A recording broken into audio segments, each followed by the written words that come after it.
Beautiful, my dear. But... There. Much better.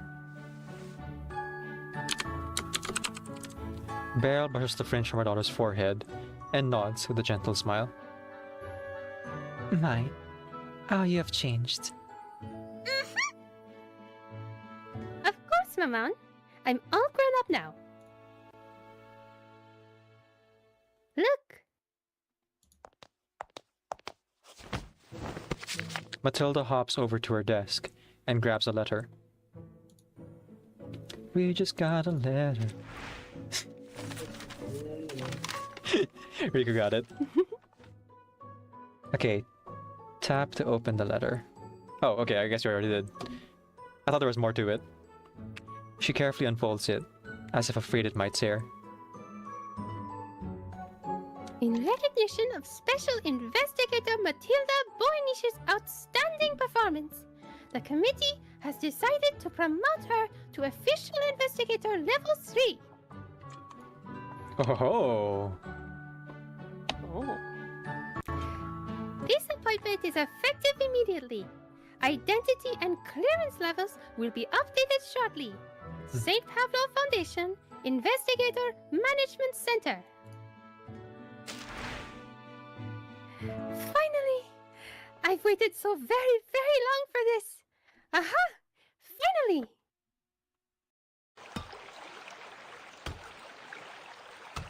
Is that so, Master Patel?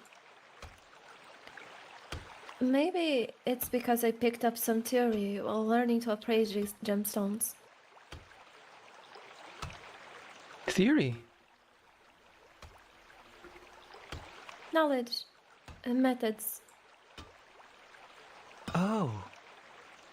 Like my brother. He was always interested in learning. He even knew how to write.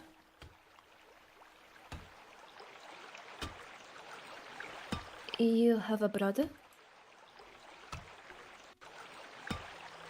Dead. From heat stroke. He just collapsed one day. I'm sorry. Patel, Everyone here has lost a brother. My uncle was buried in these mines.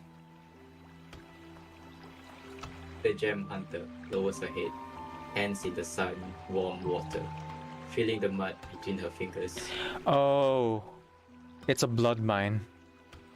yeah. I mean that's normal in real life. Yeah. To be honest. Not Most mines. most gems. Yeah. You didn't want to come back, did you? I wanted my own money. His voice drops, almost swallowed by the babbling water and the arithmetic hammering, but she hears it. When I found that stone, I hid it in my mouth. So? It was mine.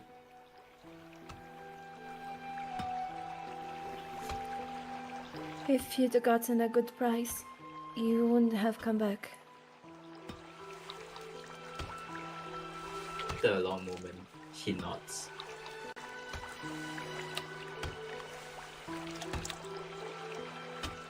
My brother did the same. He was good at finding stones. Good at hiding them, too. Good at staying away. But he always came back in the end. Mission number 1912-13.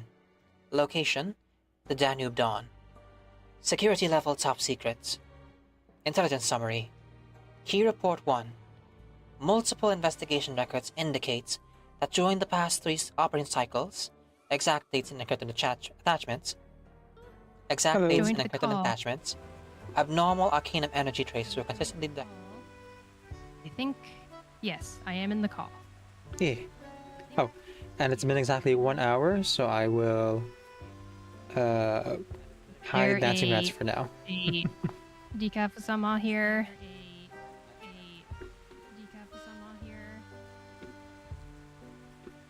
Oh, am I muted? Shiny can't hear me. Okay. What? Oh, whoops. Decaf's My PNG tuber is still Madam PNG Lucy. tuber has transformed into Lucy. As you do. How mysterious. Shiny's a lot louder now. Hang on. Welcome, Lucy. Let we're me glad adjust to have my you volume. Here. Yeah, I don't But, think Shiny can hear me, unfortunately, guys. I can't actually hear Hmm. Decaf.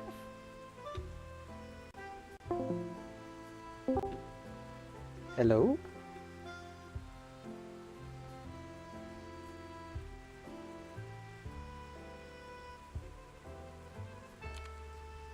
Testing, testing.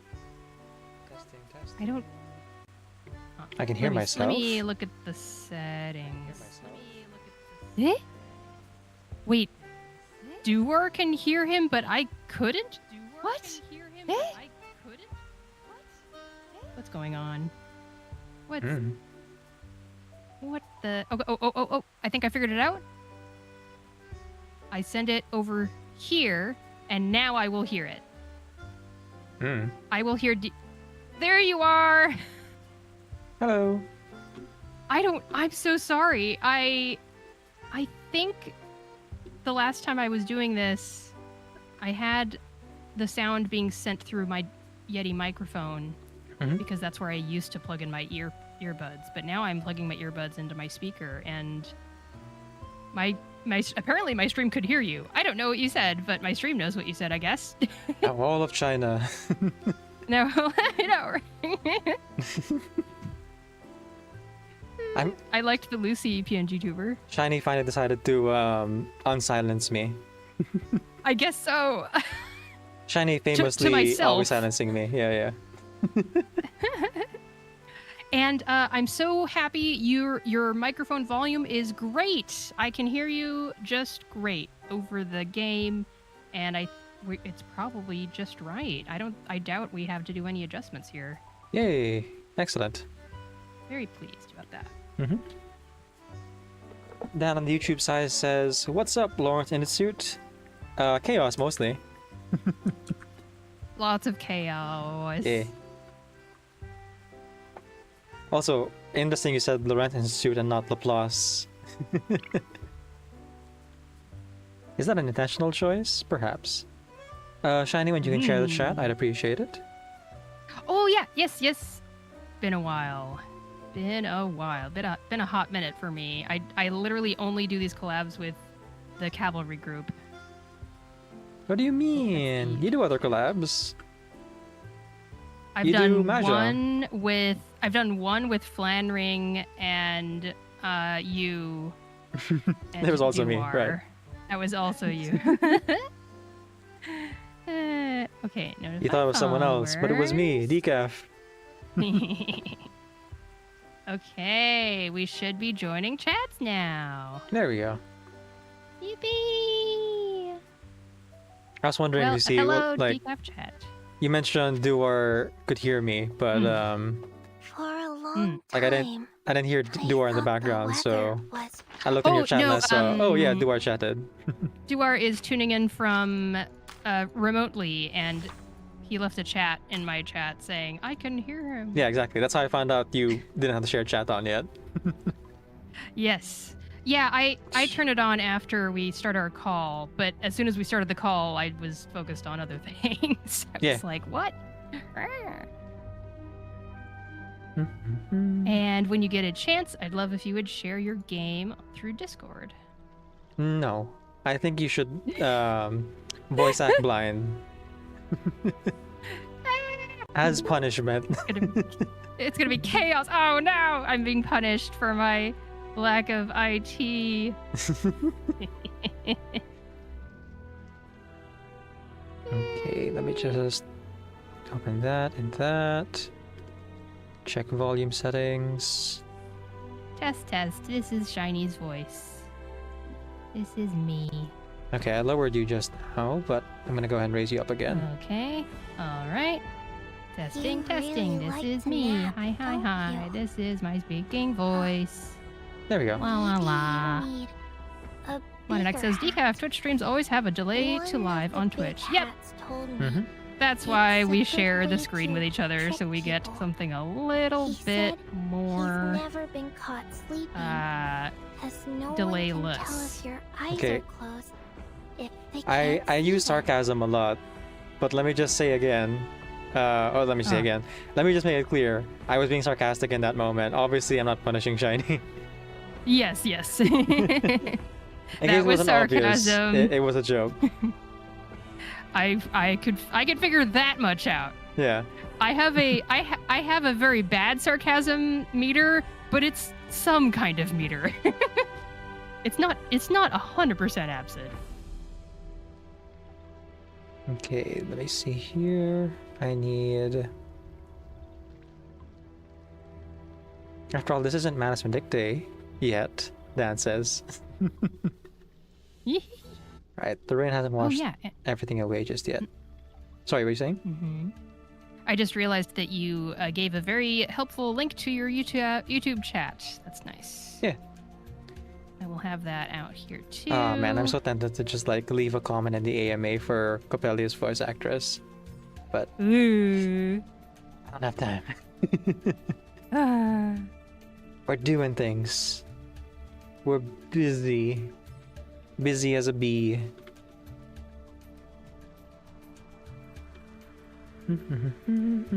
X says, after hearing Manus sarcasm from the Manus monsters, I'm on guard because you never know whatever Manus is when Manus is bluffing or telling the truth. They're turning us into cynical monsters. Yeah, I think they're calling us monsters.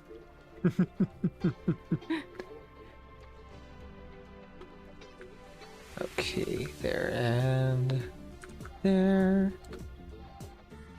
Yes, react to the official Discord message for the stream today. I Yeah. did. I reacted with an eagle, I reacted with the Emperor emote. of course. The Coppelia voice actor is fun to chat with. You really enjoy performance for this rescued child. Who left this happy child here? This poor child. Okay, what was I doing? I got distracted. No, I don't want to stop streaming. Are you insane? What I was gonna do. What computer thing was asking you if you wanted to stop streaming? There was a button. Oh, a button was there, Yeah. tempting you to press it. Let Mm-hmm. me see. I know I took a picture of Silverwing Eagle, and it's somewhere. Where did it go? Who can say? Silverwing Eagle, where are you? Dan says the official short is wild though. Coppelia found an empty orange box of all things. That's interesting. I haven't seen it yet. That sounds fun. Okay. Whatever thing I was trying to do, I'll hopefully remember it later. Yeah, that's usually how it goes. Yeah. But for now, Me let's go too. ahead and continue on and actually get started. So, welcome in, everyone. Welcome in. A sincerely wonderful good morning from the void. My name is Decaf Nvidia. I'm a video game streamer who primarily plays RPG games. I'm also a voice actor and singer, so you hear me do one or both of those things during the stream. My pronouns are he, they, and other games I play include Persona 3 Reload, the Sucker for Love visual novel games, other visual novel games of that type, as well as Minecraft. And I'm joined today by Shiny. Oh, I don't have Shiny on my screen. That's what I was trying to do. Yes, I remember now. Oh, I was trying to put Shiny on the screen again. Whoops. I'm invisible. Yep. There you Can't are. See me. Why were you hiding, Shiny? Now you see me. Okay. There, Shiny, would you please introduce yourself? I will. I'd love to. Thank you so much. Hello, everyone. My name is ShinyBot. You can call me ShinyBot or Shiny. You really My like pronouns the are nap, she, don't her. you? I am another Reverse 1999 fan. I like to stream this game as well as some other stuff, including, let's see, we've got Uma Musume Pretty Derby, Japanese we play Japanese online mahjong or reach mahjong on the gacha game Mahjong Soul, and I've also been doing a playthrough of the non-gacha game Digimon Story Time Stranger. So that entire playthrough is entirely on stream. I save it all for stream. And I'm starting to stream a little bit more of the rhythm gacha game Bang Dream Girls Band Party as I get really hyped for the coming new Bang Dream game coming out this December, our notes. So if you're hyped about a new rhythm game like that, you should come hang out. And just to plug myself real quick, I want to make sure that anyone here for Reverse 1999 especially, I would love if you would check out the cover I did of The Truth Will Come, just to celebrate 250 Twitch followers on my channel here, because I wouldn't have gotten this many followers if it wasn't for this beautiful game, Reverse 1999. And it's just a minute-long cover. It's just a short little thing. I tried my best to learn how to pronounce the Cantonese words, and I think I pulled it off okay. I'm kind of a big language nerd, so I think that helps. So yeah, I want to make sure people see it because it is genuinely a thank you to the fans of this game and the people that have followed. So yeah, that's about it for me. Yeah. Yep. And we're going to go ahead and voice act today. Today we're voice acting specifically, as mentioned prior to, all of this a couple times throughout my stream or throughout Shiny's first 10 minutes. Silverwing Eagle's Anecdote. The Eaglet Takes Wing. Now, before we get into that, I know it's been a while, but just a couple of things here. First off, man, it's been so long. Oh, to warm up? Yeah, to warm up, let's do something first. All right. Oh, and just so you know... Okay, I think your stream pauses when you minimize your game. That's probably what's up. Okay. It's all good. Give me one When I say stream, I second. mean your shared video Yeah, on the Discord. Discord. Yeah. Yeah. I didn't notice that there was a setting there, but it should be fine. Mm-hmm. Probably. It's Okay. probably okay. Oh, hang on. I gotta reposition that thing. Okay, better. Bitter. Much bitter. Butter. Let's hear Eagle fly high. That is the hope. That is the hope. Okay. There we go. Alright, let's do a quick warm-up. Yeah, that's why. Let's do a quick warm-up here. Now, as it is just Shiny and I, we're not doing the jukebox just yet. I would prefer if we have more people for that. Instead, we're gonna go ahead and do this cutscene here. Oh, sorry, not the spending You're event. That's a different thing. When everyone else. Let's see. Where is it? Where is it? East at a price, okay. And then... Now I cutscene- know. Oh, like, let me think. What are you looking for? And I think it's still available. Ah, here it is. To the future. This is a little something that was at the beginning of the anniversary. A cute little scene between Rhiannon and Vertin. And I'm gonna go ahead and claim Vertin right now. Because I'm the de Okay. facto British accent person. Yeah. You're better at it than me. And that means that Shiny will be Rhiannon. All right. Oh, wait. Sorry, not Rhiannon. It's Meryl who shows up in the scene, I think. No, it is. Oh, it actually, is, yes. It is Rhiannon. Wait. Well, I mean, Meryl does show up because I just clicked it, and Meryl is here. Okay, Meryl is there. All right. Sorry, I got the two confused sometimes. I can't imagine why. Oh, for anyone who's here, by the way, spoilers for the main story, because obviously we're gonna talk about it. Have you finished it, Shiny? Yes. I think you did, right? I have not. No. Not even okay. close. All right. Well, the big thing was already talked about, and it's like all over the internet. So. Yes, But it's I won't go impossible into. to escape. Sorry, go ahead.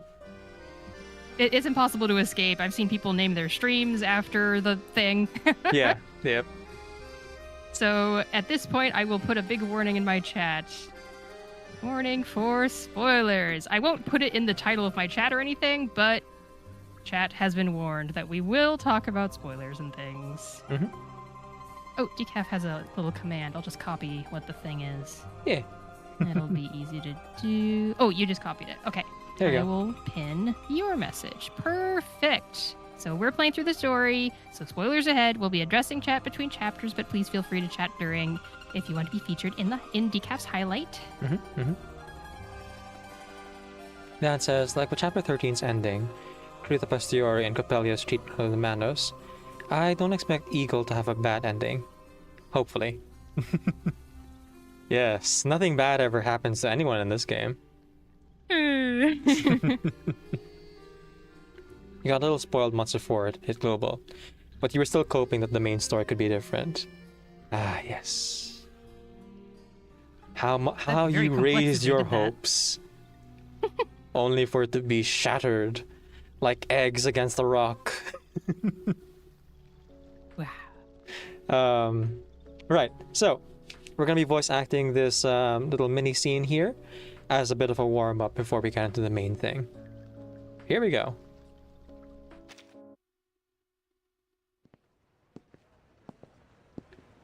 One day.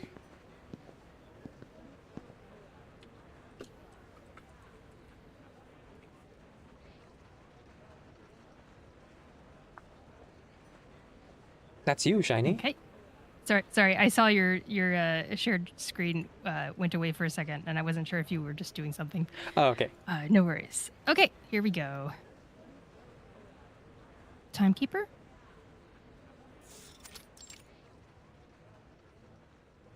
Huh? You are. I'm Meryl. We met before during the Dawn River campaign. I was also part of the Antarctica operation. Hello.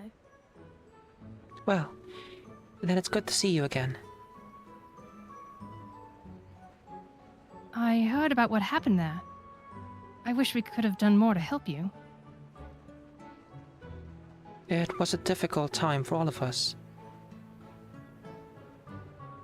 It was, but it didn't make me feel any less useless at the time. But now I've been reassigned to the SPDM. I'll be assisting Matilda. Is there something else I can help you with, Meryl? Oh, it's something, yes, just something. Is there something I can help you with, Meryl? Oh, no. I prepared some gifts before leaving.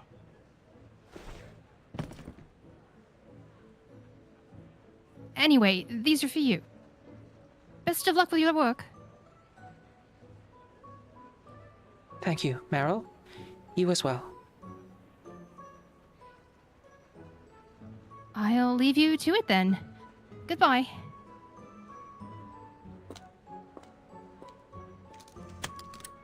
This is... But why? It's for gambling. She gave you gacha funds. She's enabling your habits. It's true.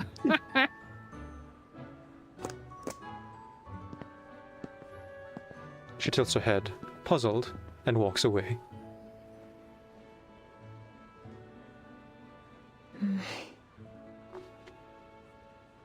Burton must think I'm so odd. If only I'd tried a little harder. It wouldn't have been so awkward. Thank you, Burton, for everything you've done for us through the storm.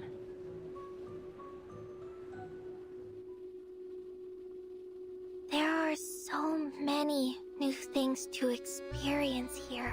Yippee! But Yippee! I If you don't have mind, to I'm go gonna to check the bed clip now. of that and see how I like the I wish volume. my the dreams stuff. were as fun as this place. Dan said, your hopes were dashed like an owl against the window. Birds do have glass blindness. This is true. All right, our volumes sound good to me, so it can't be that bad. Excellent. I'm sure I'll find some way to complain about it afterwards, because I always do. But Dan says, I think we're good. spin a day keeps Arcana away, right? Yep. Just keep doing the ritual. Well, there's some story things I can talk about, but I'll save it for the next time we voice act together. About like why exactly that actually is true, like in the universe. Hmm. I have so many roles. I almost have enough to guarantee Miss Stranger. And boy is it tempting to like get a portrait for Regulus and maybe Yeah. another portrait for what's her name? Rhiannon here. I'm almost at pity, guys. But until I get Miss Stranger, I should refrain. You know, Hold strong. for the damage quota, we should refrain. Hmm. That's a music joke. Oh, refrain. Dan says, after losing to A Knight, I'm saving up again. Limbo is right around the corner. Yeah, Limbo lower now. How low can you go?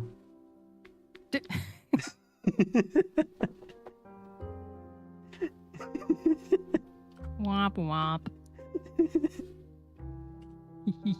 Oh, by the way, I apparently learned that the womp womp sound was appropriated by where else? Twitter to apparently mean silencing women now.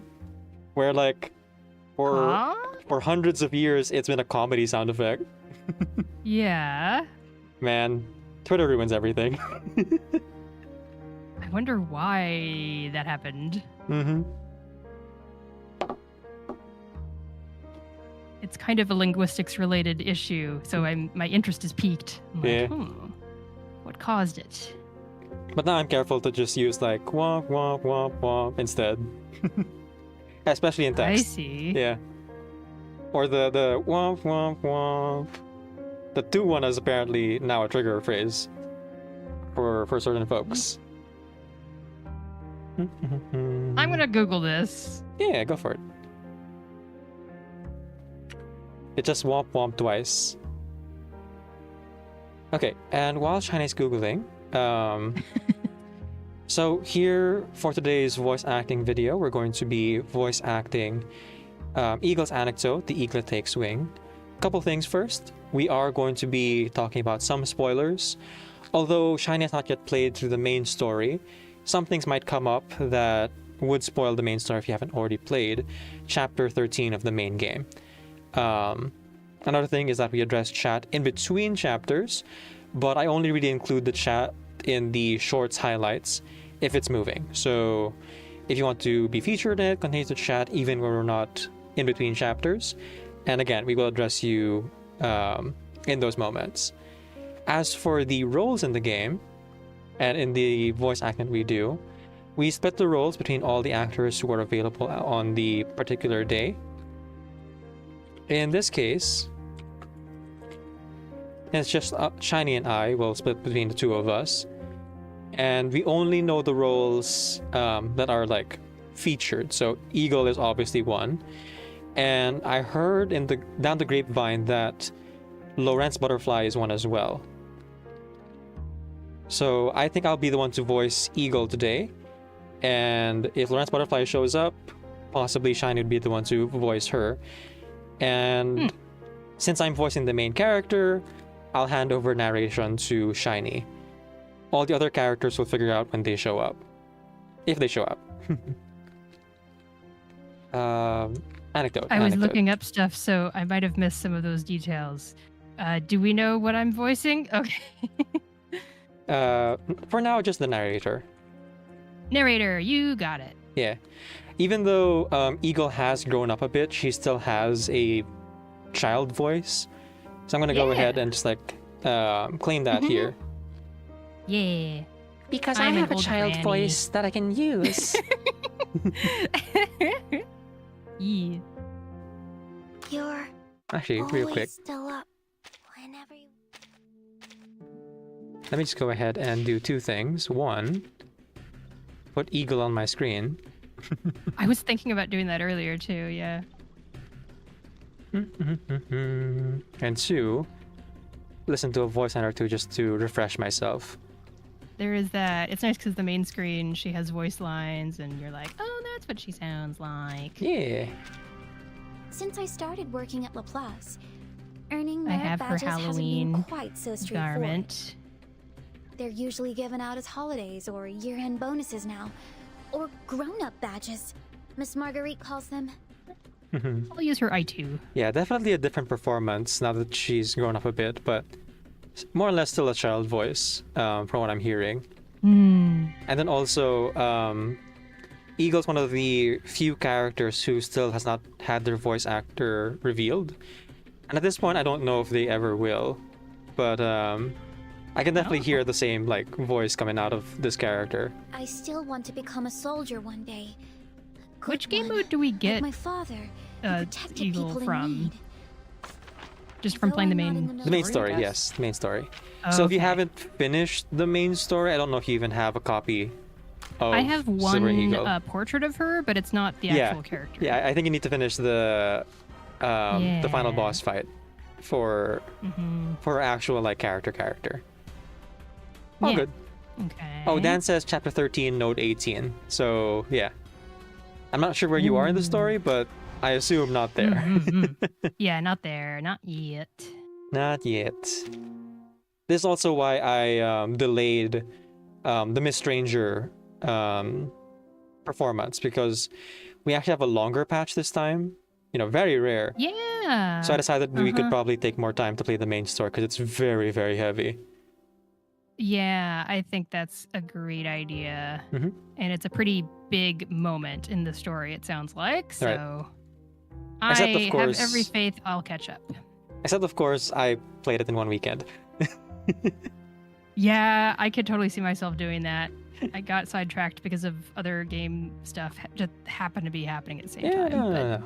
I'm good. engaged already. Like the stuff that I've checked out so far has been engaging. I'm not bored at all.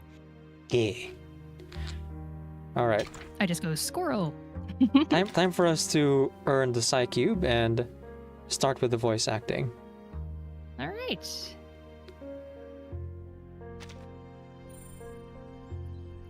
Ooh. Oh yeah. Should I say the name of the anecdote? Yes, please. All right. Silverwing Eagle's anecdote. The eaglet takes wing.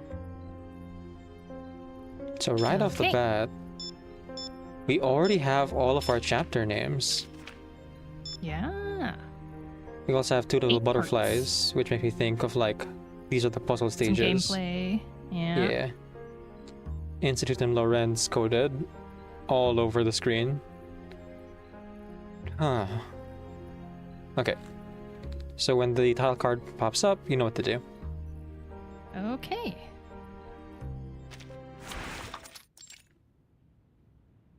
Part 1. A Newcomer's Guide. 7:30. Intern Dormitory, Laplace. Got a letter to open. I assume this is Eagle. Let's look at the end of the letter.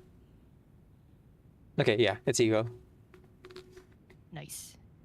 Dear Mom, please forgive me for taking so long to write. I know you must be anxious to see how I'm doing, but there's been so much happening lately. Hang on. I think I can go higher. Dear Mom, Yeah, there we go. dear Mom, please forgive me for taking so long to write. I know you must be anxious to see how I'm doing, but there's been so much happening lately that I never quite know where to start. And honestly, I think I let procrastination get the better of me. But I won't let another day slip by, because tomorrow is a really special day. Tomorrow, I officially joined the Laplace Scientific Computing Center. I'll only be an intern for now, but don't worry, I can take good care of myself. You actually know some of the people here, like Mr. X, who was always so kind to our family. Can you believe it? I'm actually going to be working right on... Can you believe it? I'm actually going to be working right alongside... Wow, that... Oh, I'm shooting up too much. I'm actually going to be working right alongside him. I've also been hearing so many wonderful things about Dad. How he ended up joining Institut Lorentz by accident, his old nicknames, and the research he used to do. They even told me a few goofy stories about him. It makes me feel a bit better, you know? Like you're both right here beside me. By the way, transferring schools after each storm went really smoothly, thanks to everyone looking out for me here. I've practically grown up now, Mom.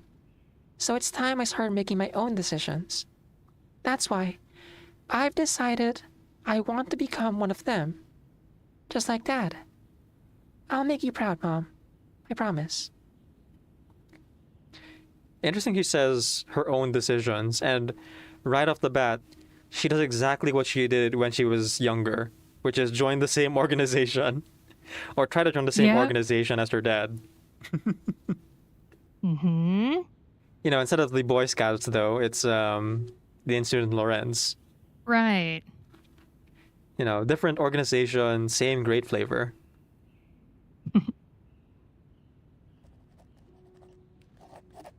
I got a shiny patch on the plus. They say the ones for official researchers are even prettier. Still, having even this much makes me happy. I wish you could see me wearing it.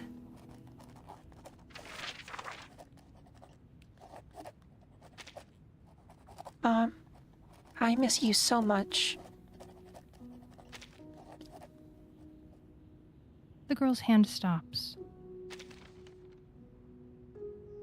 And she opens the resume she's prepared to submit to the Laplace staff committee. All right, I'll read this. Resume. Because of her age, Eagle never attended the SPDM, instead moving between various schools across different eras. From the East Coast to the West Coast, then to Detroit, and on to Pittsburgh. Her classes were far from steady. What she learned was scattered, limited by the knowledge of each time. Still, with help from her teachers and friends, she graduated with top grades. She sees it as proof of her own capability rather than academic success. Her only regret is never making it into the Scouts. This seemed to be her destiny, no matter when or where she lived. Looking at the recent photo on her resume, Eagle notices the childishness in her face seems to have faded somewhat. She wishes quietly that she were just a little taller. I wish I were a little bit taller. I wish I were a baller.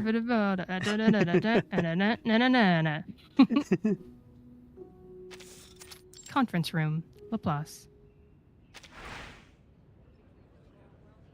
An unused conference room at Laplace serves as the venue for the interns' welcome party. The setup is simple. Someone has put an automatic coffee machine in the corner, offering everyone as much free black coffee as they like. The interns flock together, chattering about what lies ahead.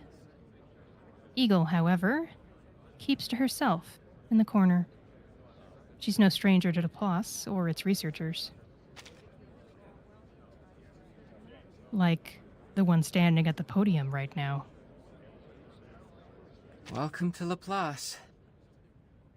Okay. You want to take Do you X? want to do X? I could do X. Yeah. Sure. I feel like I'm trying to remember how much the narration even happens in these anecdotes, but it's hard to remember. Quite a lot. It's been a while. Really? Okay.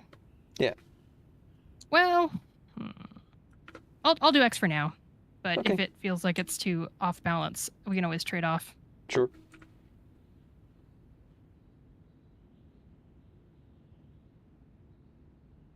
Okay, are you ready? Yeah. All right. Welcome to the Laplace Scientific Computing Center. The staff committee has asked me to give a speech of at least 30 minutes to paint you all a beautiful vision of Laplace's future. But I think your handbooks cover that better than I can. He flips through the notice as he speaks.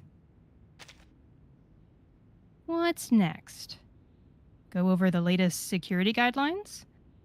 I wasn't aware we even had those. Oh, do you want to click on the security guidelines or? Didn't realize it was orange. There's a link. Yay. Laplace Scientific Computing Center. Intern Security Guidelines, 2002, 17th edition. Section 4. Laboratory Rules, 698 in total. 172. Sharing unapproved arcane candy, drinks, or alcohol with test subjects, critters, the beagle, or the substitute director is prohibited. 173. Casting any incantations or rituals that may cause personal injury, damage, or destruction during games with colleagues is prohibited. 174. Using unapproved machines, devices, or mediums with unknown or potential effects to heat your lunch is prohibited. 175. Bringing critters to the 6th floor is prohibited, especially around Mr. Ludwig's office, which is currently under repair due to fire damage. Huh. Okay, so the first one, I can see why after Mesmer Jr.'s anecdote, they would stop people from sharing with patients and test subjects. Yeah, makes sense. Yep. I wonder if the beagle here is Medicine Pocket or Paravian. Yeah, they said beagle specifically, not just a dog. Yeah. Kind of funny. Maybe Paravian's actually an experiment of Laplace.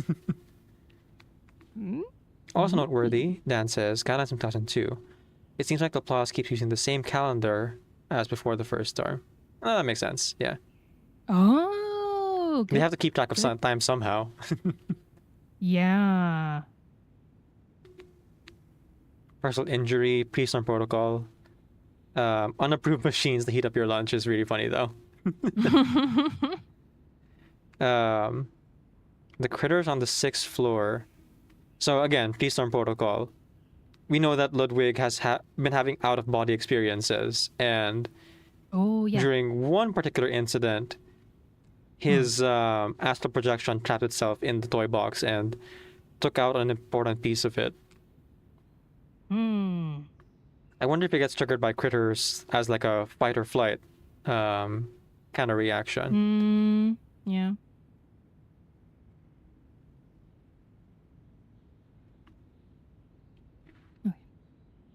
Yeesh.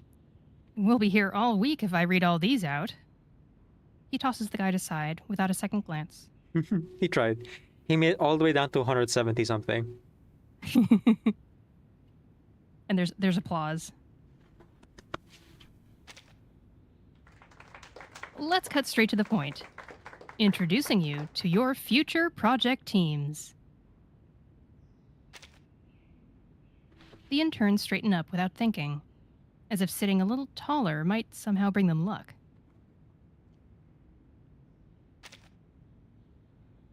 As names are called one by one, some interns light up at the mention of high-profile, well-funded projects, while others slink back to their seats with slumped shoulders.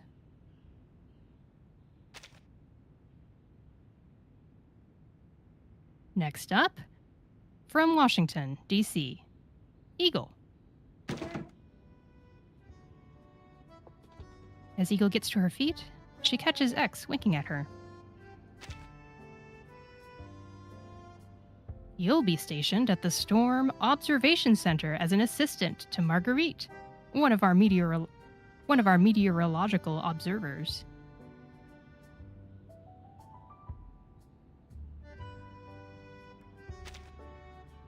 Got it.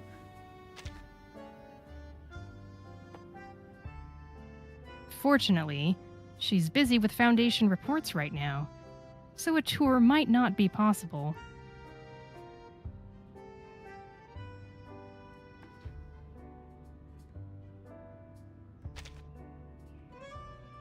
Either way, your first assignment has already arrived. Once the party's over, start packing for fieldwork. No time to waste.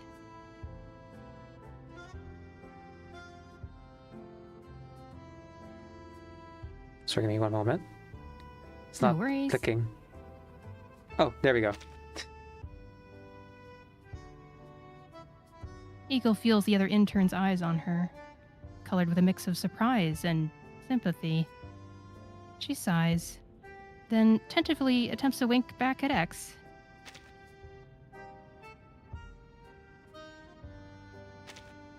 Understood. Should I pack something warm? Best cover all bases. He smiles. Canteen, Laplace.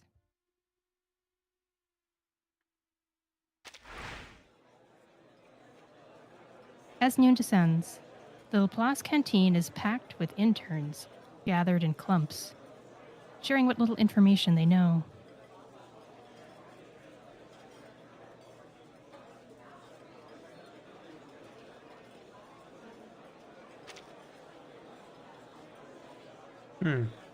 Okay. Random intern. Go for it. Yeah. Does anyone know anything about Dr. Olaf's project? Oh, my camera disappeared. Hang on. What the? Did I hit it? Ugh. Well, while my camera's down anyway, let me just drink something. Okay. And it says my camera turned off. I see. Okay. Reset that. Hang on, I will switch temporarily to a different screen. Yeah, that one. Giant decaf head. Giant decaf head. Because I'm turning on and off my camera and my mask is down right now. I don't want you guys to see the bruises on my face. I mean, it does seem to be healing, but it is still, ugly and purple, so I'll spare you guys that image while I try to fix this camera thing.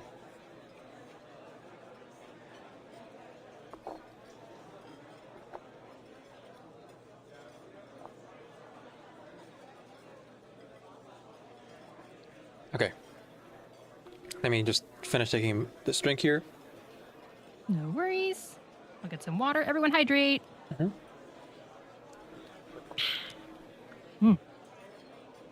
Our very own decaf dove? Yeah. I will protect you.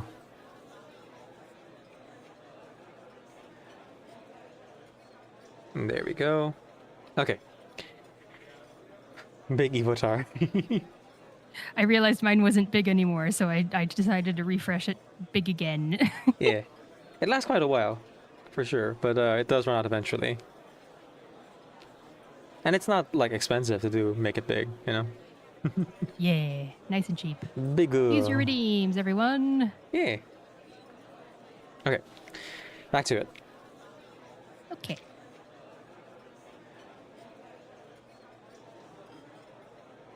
Should I just do all the interns?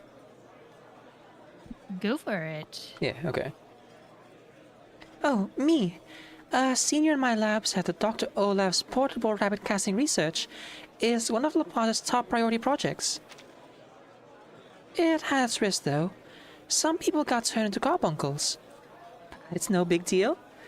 Dr. Olaf's changed them all back within 24 hours. That's the plus, alright.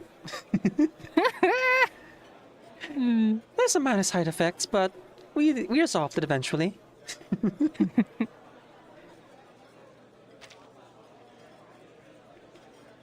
What about Professor Nicholson?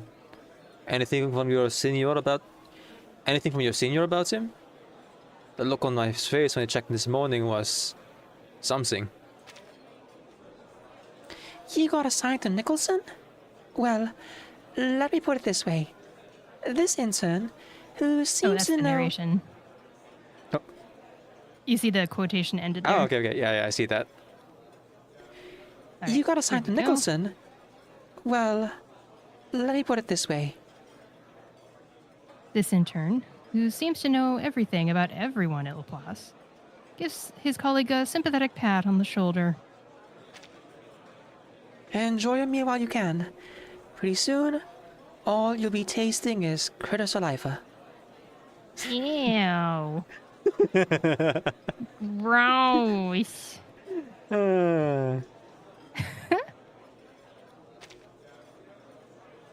That said, I did hear critter biochemical materials project's coming along well. Stressful, sure, but it's a project with real prospects. Better than being buried in foundation paperwork, anyway. The interns all turn to Eagle, the newest member of the Storm Observation Center. That's right. She got assigned to Lawrence Butterfly, or Marguerite's team. If you just want to lay low and avoid the storm, it's a fine place for that. But I would like to think we all came to Laplace with some scientific goals in mind. What's the Storm Observation Center like? She asks quietly. Your tutor's Marguerite, right? I've heard she's lovely. The type who sends New Year's cards to her colleagues. As for everything else, well, The intern falls silent. apparently, the Foundation has majorly stuck their fingers in the Storm Observation Center's pie. In the storm... No, here. I'll start over again because I got thrown off there from the orange text. Apparently, the Foundation... Apparently, the Foundation has majorly stuck its fingers in the Storm Observation Center's pie. More of a documentation center than a lab these days. Let's see what this is. Storm Observation Center. Built after the fourth storm, Laplace's Storm Observation Center tracks global storms, logs data, and pinpoints their critical points. Laplace can only locate the critical point of a storm once the timekeeper starts the countdown. Thanks to the Foundation's Storm Personnel Reform Initiative, the center now reports live to the Foundation. And yes, the paperwork is endless.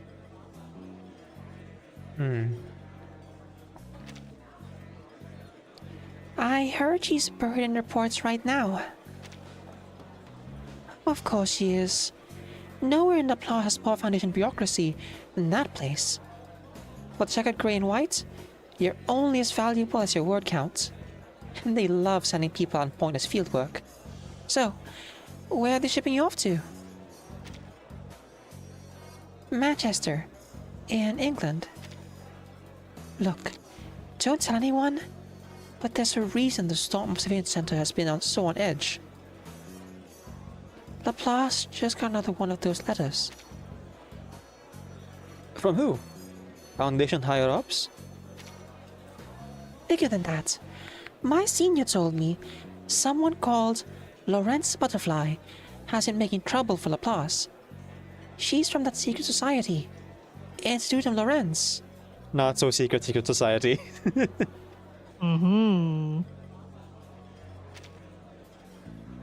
Hey, I know that name. She wrote samplings of global and regional chaotic energy route changes. Her ideas on the storm are entirely different from Laplace's mainstream thinking. More towards Arcanum, if we're being honest. In fact, I bet the data on that paper came straight from Laplace's own sampling sites. Laplace sampling sites? How would she manage that? Incredible acting, Eagle. As if you don't know. Who knows? Judging by the name alone, Miss Lawrence Butterfly must be quite a mysterious, elegant person. elegant? Every paper she sends is littered with cutting remarks.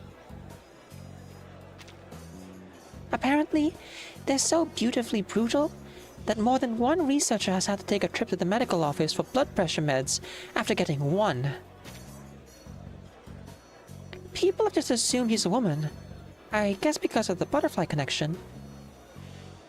But the truth is, no one really knows who or what Lawrence Butterfly actually is. It could be an awakened antenna for all we know. That's an image. Yeah. What I meant was... As Eagle searches for the words, the figure slips through the crowd, doing their best to go unnoticed. A task made impossible by their brightly colored clothing.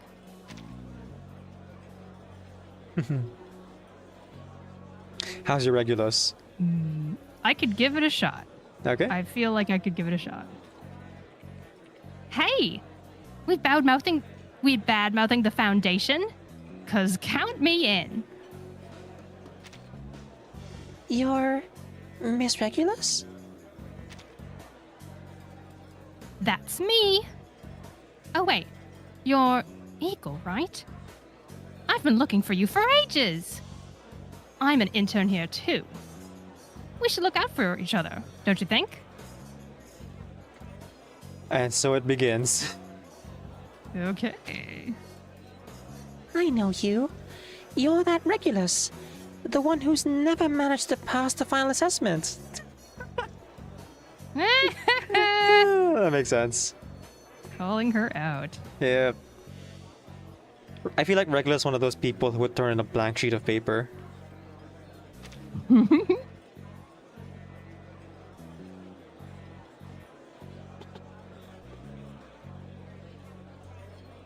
sorry. Ahem. That's because I love being an intern. She waves it off. But never mind that. Eagle, you're heading to Manchester, right? Well, great news! I'm your partner.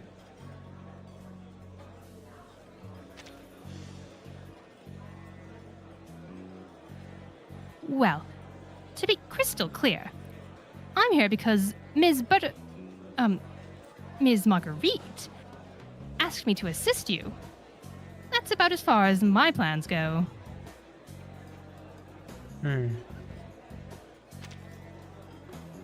It's good to be working with you, Miss Regulus. But do you really need all those suitcases for just a short field assignment? She glances at the 4 luggage bags behind Regulus. Manchester is just crawling with legendary bands right now. So this pirate's gonna be on the hunt for some serious plunder. I mean, picking up a bit of merchandise while we're there. Sure, Pirate Regulus.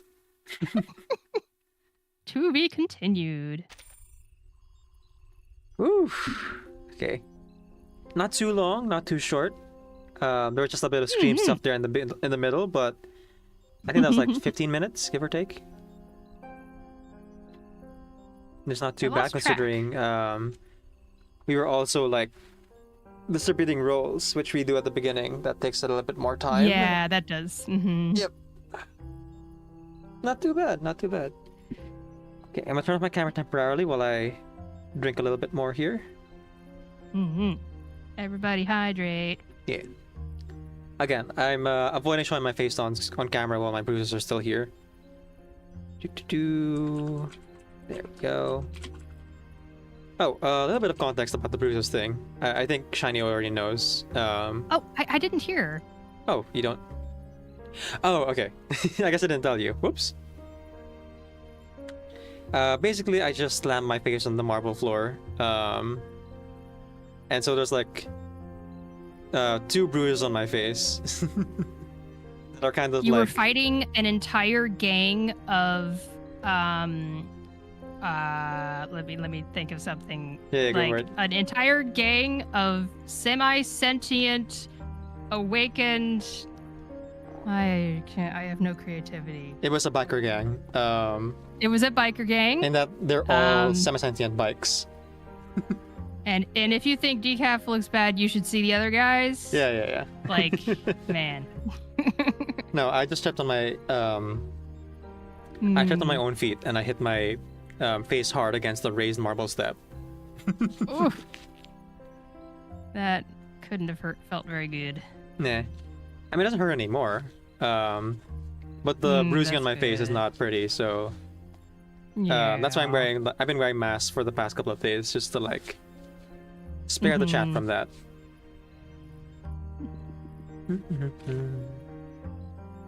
You know, hopefully it'll stop swelling in a few days.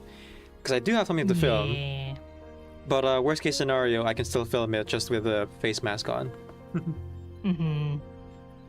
Lonely Tree, thank you so much for lurking. Shout out to Lonely Tree here. Fellow reverse streamer and player of Digimon. Specifically the Digimon Cyber Sleuth game. Fun. Yeah. I've been playing Digimon 2. Time Stranger's been fun. Digimon 2, like the game that came out in 1997. That would probably be like Digimon World or something. Yeah. Okay, catching up with chat from the YouTube side. Holding on, why is everything so heavy? I wonder what song that is. You were surprised by the Eagle lore, Dan, in both the official Chapter 13 livestream and Extreme Talent. Yeah, there was quite a bit there. Like how Eagle is like too old for the SPDM, so they just had her jump from school to school every storm. I guess she was too old to be indoctrinated, huh? Oh, okay. Yeah, so she went to more or less regular schools. Regular like human schools, but with tutoring from X. And of course, Lawrence Butterfly. Twitch Regulus was like, really, that guy, X, a tutor? Yeah, apparently so. Which I'm not too surprised by, because we know that X grew up in an orphanage. And like, if you've ever, for anyone who has siblings, you know like how easy it is to kind of become, what do you call this? How easy it is to develop personality that's good at teaching when you have younger kids to look after all the time. Oh, yeah. Yep. So I imagine X is quite good at tutoring, actually. For science, enjoy your meal. Oh, about the critter saliva? It's for science. Da, da, da, da, da, da. The science guy. Da, da, da, da, da, da. Oh, yeah. Science Bill rules. Nye. Bill, Bill, Bill, Bill. Bill. Would you be interested in my Latin American novel? Right. There's a thing there in the main story too. I look forward to when China gets that part. It's really funny. Oh, okay. Yeah.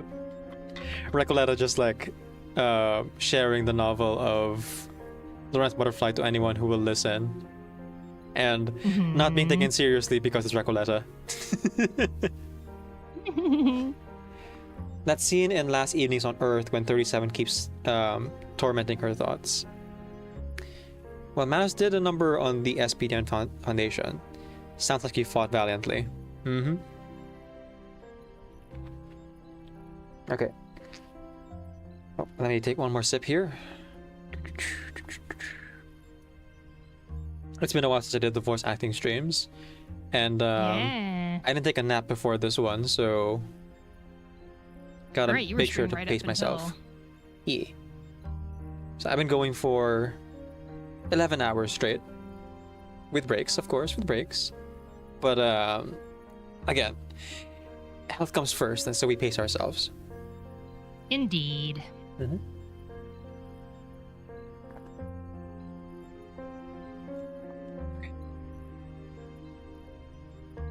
That's the good stuff. Right, camera back on.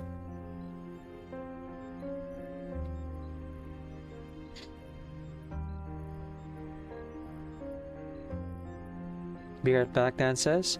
Suddenly feel a mighty need for midnight pasta. Alright, see you around, Dan.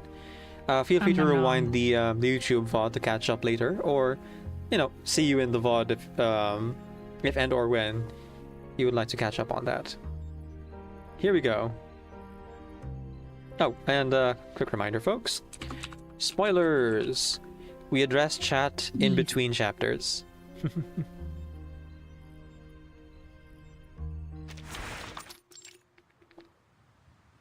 Part 2. Putting it into practice. 1400 hours. Street, Manchester.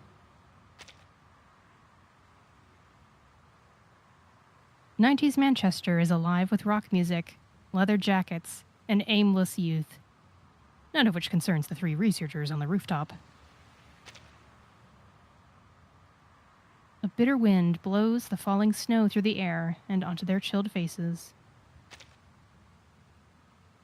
To be precise, onto the faces of 2 shuddering Laplace interns and 1 dispirited Foundation employee.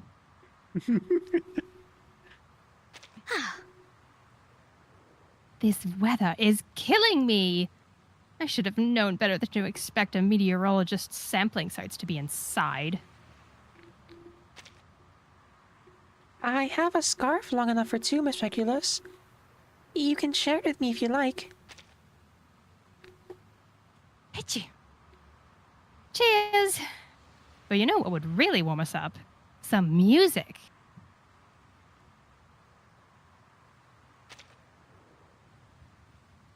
I guess I'll just count this as one of the interns and just do a new voice here. Alright. If it's Foundation specifically, I'll go British again.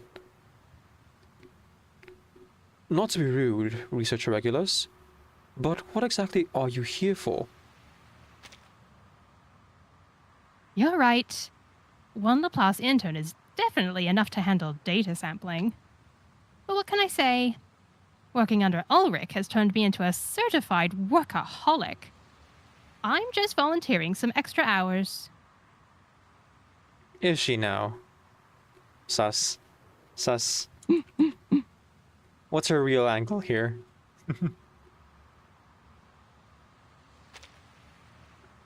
Was that supposed to be a joke? The employee, who has no idea who this so-called Ulrich is, turns to the quiet girl on his other side. You're Eagle, right? First day and they've already sent you on... First day and they've already sent you out on fieldwork? Yes. I haven't even had the chance to meet my tutor yet. Before she can say more, the equipment beside them lets out a ready signal. Equipment checked. No anomalies. According to the records, the last data retrieval was logged by both Laplace and the Foundation. Ready to begin on your word, sir. Confirmed. The sooner we're done with this, the better. Too right. It's bloody freezing out here. Hey, Joe, there's a stellar chippy nearby. 18 dipping sauces, they say. Want to check it out? Ooh, 18. Wow. Is it the one just around the corner? I love that place. Their homemade sweet chili sauce is to die for. That does sound good. We're just standing around anyway. We might as well. And we'd be out of this wind. Standing out here is no good for anyone.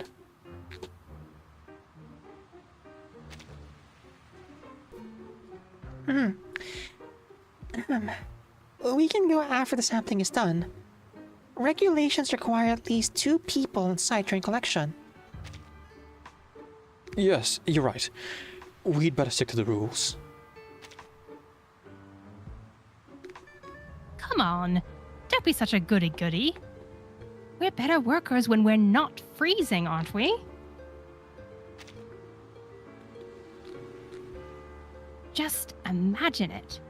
Coming in from the cold and biting into a delicious piece of battered cod. The crisp outside, the soft, flaky center. Stop! I'm already hungry. I just ate. How is this possible? That's some good writing right there. That's the quality That's writing we come to pretty good. reverse for. Mm-hmm. The Foundation employee swallows. How about I run and grab some? Not the same as eating inside, but better than standing here on an empty stomach. I like how the youngest child here is the voice of reason between these between the three of them. Yeah.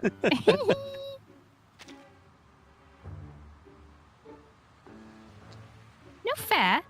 I'm coming with you. You can't. Regulations say you have to stay. Regulus heaves a long sigh and pushes her sunglasses up in defeat. Fine. I can never stand going on missions with you model students. Joe, my fish and chips are in your hands. The employee bolts from the rooftop, disappearing from sight as he makes a beeline for the fish and chips shop. Okay. Now that... Wait. Yeah. Now that that's happened, I think this is actually a plan. Like, Regulus never intended to go with him in the first place. She was just kind of playing the fool here. It's easy to forget that Regulus is also a member of Institutum Lorenz. Oh, okay. Yeah, in the very first chapter, like all the way at the beginning of the game, X was like, "Hey, do you want to join a secret society that is trying to find the source of the storm, the first butterfly?" And Regulus is like, huh, "Okay, sure." Oh, that does ring a bell. Yeah. Yeah. All the way back then. So it's easy to forget too, because like she hardly ever mentions being part of the secret organization. Right. So I'm wondering now if she's been staying an intern this long, outside of just being like generally Regulus, for a specific reason, and like tagged along with Eagle Scout. Oh, sorry, Silver Wing Eagle here. Not Eagle Scout anymore. She's changed. She's different. Tagging along with Eagle here on some kind of like Lorenz mission, outside of the Laplace one. Yeah, Dan says it's in the frickin' prologue. Yeah. Also, welcome back, Dan. Madmin, welcome in, welcome back. We are voice acting Silverwing Eagle's Anecdote. We are currently on chapter 2. Yep.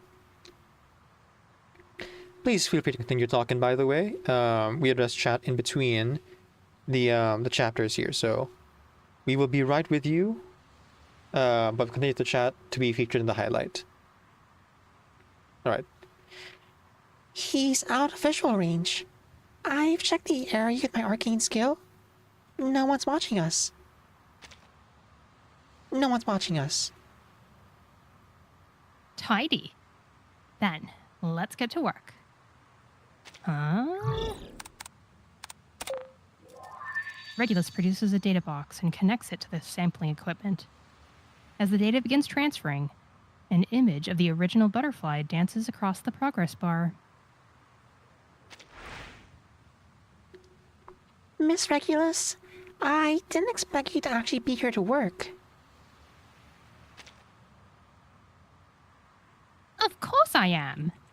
I wouldn't have lasted in Lorenz just as long as you, if I weren't doing my bit. Plus, this happened to be in Manchester, so I thought I'd kill two birds with one stone.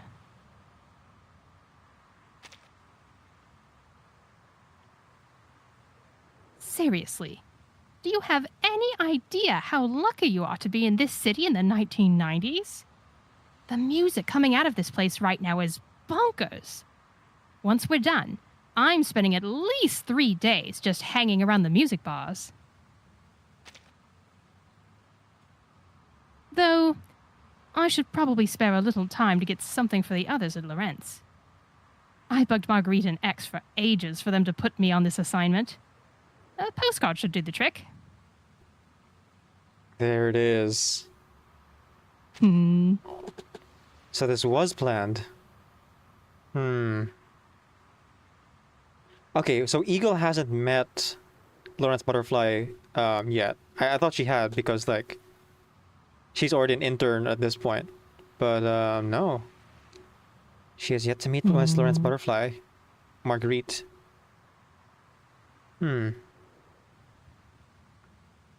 That, or she's been interacting with the surface version of Marguerite.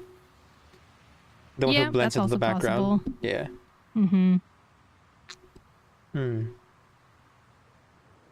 I feel like Regulus would be a terrible spy, but no, she makes it work. She's a pirate, I guess. No one suspects the fool. Yeah. I've been meaning to ask, what is Miss Lawrence Butterfly actually like? What? Haven't you been working as her assistant this whole time? Only remotely, before I joined the boss. I've never actually met her in person. But she's always been kind and patient with me. She's never once made me feel stupid for asking anything. Never? That just means your questions are odd at most, not stupid. Her favorite kind. No worries. Anyway, I wouldn't worry about it. She's always been pleased with your work. But I never even passed the scout assessment. No, sorry. But I never even passed the scout assessment.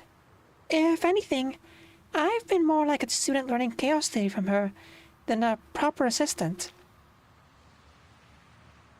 Eagle stops mid-sentence.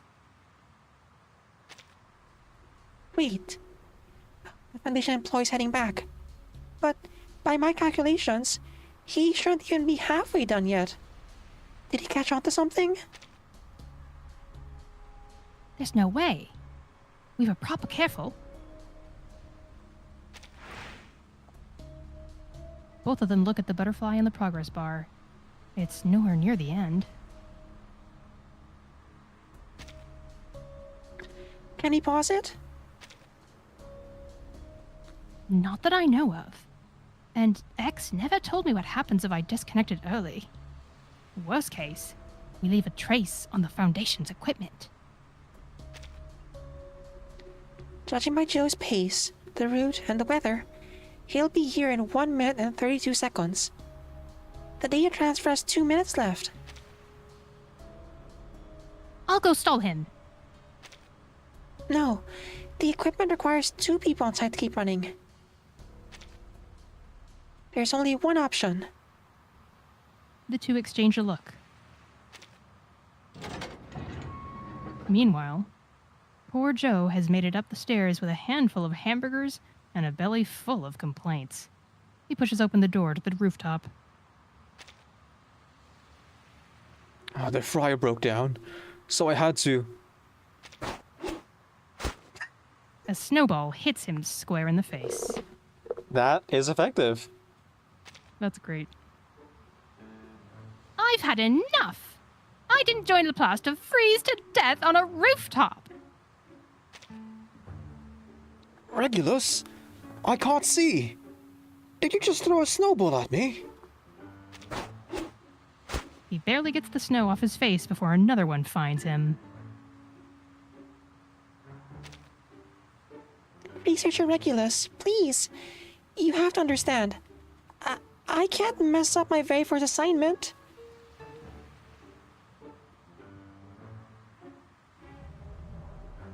He Eagle's voice trembles as she does her best to sound fierce.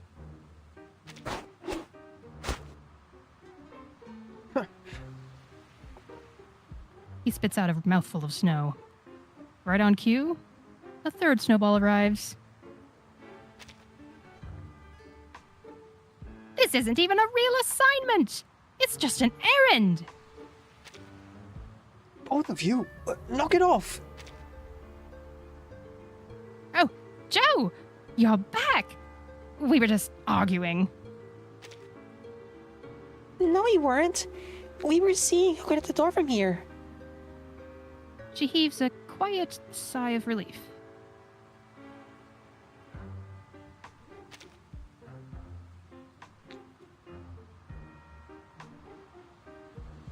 I thought you two were getting along.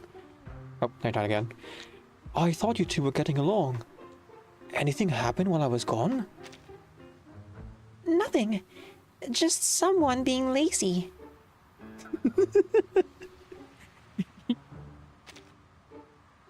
Hey! Regulus kicks up a cloud of snow. The Foundation employee glances over at the sampling site. Nothing out of place, just the scattered evidence of a snowball fight. Would you two stop? Here, no fish and chips, but the burgers aren't bad. The moment he turns to the bag, Eagle quietly zips her backpack shut under cover of the flying snow, and the last corner of the data box is hidden. Nice. 3 days later.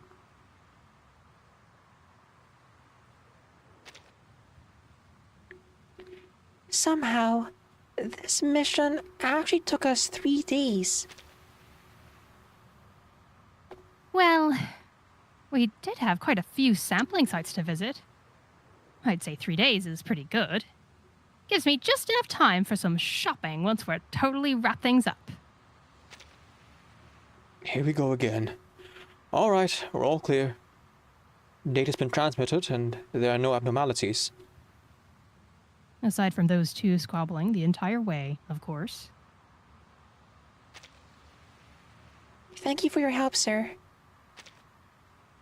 That's all for the sampling. I've got reports to write, so I'll leave you to it. The Foundation employee waves them off and disappears into the snow.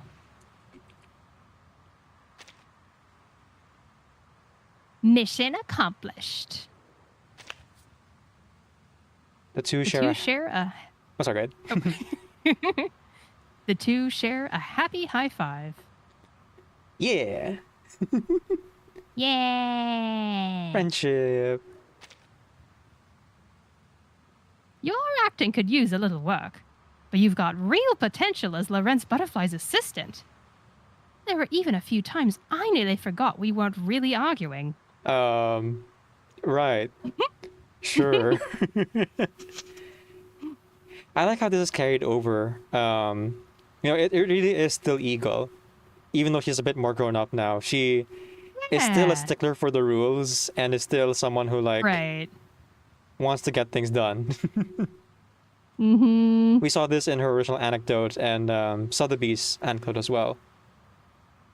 Still the same person, just a little bit different. Let me just read this again. Nothing. Just someone being lazy. Yeah, that was really hitting to the core. Sorry, Miss Regulus, but I'm really terrible at that kind of thing. But I'm really terrible at this kind of thing. I hope I get something simpler next time, like tracking bears in the woods. Well, time to head back. Oh, right. This is for you. A guitar pick falls into Eagle's palm, gleaming with a tortoiseshell hue. Don't lose it. That's a limited edition concert pick from my favorite band. Who knows? You might find a use for it if you ever join a scout band one day.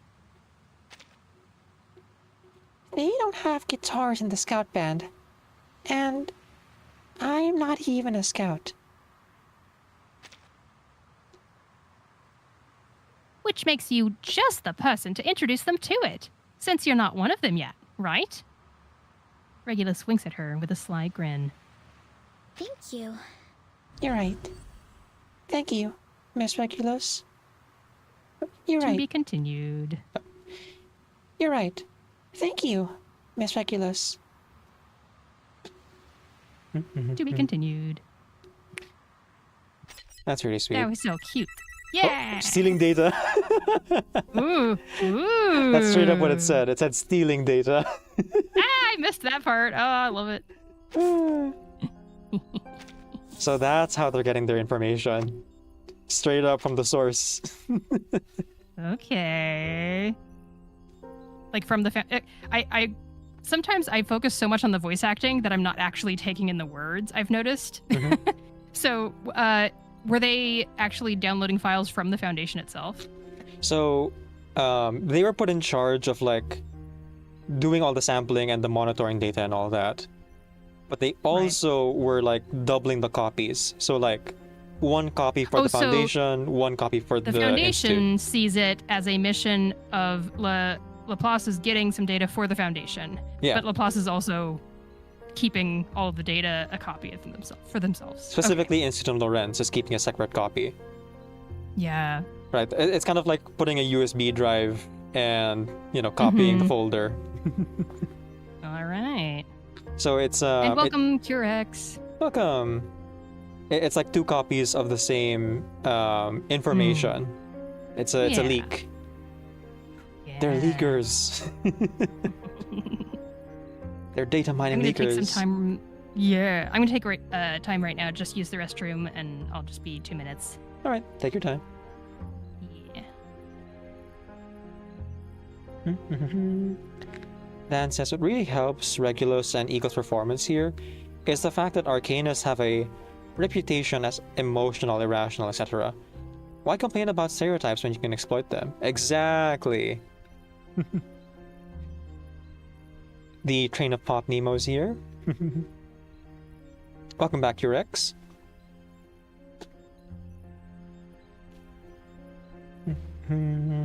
I've been saying Cure XEX this whole time. I'm not sure which one is correct, but I like Urex.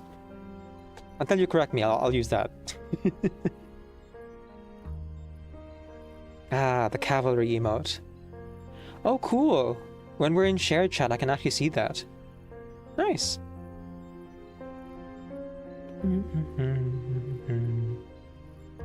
Gone Bananas badge. That's a cute one.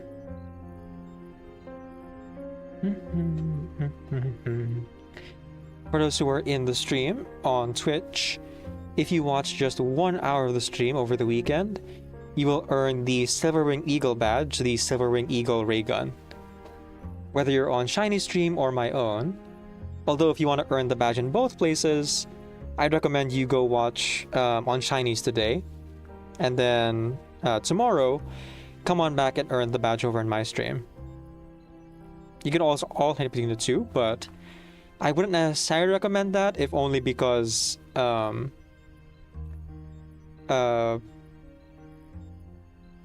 actually I don't know how. I don't really have a concrete reason. Never mind. You can do what you want.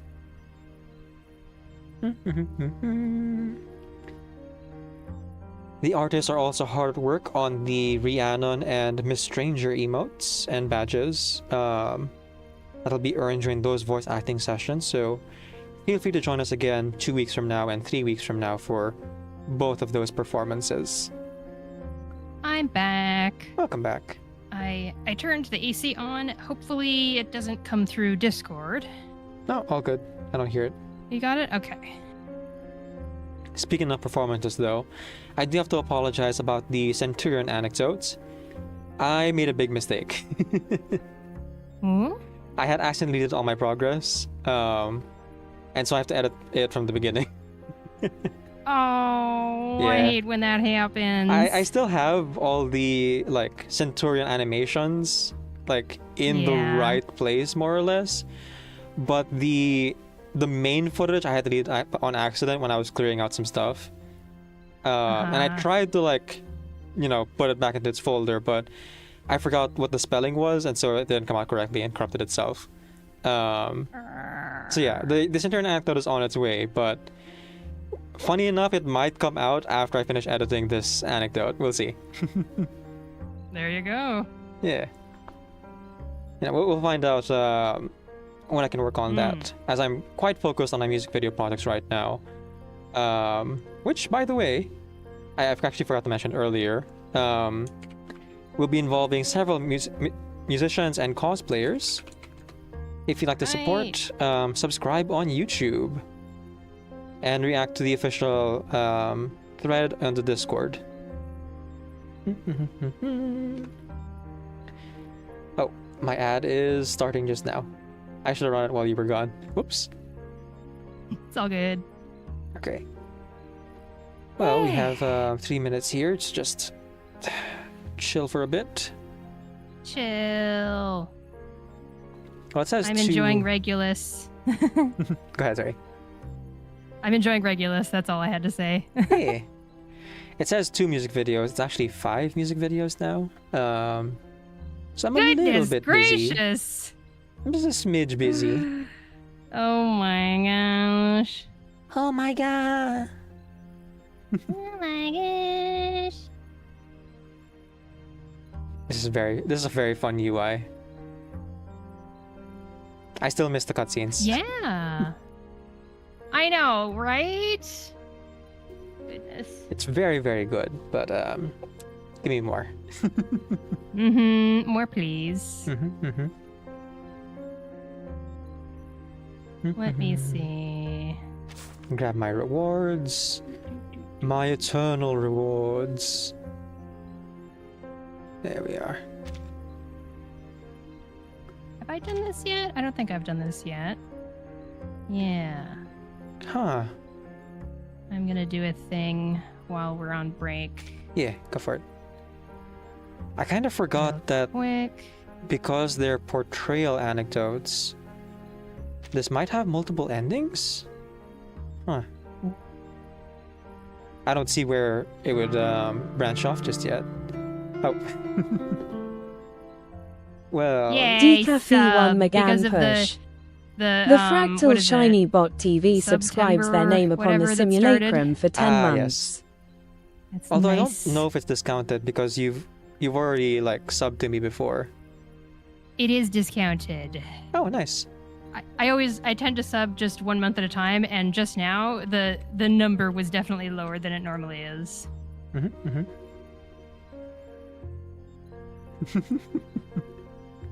Ah! Except mine is And- a continuing sub.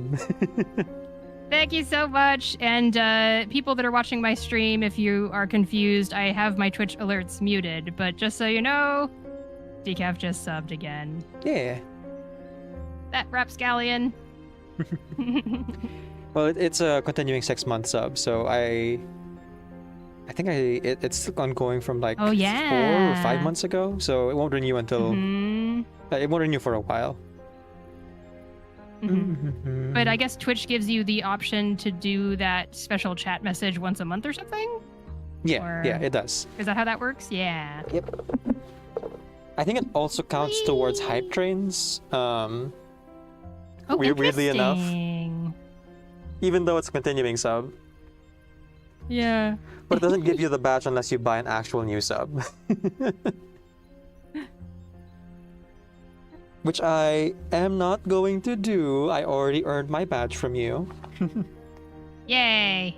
Yep, From the you watch can earn your hours. badge if you watch the stream for 1 hour or buy a sub. Yeah. And don't I learned. I was reading somewhere, like, don't buy a sub if you don't want to, but just so you know, right now the ratio of money going to Twitch and money going to the streamer is the most, like, beneficial to the streamer currently. Yes. Because of the September thingy. but still no pressure. Twitch is taking a lower cut while the streamer gets the full Exactly. Yeah. 50% or We have the whatever same it amount. is. Yeah. Mm-hmm. I think Yeah, it's like I remember 55. before I knew about that, I used to be worried that the streamer was gonna get less money because of the discount, but I'm glad that it's not the case. They're basically running at a loss because they expect more people to sub overall. Yep. And then they get recurring subscriptions, which is where the real money comes in. Because not everyone's going to like do September for 6 whole months. They might just do like 1 month or even 3. Mm-hmm. To save the most bang for your buck, I would get 6 months, but sure. You know, again, no pressure for anyone to actually to actually buy any subs. Yep, indeed. With the economy being what it is, you might want to hold on to your money. 100%. You can support the stream by just watching it and chatting. And watching the ads. And buying all the merch. Ads. And donating money directly. I'm kidding. Alright. Let's go ahead and continue on. Okay, I'm ready to go. Let's do this.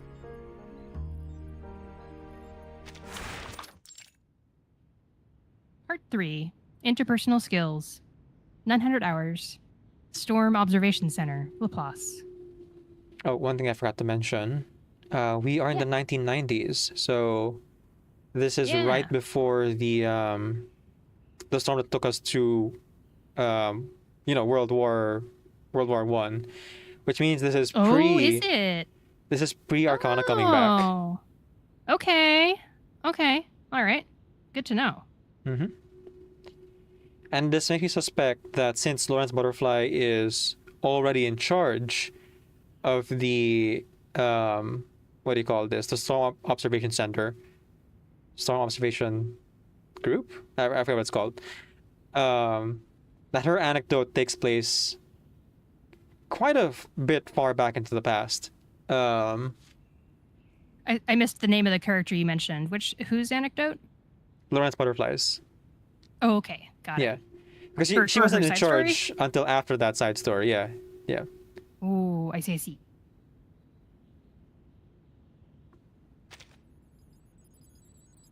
Okay. On the screen of the Storm Observation Center. I think I missed a word. On the huge screen of the Storm Observation Center, various colorful data flicker like starlight in the night sky. Exhaustion is written on every researcher's face. Yet another day of running on empty. Heart in her throat, Eagle approaches her new tutor to officially greet her for the first time. Ma'am. Okay, I'll hand it off to you. Yeah, okay. All right. Lawrence Butterfly. I honestly can't remember what her accent is like. I'm just gonna not worry about it and It's just French. focus on the. I'll hint at French every here and there, but I'm gonna try to focus on her character most of all. Yeah. Okay. She got that French in her, that French dog in her. Ah, you must be Eagle. Pleasure to finally meet you in person. Please, call me Marguerite.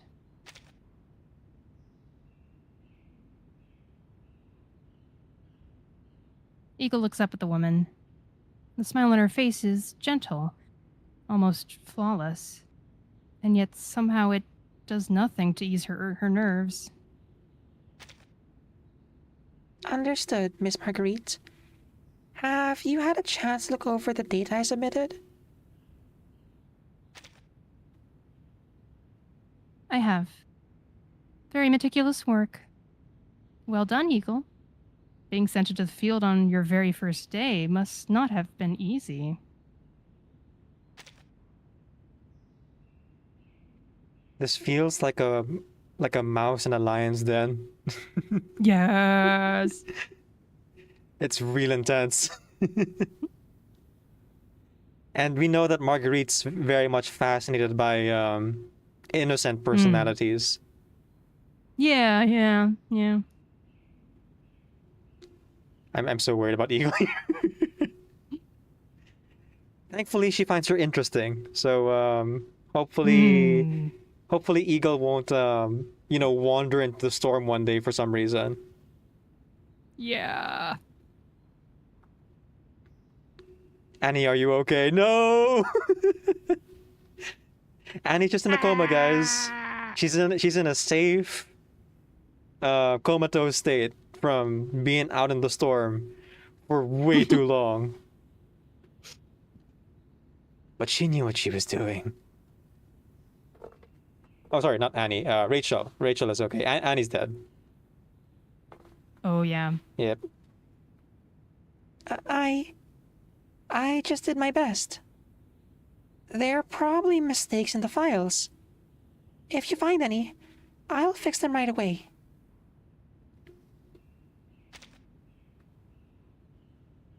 Miss Marguerite's lips curve slightly.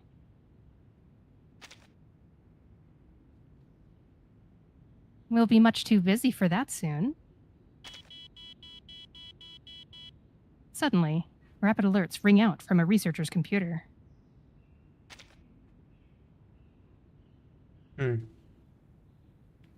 Oh, I imagine that this is what's her name?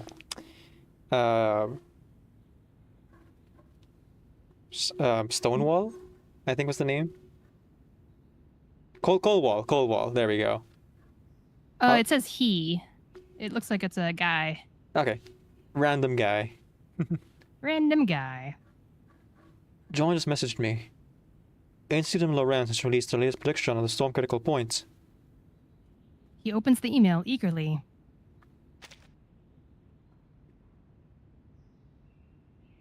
I'll just imagine this Coldwall and do her voice again. Sure.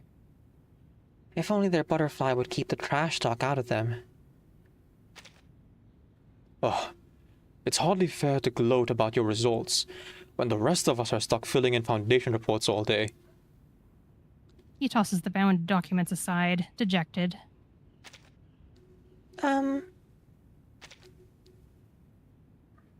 Eagle turns toward her superior. Marguerite's face is tight with concern.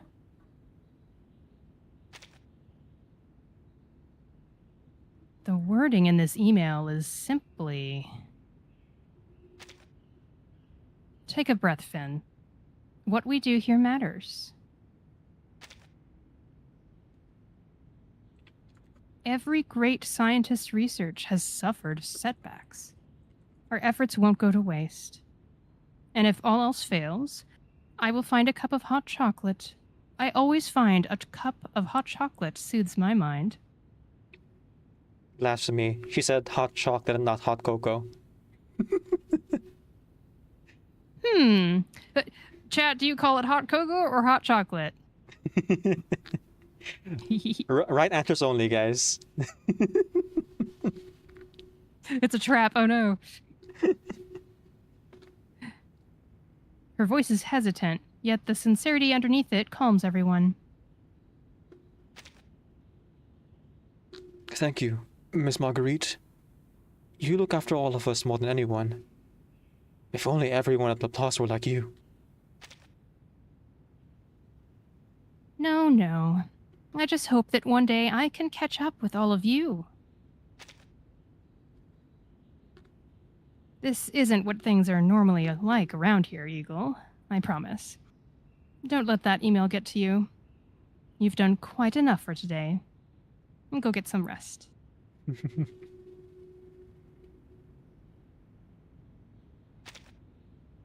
Thank you, Miss Marguerite.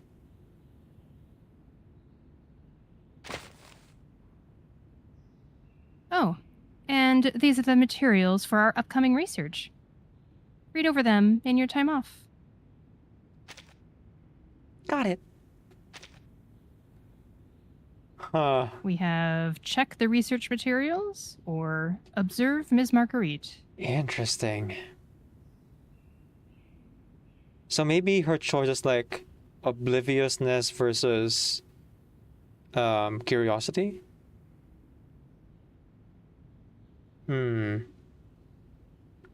So we know that the research that they're doing, more or less, it's not that it's like useless, but the real research they're doing is for Institute Lorenz, because Lawrence Butterfly like actively undermines her own team here and steals her data for her paper, right? Right. Here, let me just scroll up a little bit here. Man, the manipulation is real. She's the one writing all the scathing remarks about the researchers, like calling them out individually. And yet she's also the person like soothing them. Woo. As Lawrence Butterfly, she tears them down. As Marguerite, she builds them back up. Like, oh, I just need to catch up with all of you. Yeah, it's so skeevy. I love it. Dan gave the wrong answer here and said hot chocolate. You failed. I always say hot chocolate too, Dan. Solidarity. Oh, the stream's not working on so well anymore. I'm going through a tunnel. Oh no! No, it's fine. You can say whatever you want. I'm really curious about observing Miss Marguerite. I'm gonna go with that one. I say pick whatever you want right now. Sure. Yeah. Okay. We'll pick the other route later, I suppose. Observe Ms. Marguerite. Ms. Marguerite quickly returns to her usual calm, as though Lawrence Butterfly's provocation has already been set aside. She turns back to her paperwork, pen scratching steadily against the page. Sensing Eagle's gaze, she glances back.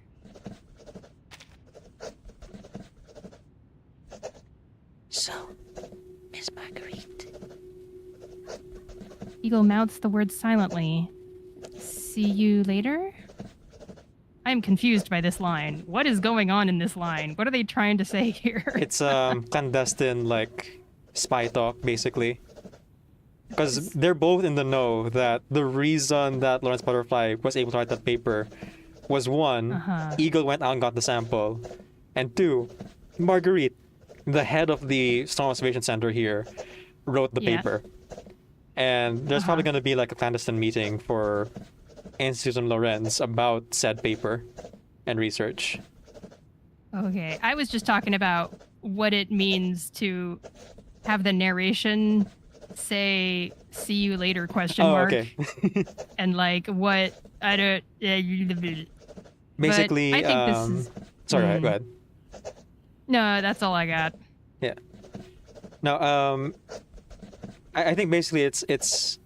What do you think literally happened here is what I am asking, yeah. If you've ever seen, like, spy thrillers, one of the skills they have is to say something out loud, but their mouths are saying something different at the same time. So, like, the shape of the words is different. So she says out loud here, "So, Miss Marguerite," like he's going to leave, but then mouthing the words, "see you later," at the same time. So only people who are looking at her would notice. So she's kind of saying "see you later" to herself, to Marguerite, kind of. Oh, this is also used in Spy Family, where they're mouthing words that are different from like the sound that's coming out. Oh. Interesting trick here that she's picked up. But like, what's the purpose of doing that? Like, it's basically just like transmit information underneath like a casual conversation or like encoded. So who is Eagle transferring that information to? Lawrence Butterfly. If not Marguerite. Yeah, her. Lawrence yeah. Butterfly? Wait. Oh. So she's looking at Lawrence Butterfly. Lawrence Butterfly's looking back. Everyone else is looking away. Oh, so everyone else in the room is going to hear "so Ms. Marguerite." But what she sees is the real message, which is "see you later." Okay. All right. Okay. Spy stuff. Spy stuff, clearly. All right. At least I think. You know, it's hard to tell because like it's all text. I think that's a good guess. That sounds like it makes sense. Yeah. Miss Marguerite's eyes crinkle with a smile. Message received. Yeah, to be continued. So they're hiding all this stuff from the other people. Okay. Okay. All right. Yeah. This is another reason I do these collab streams is I can have someone else on Discord and I can be like, help. I don't understand what's going on. I'm a little bit lost. Okay, so we only have 2 choices then? Oh yeah, because that was the butterfly thingy. Yeah. Oh. Interesting. So only 2 what does the diverging review button paths. thing do up here? Oh, it just lets you redo your choices and stuff. Oh, that thing. Right. I remember now. Yeah. We'll do it at the end if there's multiple endings. Right, okay. I don't think there is. But we'll find out. You know, a butterfly flapping its wings in Texas makes a hot dog in India or whatever. However that saying goes. I didn't follow that at all. But okay, smiles and nods. Oh, wait. Sorry, my brain got confused. A butterfly flapping its wings in China makes a tornado... Cause a tornado or something, like a weather instance happen. Yeah, in America or something, yeah. That was the thing. Chaos! I can do anything. Yeah. Okay, let's go ahead and jump in, and then we'll take our long break right after. Sounds good. Okay. Oh wait, hang on. Did I miss any chats? Oh, down on the YouTube side says, You've been hit by, you've been struck by a smooth butterfly. That's great. I like that a lot. I love that. Yeah, poor Annie. Poor Rachel. And Colwall too. And as of the main story, one more victim to that list. Oh no. Oh, right, and that's the Lawrence Butterfly, like, phrase. That's why I got confused, because there was a Texas thing in there. He says, like, can a butterfly's wings in Brazil stir a tornado in Texas? In her French accent.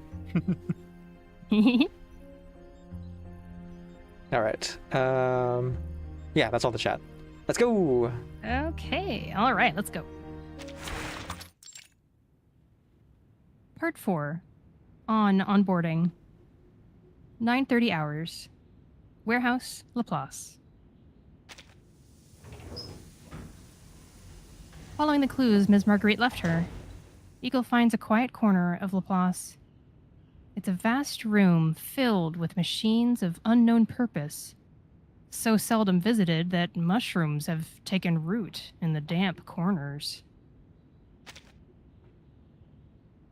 Eagle leans in to study the machines, which appear randomly placed at first glance, but there is a peculiar energy flowing between them.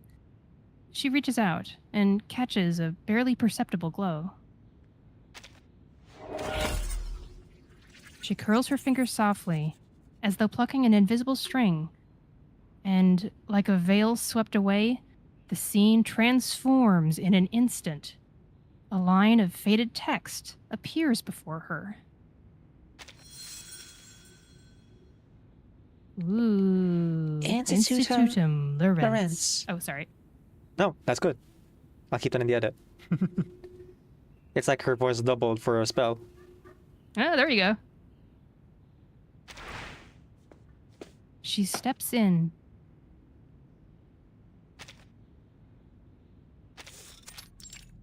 Ooh. Institutum Lorentz. The laboratory is vast and nearly empty. All types of arcane devices are piled in every corner. The few researchers inside are lost in their own work, undisturbed even by the sound of someone entering. Okay, should I take over X? I feel like I think Yeah, that you were go right. for it. That I think- we're a yeah. little bit unbalanced. Yeah. Let's Yeah. do that. Switch on over.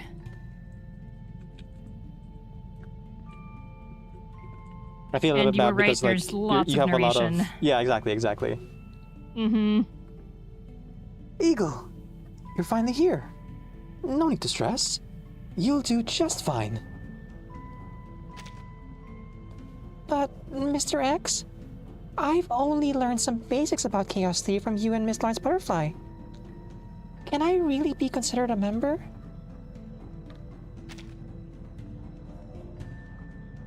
By time alone, you're more senior than most of the researchers here.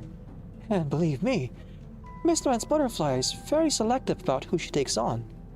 Yes. She really likes to choose her victims. I mean, friends. Friends. Friends. She studies her friends very closely. Like less like a butterfly and more like a spider, honestly.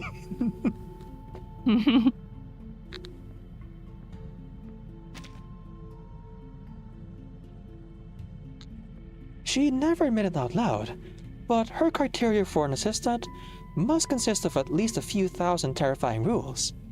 Honestly, I thought it would take a miracle for anyone to meet all her demands, and yet, here you are. You've been her assistant for quite some time, without a single hiccup. You organize all the messy data she avoids, and you're even managing to study chaos theory while getting to grips with a whole new era. I think it's safe to conclude her preference for you is entirely justified. You're a remarkably reliable assistant. Now, are you ready? Yes.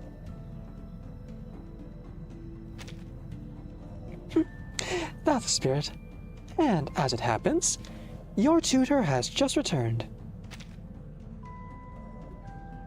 Marguerite strides into the laboratory. Though Eagle knows that here, her tutor has another name.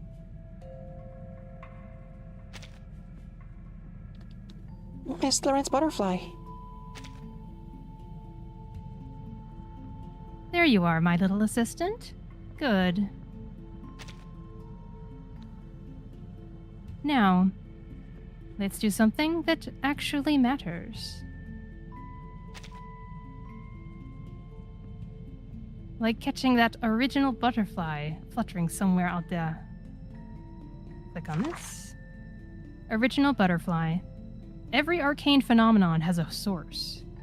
Institutum Lawrence believes the era-changing storm was caused by the flapping wings of the original butterfly in ancient times, and that finding that primal chaotic energy is the key to uncovering the truth behind it. They theorize that years of buildup and change made the energy volatile, which sparked the various strange happenings of the present day.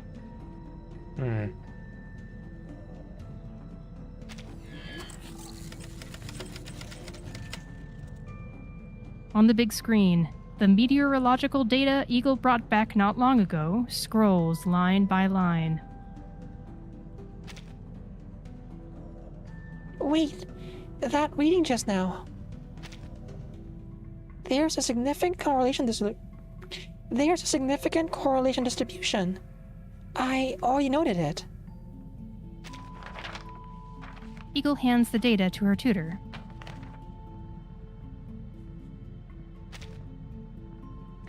Though what exactly the correlation means still needs analysis. I don't have a conclusion yet. I'm sorry, ma'am.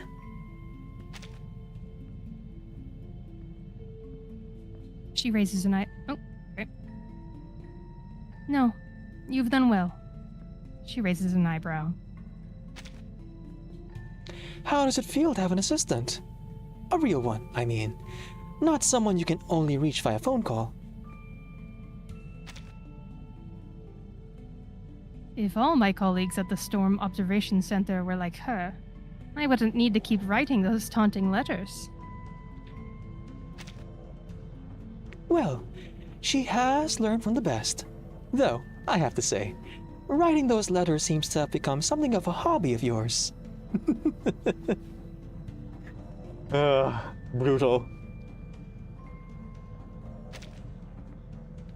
Tell me, Eagle, don't you find Marguerite's behavior a bit odd? She's the one behind all those provocative She's the one behind all those provocative letters. Yet, in front of the very same people, she's all smiles. That goes a little beyond a joke, don't you think?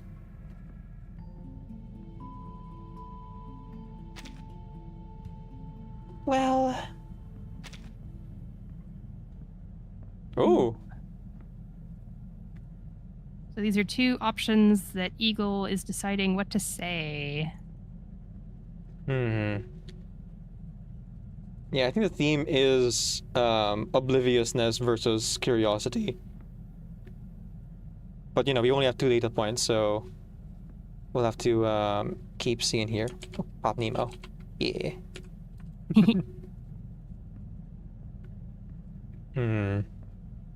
So we chose to look directly at her last time. So I think we call her out. Also, Lawrence Butterfly sees this as like provocation and not ruthless, scathing teasing. She sees it as motivating. Which I guess it is. Yeah, in a way. Oh shoot, I forgot to run the ad earlier. Whoops. I have another one. You can change over to my stream if you're on Decaf stream. Yeah. Head on over to Shinies, folks. So we can continue on. To avoid the ads and keep up with the story. Or, you know, go to YouTube. But, you know, there's actually ad revenue if you head on over to Shiny. Excuse me. Shared ad revenue, everybody. Shared I already ad ran my revenue. ads about 10 minutes ago, I think. Hey. Oh, I didn't shout out... Wait. I guess I did shout out Decaf, sort of, when the raid happened. Yeah. I have this command set up with Mix It Up where when a raid happens, Mix It Up waits 20 seconds or so and then does a link to the channel that just raided. Nice. Although, even that one is like... It's not the same as the Twitch shout out. It's like slightly different, and I wish it was all the same. I wish it was all standardized. Right. You gotta do some real specific things for that, I think. Yeah, something like that, yeah. It works. And I appreciate the shout out. It works. Same. Okay, let's continue on. Okay. So let's call her out and say, I wouldn't... Oh yeah, this is actually Eagle saying it. Yeah. Well, I wouldn't exactly call it good either.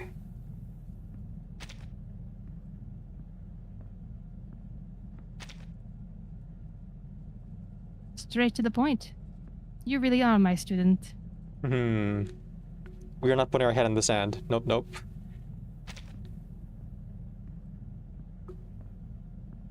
But you're also my assistant. So don't worry. We'll get along just fine. I still remember the first time we met. You were on a mission to join the Scouts. It was a search and rescue mission. The target was a puppy. And you were the one who found it. Who needs a team of Scouts when you've got a tracking incantation like yours, huh? Right, that's her skill. I forgot. Tracking thing. Incantation. That's how she was able to find the trail of Xavier all the way back when you voice acted that. When you use her as a unit in the gameplay, she marks an enemy. Right, right.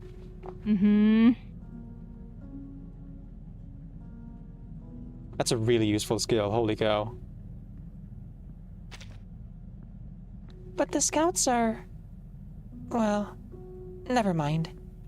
There's no way I can join them now anyway. There's no way I can join...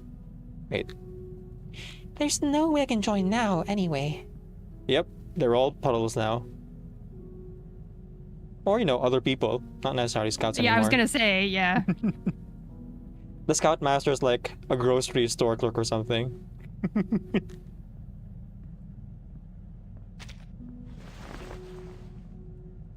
Eagle's head droops. Before she realizes it, a pair of hands has quietly straightened her collar.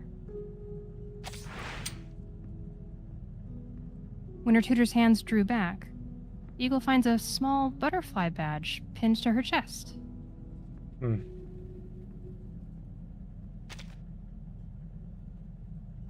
Eagle, this is your reward for successfully completing your first field mission, an Institutum Lorentz badge, the first and only person here to receive one.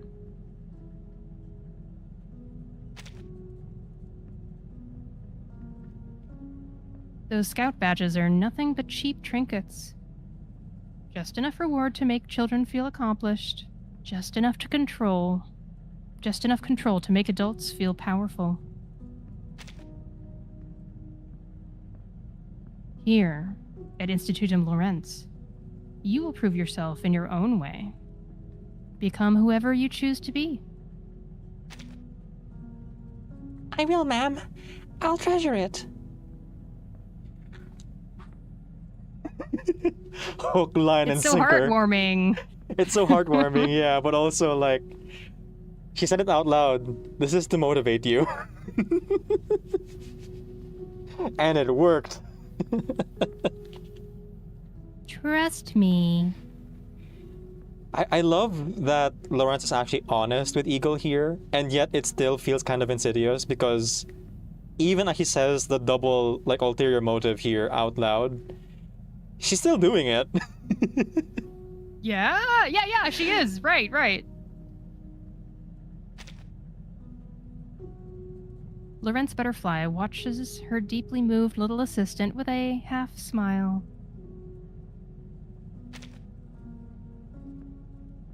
Now, back to work. Eagle, could you use your arcane skill to track the movement of the chaos particles in the simulator? Let's go over this data one more time. Of course, ma'am. She decides not to ask about the small, dark red stain on her tutor's cuff that she spotted while she was receiving the badge.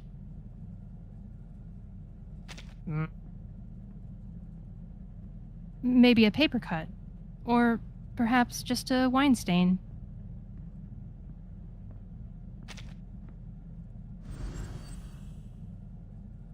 Eagle turns her attention back to the data.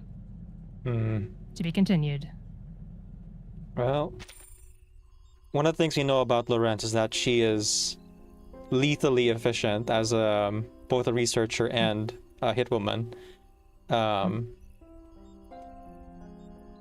imagine it's ketchup. You know? The 90s, though. So we know from Lorentz Butterfly's PV that she regularly goes out and assassinates people for whatever reason. Part of it, I think, is to steal information. Part of it is also, I think, to kind of like help with the tracking of chaos particles. Okay. Although I'm trying to think of like what particular target would be enticing to her in the 90s before Arcana is back. Because like in that chaotic period where there was no clear enemy per se, like we had the Apollos Brotherhood, right? And later it was revealed to actually be the Mass Anecdote all along, because of course it was. Right.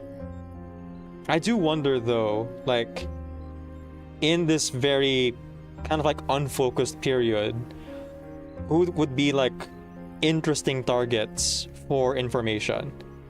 Right. Was she maybe looking into the Amber Room again? Or the Manus Vindictae, or perhaps both? Right, like for sure, it feels like. Right. Amber Possibly Room. even to the secrets of the main story, which Shan hasn't seen yet, so I'm not meltdown about that particular thing, but I mean, we've already given a warning. I'm here and okay with hearing things out of order. right. I guess I can talk about something further back and then allude to it. That's fine. Constantine's bosses. We know that for as ruthless as Constantine is, there was a chapter way back when where it was after like Vertin's timekeeper squad was given autonomy, where she spoke with the president character who's like no sprite but just his voice being like all according to plan. Observe for now, the Pax House will continue our efforts. This does not affect things, and we will continue to like observe the timekeeper, all that good stuff. Interestingly, she kind of like seemed to be extremely loyal to this voice, and it was one of those rare instances where we see like Constantine actually lowering her head and being a little bit meek. I was talking to someone else. Which chapter was that? All the way back in chapter 4, I think. Okay, so the chapter of like Novel El Textile or whatever the it's one called. where it's all about legislation and passing Right, a bill, and Vertin is in the coma, right? Politicians doing politician things. The one chapter where I admit I got a little bored when I was reading it. Yeah, But fair. The political intrigue was well written, but also it's political intrigue. Yeah. It's the Clone Wars of the Star Wars series, you know? Right. Oh, sorry. Dan corrected me here. It's actually El Oro de los Tigres. Thank you. Yep. Oh, is that 8? No, 4. That's 4. Chapter 4 is El Oro de los Tigres. Oh, Yeah. okay. Novel Textile, I think, was Vertin asleep and dreaming about her days at the SPDM. I always get the two confused because they're very tied together. They happen like at the same time. So I'm wondering if maybe that's the information she was going for. If she was going for information about the Pax House or the Peace Council, maybe, and so like that's the person she questioned, and so ended up with or it's one of the people who's connected to it that she questioned, quote unquote, and that's how she ended up with a blood stain on her cuff. Okay. It is also entirely possible that it was the very same person we saw in that trailer, in that PV. Because we know that trailer. Yeah, that exact trailer. As in the Wait. Lawrence Butterfly PV. Yeah. Okay. Because we know that I think I haven't watched those. I'm keeping all those in my back pocket for a react video in the future. For a rainy day. I mean, feel free to talk about them. I just haven't seen them. Yeah. We know that that person that she killed, attacked. I guess unclear if she killed them or not. Because it cut to black before. She took out her ray gun. Okay. We know that they're part of the Foundation because all the architecture in that PV was of the Foundation headquarters and the sliding doors and everything. So whoever she attacked was supposed to be one of their own, right? So I wonder if it could be that person. Dan here supposes, what if it's one of the Hush Troopers who got away? Right. In Hush Trooper. So in the last story with Lawrence Butterfly, under her debut story actually, what's it called? The Ramona chapter. Oh, okay. Yeah. Yeah. We learned about the Hush Troopers, whose basic the job Velvet was Room? Yeah, the Amber Room, people who were hired. Go ahead, sorry. The event was called something. Or Velvet. I might be off. The turquoise. I was Turquoise like, it was you. a color. Yeah. Yep. There we go. Their whole job was to get quote unquote deserters and bring them to the Amber Room to be experimented on. Unclear if they were actually, I don't know. Most of them it seemed to be fabricated as being deserters, and more, it's just the same people that they laundered last time into the Amber Room. Majority of them are probably just like, you know, same face, different soul people that have been tested over and over again.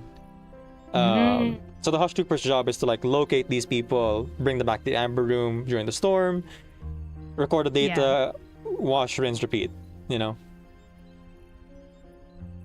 Let's see. Any experience to listen to your voice acting while playing along on my R99 account? Thank you. We do our best. Yay! And it's a ton of fun. Thanks for hanging out and listening. Yeah. Oh, did I miss Yepers Peppers? No, I did. I got it. You got it. You got it. Yeah, I was in that train. All right, folks. It is 6:21. Let's go ahead and take a 25-minute break here. We always take a bit of a long break in between, usually about halfway through, just to pace ourselves. Anecdotes being no exception, despite being shorter.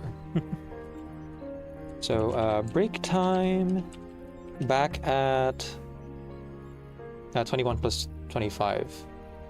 46. Yeah, 46. 46. Sounds good. Yep. I'm gonna go get feed the a dogs. toasted bagel with cream cheese. Feed the dogs. Yeah. Say hello to the doggies for us. I will feed the dogs and refill my water. Okay, I'll be back after some food and stuff. And I'll probably...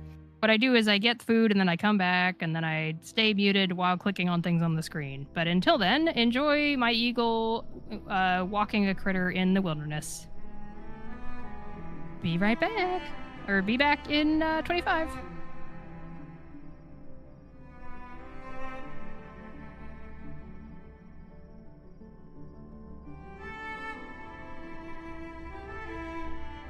Laplace's uniforms are made of a special material. It's light, wrinkle-resistant, and most importantly, insulated and fireproof. They say it's to protect researchers during dangerous experiments. Luckily, I haven't had to test that out for myself yet.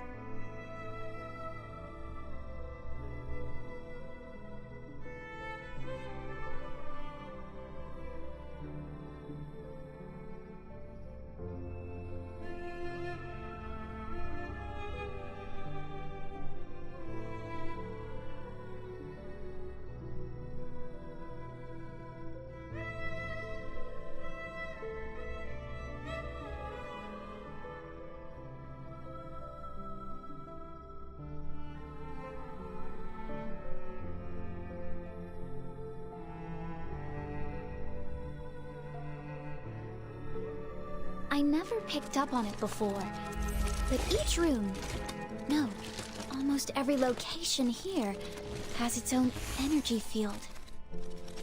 It's as if there were many independent worlds coexisting within the same space. It's truly amazing.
Okay, and the face mask.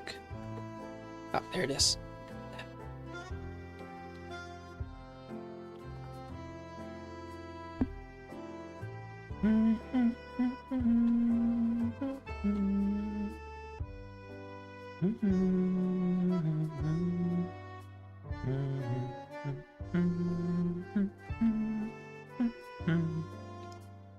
Alright, and... Hi, Shiny. Oh. Can't hear Shiny yet. Might not be back yet. Welcome back, chat. Now Welcome I'm back. Hello. Hi. I was just checking Lawrence's Butterfly's voice in a YouTube video since I don't own her. Right. Oh, you skipped her. Right. Yep, that was right around the time when we had, it felt like we had 2 limited 6 stars right after another. Plus we had Igor and we had Shang Hogbong, and it was all upcoming. So I just knew I had to be super selective prejudiced against non-limited, non-male 6 stars. And now I'm at the part, actually, where I probably have the most amount of 6 stars I don't own in the game at this point. Well, I would say. Between the anniversary and the upcoming patches, with some of the free stuff I've heard about, you should be good. Here's hoping. Unless, of course, you swipe, and then, you know. Yeah, I did swipe. I got the Roaring Month so that I would have enough crystal drops to get Charon's garment. Nice. So that's giving me some drops for summons. So you're in what do you call this? You're well equipped, as they say. I'm pretty well equipped. I have 140 saved for whatever the next limited is, and then until we know when the next male 6 star is coming out, I'm gonna let myself use whatever's left over to maybe throw some at Ms. Stranger. We'll see. I can't decide yet. Well, whatever works, you know. It's your pull plan, your pull position. Yep. Dan on YouTube says, I was perusing Reddit on break, and apparently, Eagle's old and new signatures differ. She learned to write cursive. Ooh. Did she now? Aw, that's cute. Here, let me take a look. Because I have Eagle, so I can see that. Is there anything I can do around here? here? The new Eagle. Analyze data, you need to file reports, start sharing your screen organize again. documents, draft letters, handle parcels, make coffee. Apparently Whatever's it went away. Yeah. There you go. Thank you. Yeah, it is cursive. Nice. And then the original signature. Oh, I heard a sound. Was that Discord? Is my screen still sharing? Yep, it is. Okay. Might have just been Discord doing a thing. Discord, I'm howling at the moon. You're here. Hang on 1 second. Oh yeah, it is like block letters when she's younger, and then fancy cursive when she's older. You can see how she was, like, you know how when you're in school, you're taught exactly how tall to make a capital letter and a tall letter and a half letter, you know? It's very just specific. Perfectly, yeah. Excellent. So cute. Yeah. I'll have to get her to R10 at some point so I can play Eagle alongside Eagle against Eagle. Yeah, there you go. Good morning.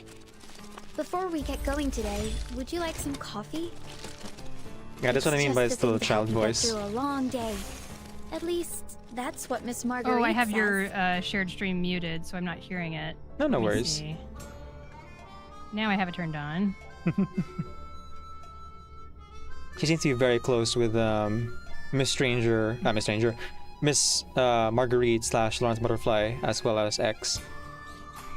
Miss Marguerite once said that if I could find a way to incorporate my arcane skill into these detection devices in a reproducible method, and she would help me publish a paper on it. I always find working toward a clear goal helps me focus. Interesting. She did a mini impression of her mentor here for a second. Oh. And I just realized the thing on her hat here is like a copy of Lawrence Butterfly's like antennas on her headband, but like wrapped around the hat. Cool. Honestly, her whole outfit is just like it's a cool mix between X and Lawrence Butterfly. And the traditional Foundation uniform with her father's like scout badge and sash attached. I never picked up on it before, but each room. Real quick, because I do have her I2 outfit. I want to see if I can find that badge that Lawrence gave her during the story we just saw. Is there anything I can do around here? Analyze data, file reports. There it is, on top. Organize documents, draft letters. If you go to the parcels, clothes hanger menu, make you can coffee. zoom in on her. Whatever's needed. Oh, that's true.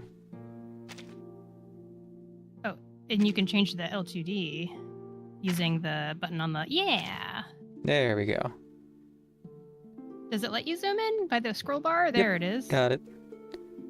Okay, it's a club. So not on this one, maybe? Let's see the other one.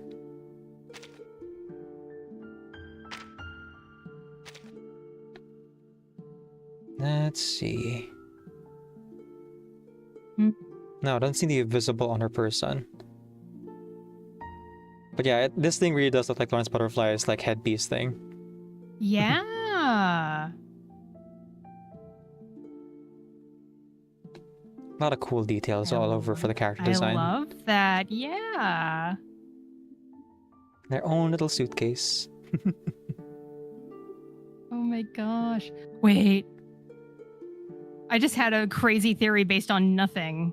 Go for it. But what if Eagle is like the next Vertin? She's the next timekeeper, just in case Vertin dies or something. I don't know. A backup. A backup. Ugh. Crazy theory based on nothing, but it just came to because she's got the suitcase. She got the look. She got the pizzazz. You're gonna make it big, kid. Oh, even her I2 outfit has the Lawrence Butterfly like headpiece thing. Nice. Cool details. I really enjoy my current duties, but these quiet. So Eagle, Eagle X, and Lawrence Butterfly, call it the Chaos Family. Right, maybe that team against the giant eagle that shows up in Limbo sometimes. Although I can't remember if like that giant eagle is permanent in one of the artifice and somnambulism levels. I'll have to check for that one. That's the fight I want to have Eagle fight against. Oh yeah. Alright, and let's claim that reward. Ads have been run. Ooh, I got the Psy Cube. Hooray! Yep. Grants all allies ultimate might. Plus 2% for 3 rounds. Hot damn. So you attack 4 times and you give 8% ultimate might. And then if you max it that's out, just amp 1, yeah. it's 4 times 4, so that's 16% ultimate might. That's, I think, a little bit juicy, higher than Ulrich. Let me just put that on her because she deserves The it. puppy is delighted by your visit. Small, tangent here, folks. You know how it is. Sneaking up on people. Don't you? And that's fine. I just started running a little bit of ads for 2 Is there minutes anything or I so. can do around Good here? idea. Analyze data, file reports, organize documents, draft letters, handle parcels. In Main's Bulletin, I've started actually focusing on spending on gluttony and greed, as I found out that they actually reset every time Main's Bulletin shows up. And so I've just been buying that every time. Or at least I think it has, and I hopefully haven't In Main's misreading the Bulletin, number. they refresh, agreed, every Yeah. time. So I wanna get all of my Psy Cubes up to max level, even though I'm foregoing some materials. In the long run, the Psy Cube amplifiers are much more valuable compared to regular like level up materials in the long run. Yeah. That is. Like character level up stuff. Yeah, and if you're a whale, it's like real valuable because like there's so many ways you can get green gluttony. My voice shrinks as I think about how much money that would cost. So much money. But you know, happiness points. That's what we're earning.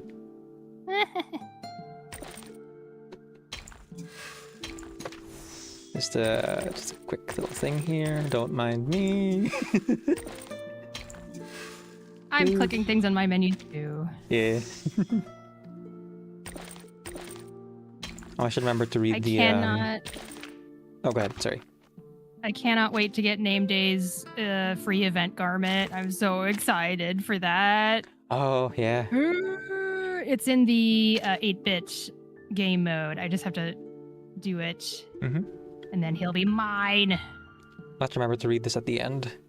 'Cause this is fun.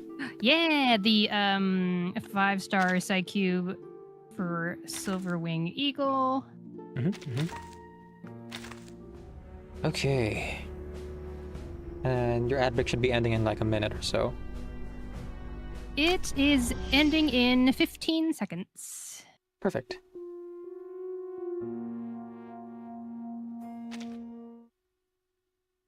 Silverwing Eagle says, identify, capture, compress, fire. Kill them all. Leave no survivors. Take no prisoners, the child said calmly. Oh my gosh. Yep, Burton really said, go my child soldiers. Isn't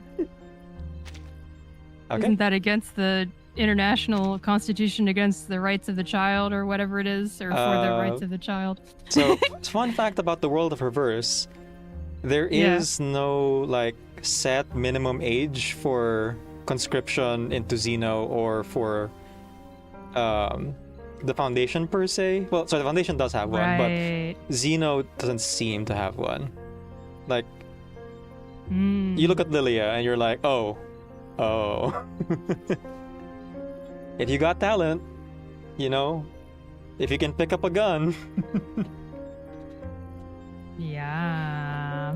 There was a whole thing about it in the podcast for Reverse 999, hosted by some of the content creators called the Voidcast, about basically child soldiers and child laborers are just normal in this world. Oh yeah. I mean, They're not the only franchise that does that. Yeah. I mean, it wasn't too long ago, and honestly, a little bit in some places, like it still is, that you know, child labor was seen as normal. Yeah. And it still happens. Yeah, it still happens, In unfortunately. pockets here and there. And yeah. Like, we're trying our best to abolish it as much as possible, but regulation and you know, talking with your wallet, guys, it does make a difference. Yes, it does. Boycotts do work, guys. You just have to like really keep at it. Yep. Never let your foot off the gas pedal on it. Dan says that's her ultimate line. Still considering possible teams for her because my conduit is too good. Oh, I just have Silverwing Eagle in my negative status team. So it's Noir, Six, and Sotheby is the team I use Silverwing Eagle in.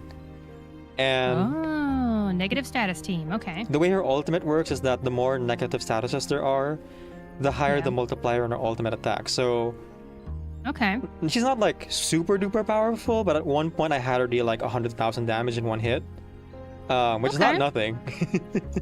That's not nothing. Yeah, and that's without like fighting in the game modes that like give you insane multipliers. All right, let's go ahead and dive back in, shall we? Let's do this. All right. Oh, sorry. One more thing, I gotta update the pinned message. Ah, yes. There we go. I changed it over when we go on break. There we are. I finally fixed my timer problem, folks. As it turns out, because of all the power outages, my computer's system clock had desynced, and so I had to manually go in and resync the clock. And apparently, I thought it was always just like reading off of my time zone that I set in the settings menu. Turns out it was actually tied to my system clock. That's why all my cooldowns and like timers were messed up in the browser. It's a Windows PC? Yeah, Windows PC. Huh. It seems like the kind of thing that would be connected to the internet or something. Wild. Yeah. It was 2 minutes off, so like all my timers were off by 2 minutes in the web version of like Twitch and all of my command and things. But once I synced my clock, everything fixed. Okay. Very strange. And speaking of strange things, actually that's not a good segue. Whatever. Let's go ahead and jump right back in. Okay.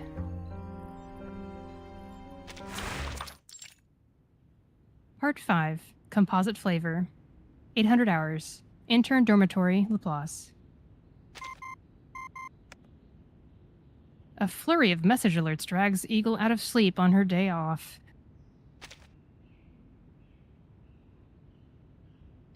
I'm in a bit of trouble. Could you come lend a hand? Coordinates below. X. Probably encoded, if I have to guess. If possible, bring something useful. Something that can handle a big guy. Uh-oh. What happened, Mr. X? I'm on my way. Deep in the forest. Eagle finds X easily enough in the thick of the forest, but that turns out to be far from the biggest of today's obstacles.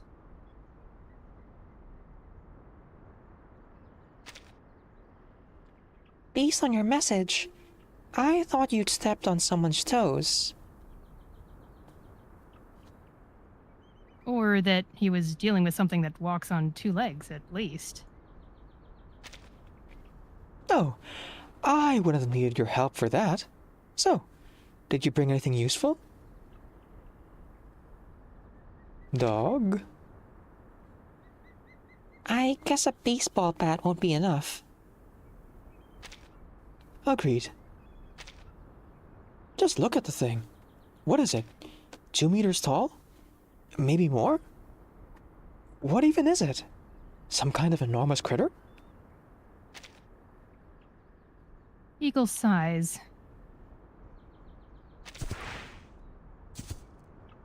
It's a moose. Oh, it's a megafauna. God.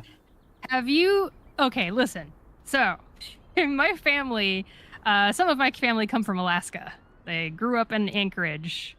And it is super easy to just run across one of these giant beasts in literal suburbia. Like, just roaming like they own the place, because they do, you know?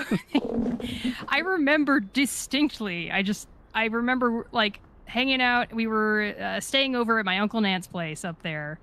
And in the morning, I've got my hot chocolate, and I'm looking out the living room window, and there's a big shape that's kind of behind a car. And I was like, that's a animal. That's a moose. It was taller than the car. It looked like a dinosaur.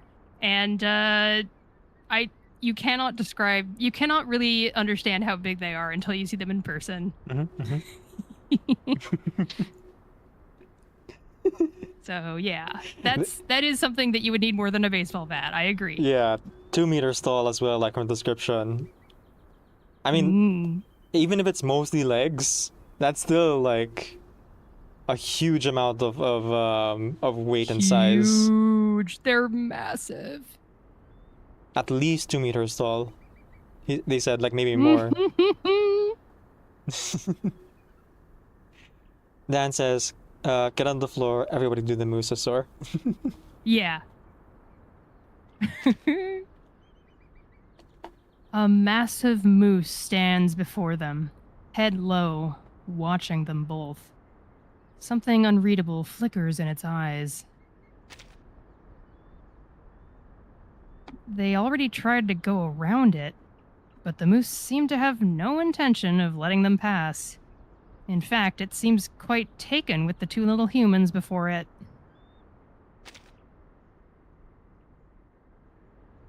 Moose don't eat people, do they? No? So, how did you end up like this? No idea. I was running an experiment in the forest this morning, and by the time I realized it, this great beast was already standing right behind me. What kind of experiment? A mechanical one. So you're making a machine? That's right. I've been working on that mass-produces let's see. Let me just do a pop memo real quick so I can recenter. That's right. I've been working on one that mass-produced fizzy sea salted lemon peppers. Oh my goodness, that's a mouthful. That's a lot. all right. I knew this. That's right. I've been working on one that mass-produces fizzy sea salted lemon pepper explosive gummies. It's too large for even Laplace's biggest lab, so I had to move the whole thing out here. That sounds delicious and extremely dangerous. I think I know why the moose is here. Plus, my colleagues have always had differing opinions on my candy machines.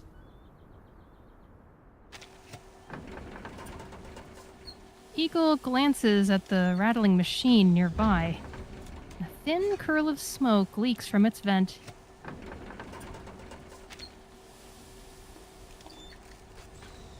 So, any ideas?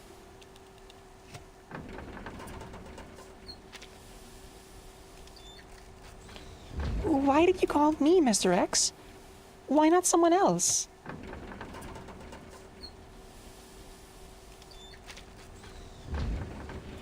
Being trapped by an animal isn't exactly the kind of thing you want to broadcast to all your colleagues. Oh, he's got some pride. Mm-hmm. When?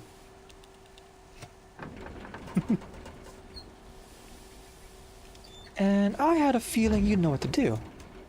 You're a scout, or a scout enthusiast, at least. You ought to know a thing or two about the wilderness. I thought you could tie some kind of arcane knot and back the thing off or something. There's no such thing. Actually, I think the reason's simple. It's probably the salt. Yeah, I was gonna say. Ah. We are programmed like biologically to seek out salt and sugar. And he made both. Yeah. But this is a gummy making machine.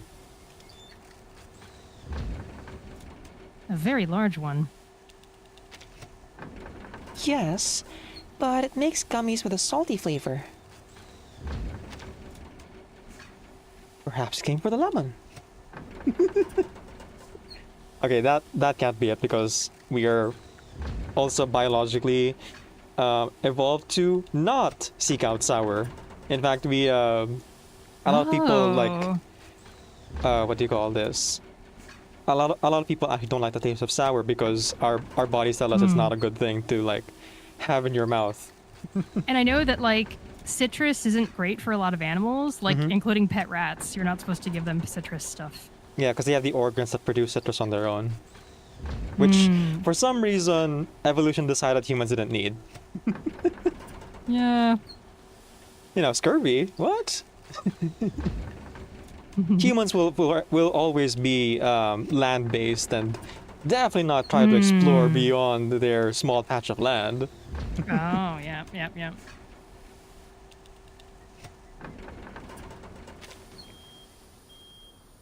The gummy machine, with a body about as long as its name, lets out an even stranger noise than before, as if offended at being ignored for so long. Mr. X, your machine is just a normal machine, right? No unusual functions or unawakened or anything? And that noise just now wasn't its way of joining our conversation, was it? Not to my knowledge. Most likely the feed port just jammed. And what happens if it is?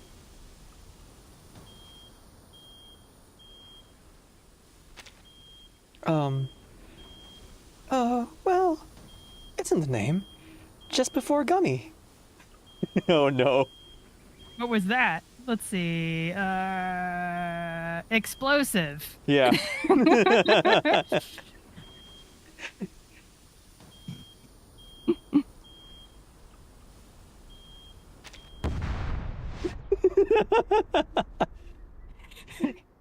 This potion. At that very moment. Sorry, go ahead. At that very moment, a tremendous explosion tears through the forest, sending the machine to a final, shuddering stop.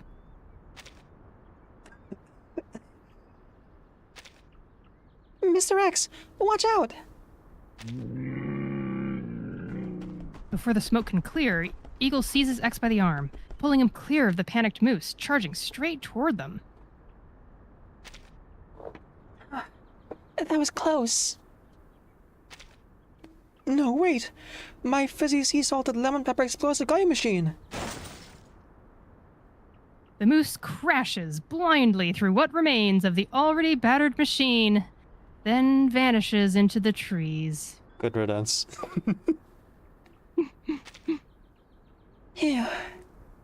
At least that problem is solved.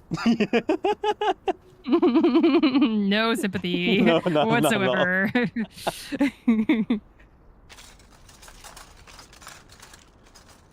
X walks over to what is left of his beloved machine.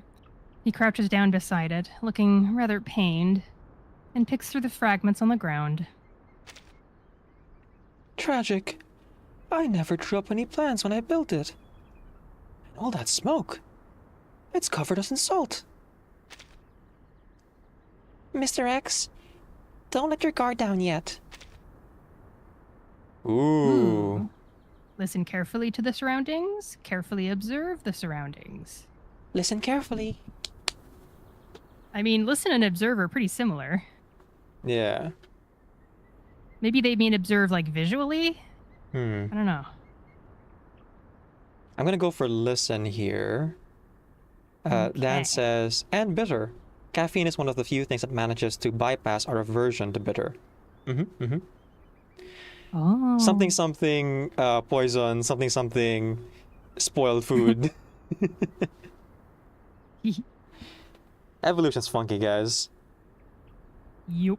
The one thing evolution hasn't caught up to yet, sorry, not the one thing, but like the big things that evolution hasn't caught up to yet was our industry. Like, we're still biologically programmed to seek out sugar, but we have sugar in abundance now, and our brains and like physiology hasn't caught on to that yet. Yeah, I have too much sweet things. It's a problem. It is. But that's why I always, whenever I'm on stream, I have my juice and then I chase it with water so I can, for one thing, water's good for you, and also it clears out the sugar from my mouth so I get less cavities. Yeah. There you Tip go. for all of you that get cavities a bunch. It helped me a lot. Dan So we're going to pick listen carefully. Oh, sorry. Real quick, Dan says something human or space orcs.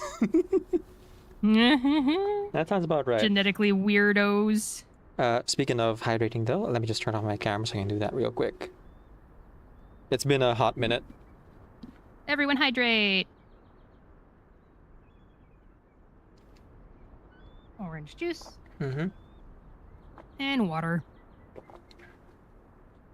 Good stuff. And I really do appreciate it because I super duper forget whenever we're streaming these voice acting collabs. Oh, that's very important. Very important. I've learned that over the past year or so. I really enforce the break thing because, like, I need to refill my water and I run out all throughout. And, like, you can hear the difference when I drink water. Mm-hmm. Very, very important. Hydrate or dihydrate, everyone. Yes. Okay.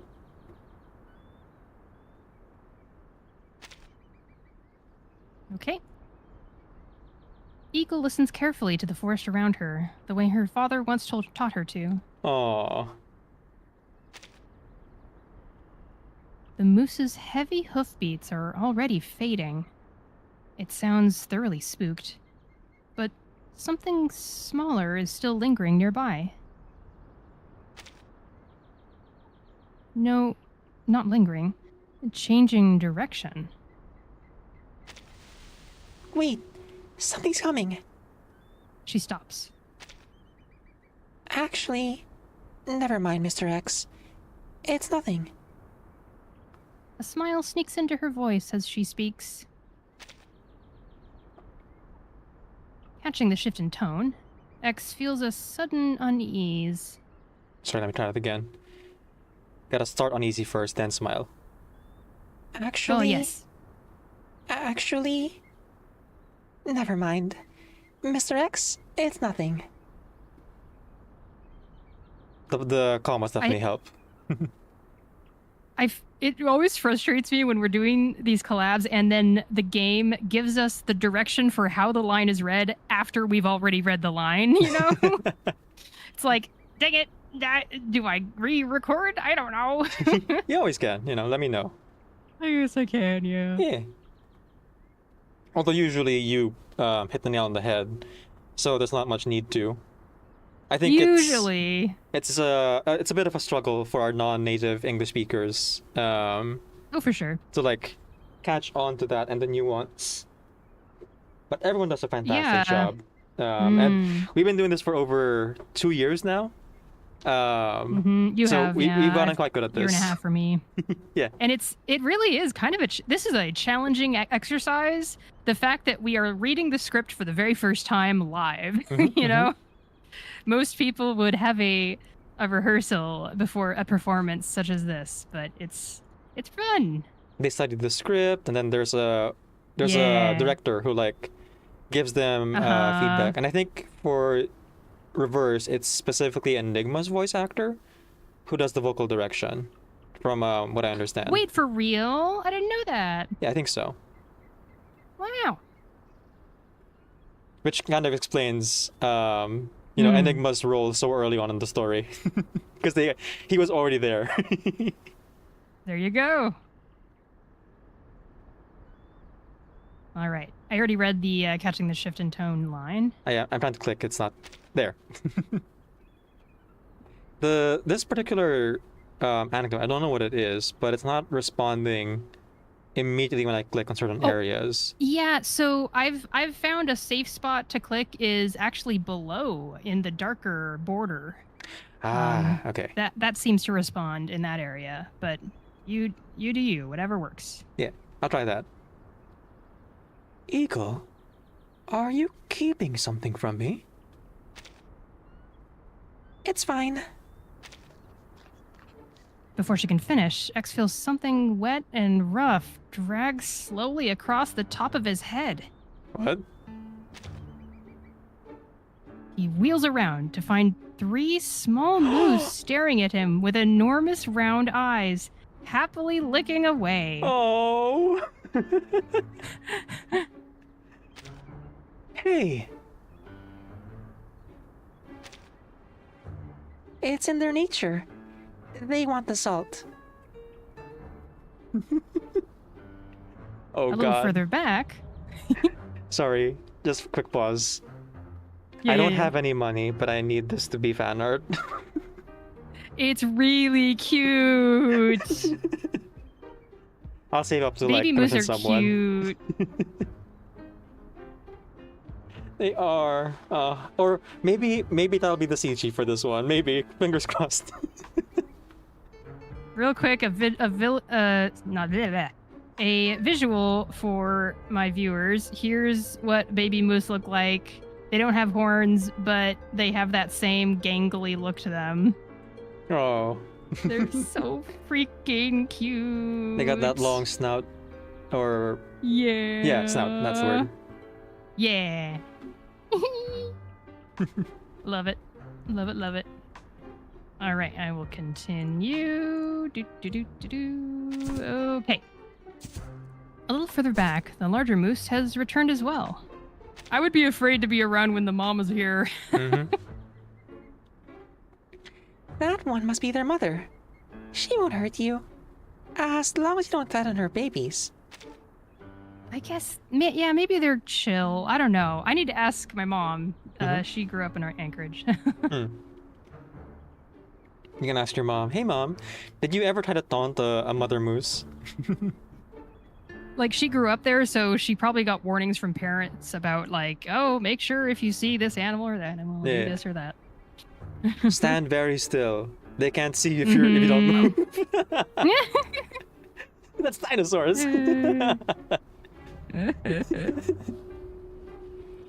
What counts as a threat exactly? Stopping them from licking me? Wait. The mother moose steps closer, and X finally understands what that look in her eyes meant all along. She wants the salt too. She extends her tongue. 1 hour later.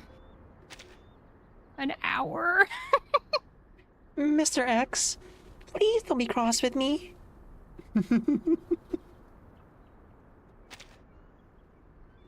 You're going to swear to forget everything that happened today. I cannot believe how cute this anecdote is. We never get the stuff like this. We never get stuff that's this cute. Oh my god. I would love this so much. No, I love this so much. Not past tense. Yeah. X attempts to smooth down his thoroughly licked hair. It does not go well. I needed this. All right. Eagle doesn't sound entirely convinced. Still, you came to help. I honestly wasn't expecting you to. Then, you really don't trust me. Huh. Whatever you say.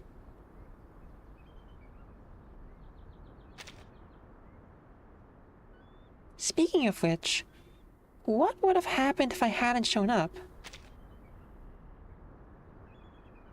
Neither of us would have liked that outcome. So, thank you. Ooh. Okay, that changed the tone quick. Here, something for you. Eagle takes the small object X has been clutching and examines it curiously. This looks like a piece of copper that fell out of the machine when it exploded. It's not just copper. That is a one-of-a-kind Incident Lorentz rescue medal. Sure. She keeps getting things to add to her sash. Yeah. It's so cute. But it really does just look like a copper plate. It's sticky. Treasure it, Eagle. A little bit of I'm revenge. having so much fun. This is great. The Goblin Slayer meme of, you get used to it. Oh. I don't know the Goblin Slayer meme, but... Being covered in sticky fluid. Oh no. Wait, Mr. X! To be continued. Moose saliva all over her sash. More data. Moose saliva. Oh my gosh.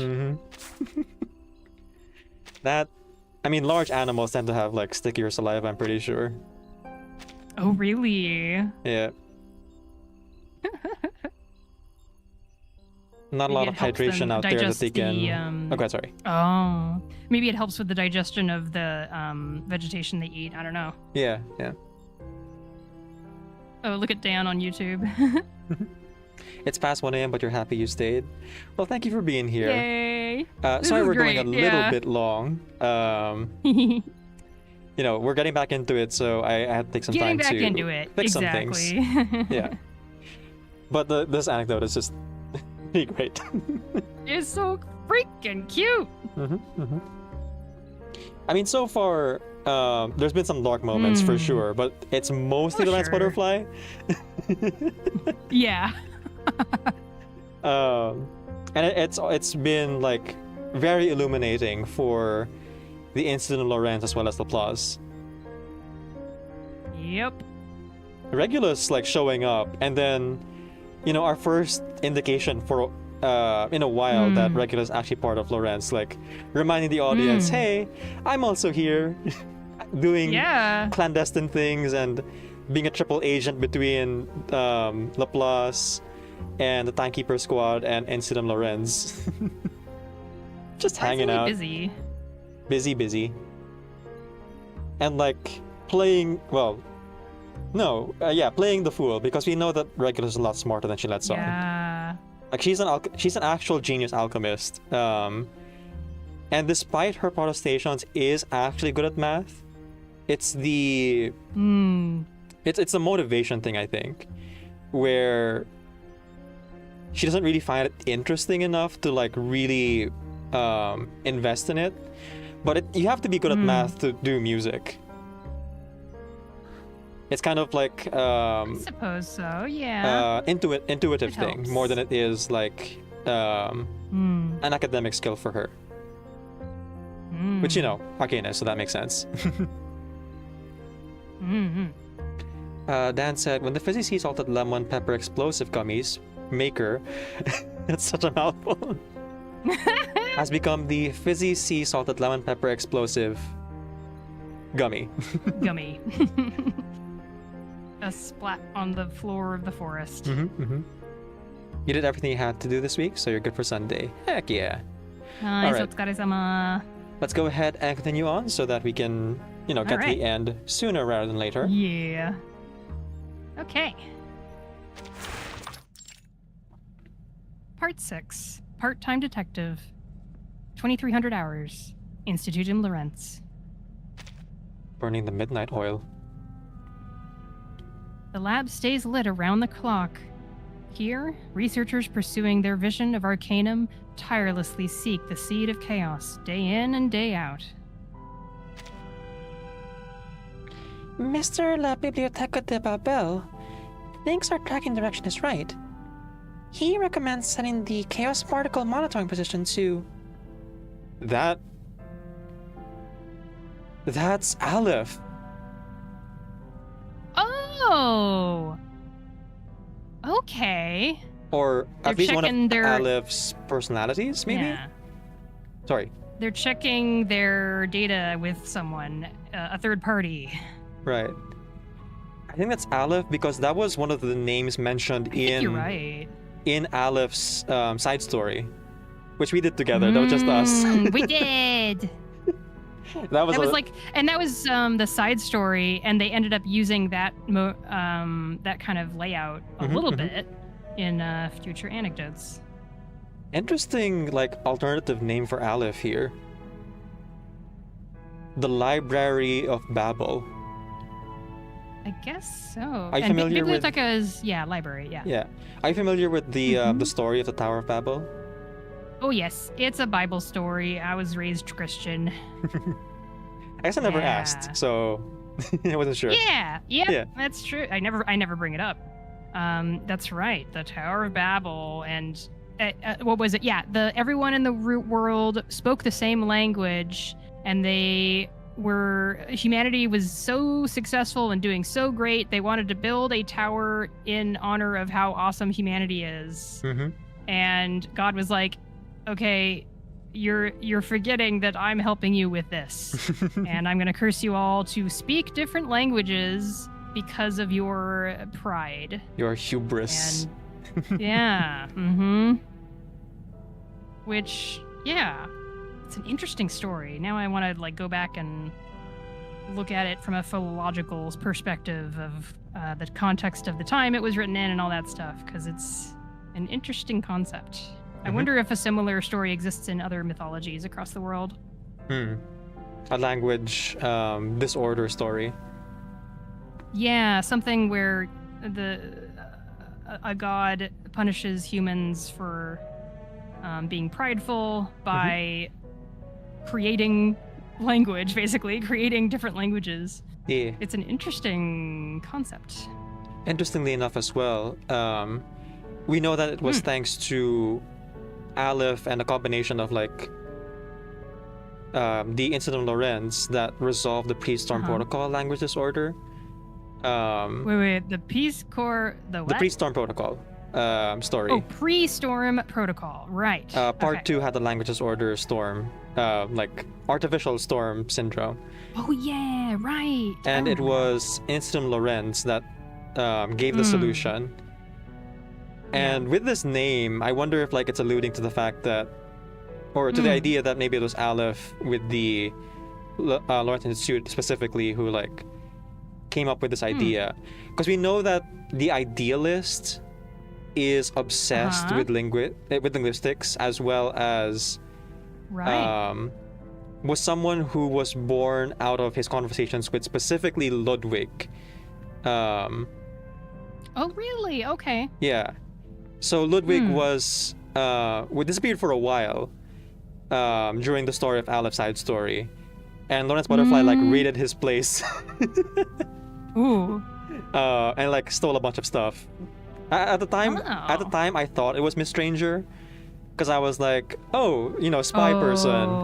But later we learned in like Torka Serpent Club that it was actually Lorenz who did it. She was the one who broke into Ludwig's office and stole all that stuff. It was Marguerite. Okay. It was Marguerite, yeah. I might like re-edit that video at some point, but then again, the views are already there, so it would be extra work. You could pin a comment or something, I guess. Yeah, or yeah. Add it. Since this posting of the video addendum, this has been revealed to not be Miss Stranger, but in fact Lawrence Butterfly. Yeah. And I mean, we do what we can. We're having fun theory crafting all the time. And yeah. We work with what we time got. will tell whether we're right. Yep, exactly.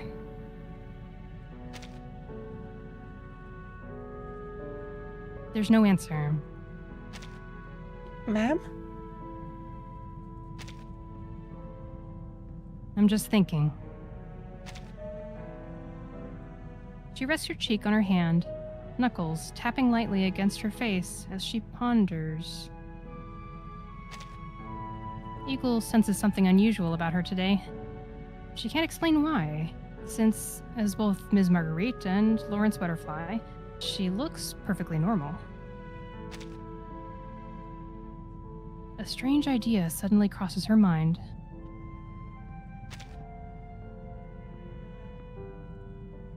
Maybe Eagle says this. What if there's more than just Marguerite and Lawrence Butterfly? Well, Eagle. Yes, ma'am? Eagle's sudden nervousness piques Lawrence Butterfly's interest. What's on your mind?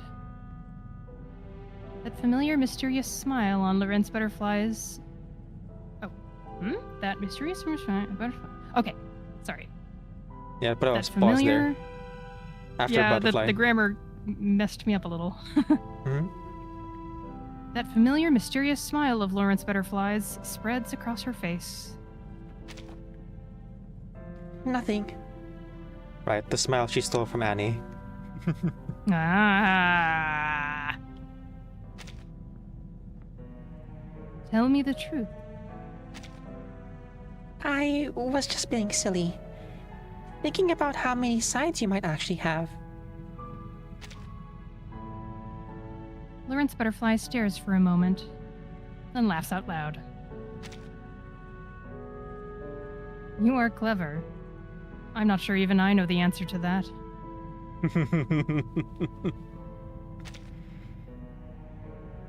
But no matter how many sides I have, you're still my trusted assistant. That won't change. Sure. Since we're both distracted today, let's call it a day. Otsukare-sama. Okay. I'll go back to the Star Observation Center to sort through the data. Take it easy there, won't you? The gentle meteorological observer Marguerite won't mind. Her voice drifts away as she leaves. I feel bad that my narrator voice and Lawrence Butterfly voice are a little close. I need to figure out a way to make them sound different. Oh well. Lounge Laplace.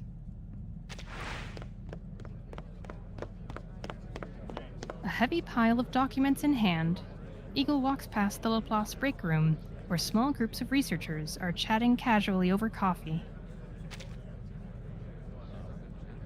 She glances at the data in her hands and slows her pace. Maybe she should grab a cup alongside the adults and join them in working late. At least then she could finish sorting the data before leaving. Hey, heard the news? About that plant-based milk they're serving in the break room? Oh, not that. Haven't you heard about that Foundation bureaucrat who disappeared recently? Oh, well, I did hear Penny's project finally got approved because Benjamin got replaced. He'd been blocking it for a while. Do we know these names? I can't remember. No, we don't. But the mention of a Foundation bureaucrat makes me think that the blood on her cuff was from the PV. Ooh. Oh, that's who she killed. Well, sorry, disappeared. Allegedly. Disappeared. Allowed to disappear, at the very least. Right. I was going to shorten it to lab ass, but then I realized no. What that would actually look like.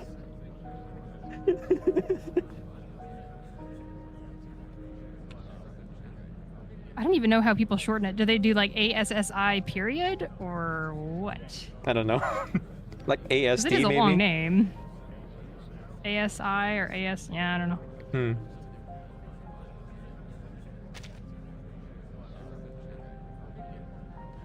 Oh yes, and if anyone is watching this stream for the first time, if you're curious of a list of characters that each of us are voicing, you can check out Decaf's stream for that. I have it on Notepad. Yep. LA? Ah, yes. Just another LA devotee. There you go. Yeah, LA is a good shortening. Yeah. Thank you, Dan. LA's. It's a good way to like keep yourself from panicking in the disco. He didn't just get replaced.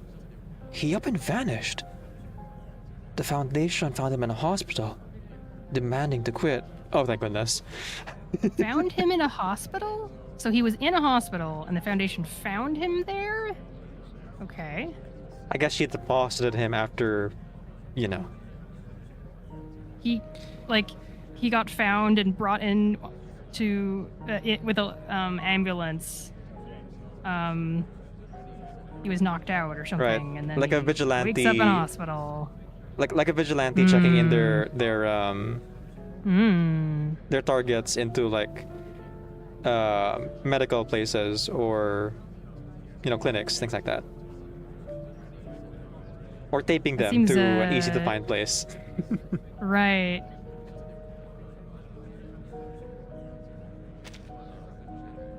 Any word from the Foundation? Think Madison Dictate was involved? Nobody knows yet, but honestly, he deserved it. A top-tier political rat, that guy.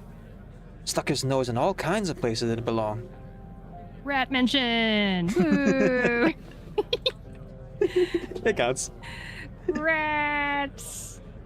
Doesn't show up on my side, but rats! I can just copy. There you go. Thank you. Yay. I hope this doesn't affect our work. Makes me think he saw something he wasn't supposed to see, which piqued her interest. Eagle jumps into the conversation. Hey, you're the new intern, right? Don't worry. The less the Foundation meddles in us, the better, I say. Those bureaucrats are always trying to come up with a new way to stick their fingers in the law's business. Right. So, no need to get hooked on coffee like the rest of us. Who knows? We might be writing fewer reports in the future. Yeah, it's 11 p.m.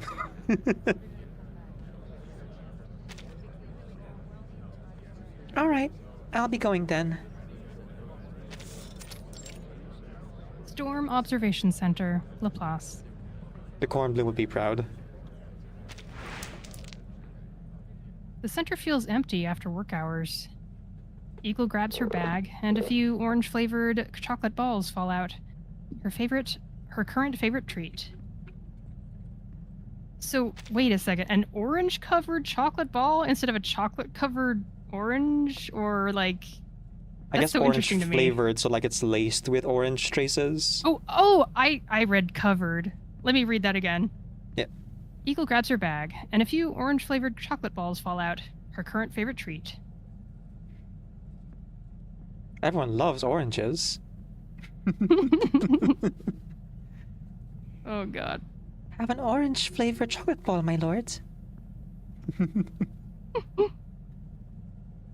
I should leave some for Miss Marguerite. Eagle adds some chocolates to the pile of materials and instruments on Marguerite's desk, disrupting the balance and sending them tumbling to the ground. Oh no! My oranges! While frantically gathering the fallen pages, something catches her attention. What's this? An evidence board? She's only seen these in whodunits. A small board with pinned photos, receipts, and careful timelines. Notes are jotted down next to each lead. Undoubtedly Ms. Marguerite's handwriting. Benjamin. The missing Foundation official they were talking about in the break room? Seeing that familiar name makes her swallow hard. Is she investigating him? No, Eagle. She's done. She suddenly remembers the dark red stain on Ms. Marguerite's cuff. Oh, I see now. Miss Marguerite has a side job as a detective. She must have uncovered some nefarious secrets about the Foundation. Oh, To Eagle. be continued. Oh, Eagle. You were so close. Oh, yeah. Yeah. The way that my heart stopped. Oh, that was so well done, the sound design. That was. Ooh. I'm wondering if I need to turn up the volume a little bit. Yeah, go for it. Let's see, in the game. Mm-hmm. A little, like, brief pause and then the bell ringing. Oh, Yeah. cinema. Like, I felt my breath catch in my throat and then my heart started pounding. That was so good. I hope the game audio came through. It was good. Mm-hmm. Whew. Okay. Dan says, it isn't murder, just business. I think I'll run a 3-minute ad for now. Oh, yeah, I'll do the same. In between? Yeah. Holy cow. When it comes to anecdotes, actually no, all the time. The theory crafting goes hard, guys. Yay. I realize that it does like lengthen the process here by quite a bit. But I promise, I swear to you, whenever I edit these, I only keep in the important bits. And the parts that are really funny. Yeah. Sometimes you go off topic or on tangent and I cut those out, but for the most part, they're still like semi-related, so I keep it in, and I sometimes even add like animations or visual jokes. That's gonna be so fun to edit. Oh, that is true. That is true. She invested Benjamins to save a penny. Or investigated, in this case, I guess. That must have been on purpose, right?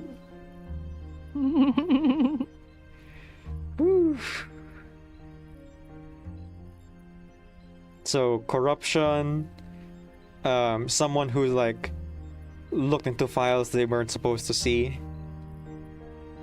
And of course, Eagle here, whether subconsciously or consciously, choosing not to come to the worst conclusion right away. I guess that is like the oh, go ahead, sorry. It feels sloppy for Lorenz Butterfly to leave a board like that in her office. Was she expecting no one to come into her office? I wonder. You know, there was that one time where she accidentally left the door open just a crack. Right, like, did she leave that stuff there for Eagle? Yeah. Also, I didn't mention this earlier, but like, you know, for as good as she is at her job and what she does, it's interesting how one single dark red stain just so happened to like be left behind as like a little bit of evidence. And like in a fairly noticeable spot too. In a very noticeable spot. And specifically chose that hand to like pin the badge onto Eagle, so like it would draw attention to it even further. Interesting coincidence, right? You know? Nobody's perfect. No, nobody's perfect, guys. Oh man, this is basically like a great look into Incident Lorenz, and a continuation a little bit of the Lorenz Butterfly story. Yeah. I think she's found her new favorite person. Let's call it person because the alternative is yeah. And for as much as like it is kind of, you know, skeevy and manipulative, I think what really makes her interesting is that she does seem to be, in a weird way, sincere. Yes, she has sincerity to herself, yeah. She like states the ulterior motive out loud, or at least, you know, the implied like motive out loud. She keeps some things close to her chest, but for the most part, it is always like upfront and up to the person that she's manipulating, like what decisions that they make. She doesn't like railroad per se, and that she leaves what was the word Dan used earlier, breadcrumbs yeah, for the people to follow. And this is what this feels like, a lot of very convenient breadcrumbs. Yep. Okay, ad break over? Yep, it's all done. I'm ready to go. That reminds me a little bit of Beryl and Broom, because their character stories are the most interlinked ones yet. Yeah, it's a very similar dynamic for sure. Of the person who like strings along and like knows way more, and the person who is right by their side and yet maybe sees the least because there's like a bias there of being right next to them the whole time. Because like surely this person I know is someone I know, and we spent so much time together. There's like sides to them, sure, but surely I've seen most of them, if not all of them at this point. After all the time we spent together. Oh, that chapter name. Alright, let's go. Okay. Part 7. An Eaglet on the Trail. 2330 hours. 2330 hours. How would you say that? 2300 hours 30 minutes, I guess, is how you would say it. 2330 is just that. Yeah, no need for minutes. Okay. Yep. 2330. Factory. Following the last note on the evidence board, Eagle arrives at an abandoned factory, figuring she might be useful for Ms. Margaret's side job.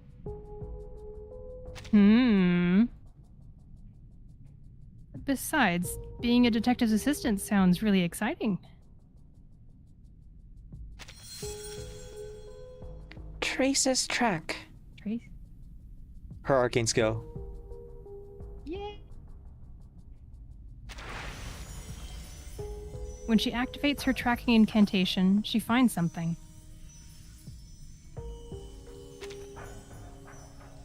Miss Marguerite's trace? It's very fresh, which means she was just here. This place gives me the creeps. I don't know. There are lots of hiding spots here. The high spots can cover each other while also having a clear view over the warehouse. Looking around, Eagle feels a knot of worry form in her stomach. There are other footprints. She bends down to check their shape and direction. All-terrain boots. Judging by the depth, they're carrying about 30 kilos. Standard heavy gear weight. Count. 10, 11, 12. She's really good at this, holy cow. These people aren't with Miss Marguerite. More likely, the one she's investigating is being hunted by this armed group.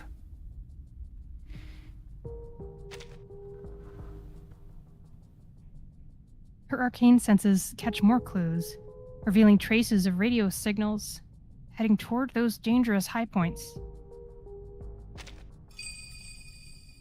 She tucks herself into a blind spot and peers up at the water tower.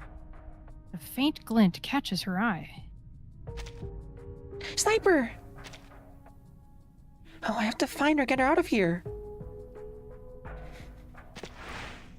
As she makes her way further in, Eagle detects more arcane traces.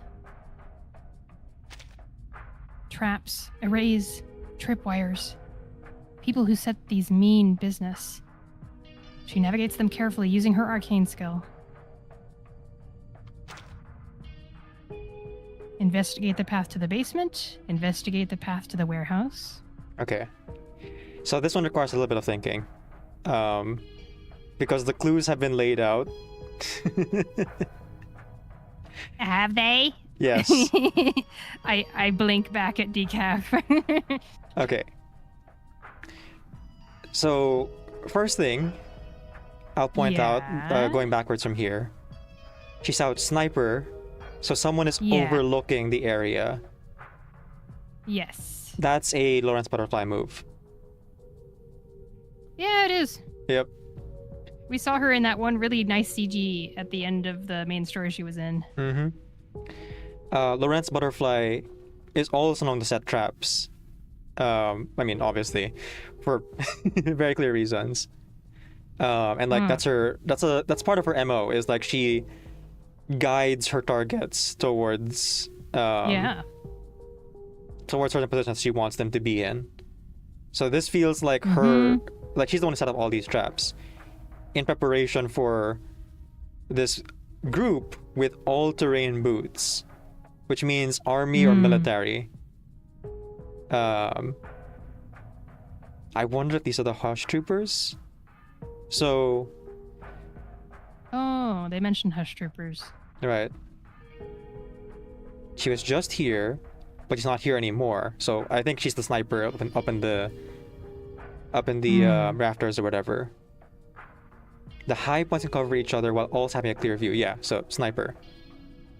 So I think what this is what this is asking you to do is, do you investigate the missing group who is likely in the basement, or do you keep investigating the warehouse to maybe find Lawrence Butterfly?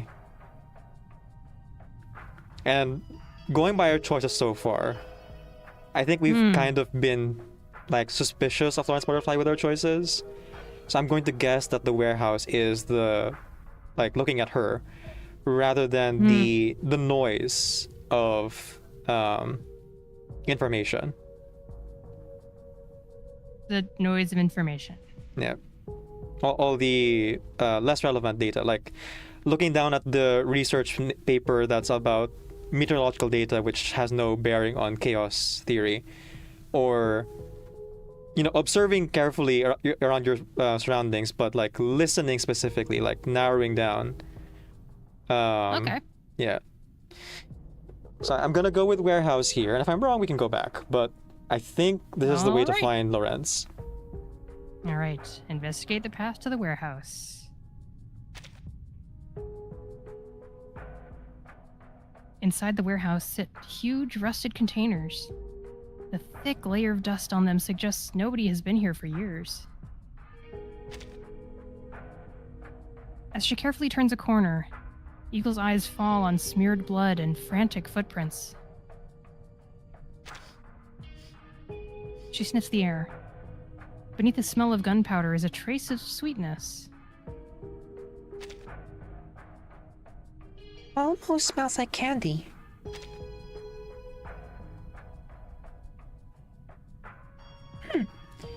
I can follow that scent. It leads to the control room. Like, say, an explosive gummy? Ooh. Let me see. Is it from those armed people? At least 5 pulled back from here. But who attacked them? They ran this way. So the attack started at the control room? There must be more clues here. Eagle moves quietly toward the control room, alert and keeping to the shadows. Soon, she spots a team of heavily armed mercenaries tucked into a corner.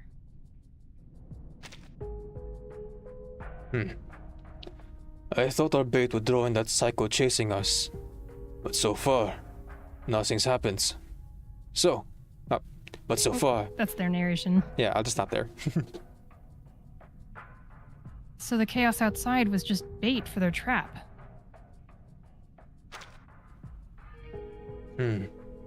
She's more careful than we thought. Peering from the shadows, Eagle watches the dark muzzles of their guns. A wave of fear and unease washes over her. Why have these mercenaries set so many traps? Who are they after? The evidence board, the events at Laplace, the dark red stain. All the clues connect, piercing together something huge. All the clues connect, piecing together something huge. Hold on. She's here.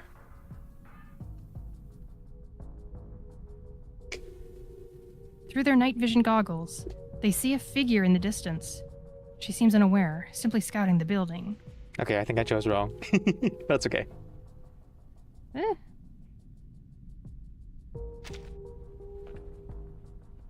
That's Miss Marguerite's. Oh, wait, what? Oh.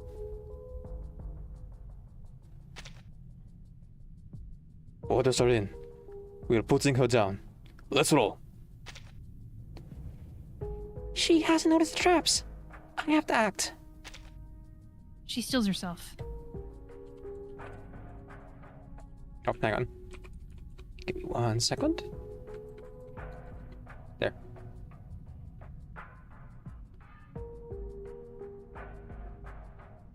But she can't face armed soldiers with her arcane power alone. What can she do to buy time and warn Ms. Marguerite? Then, Eagle recalls that unique smell from earlier. Past the sweetness, there was a hint of sea salt and pepper beneath the gunpowder. She knows what to do. Trace's track.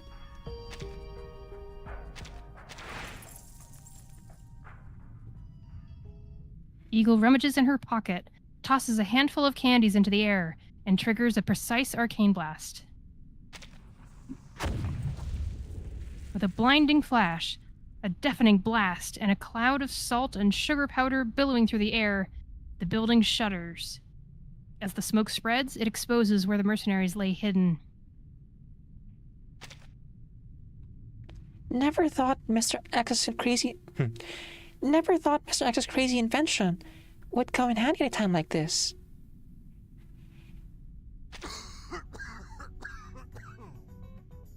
What the? Who's there?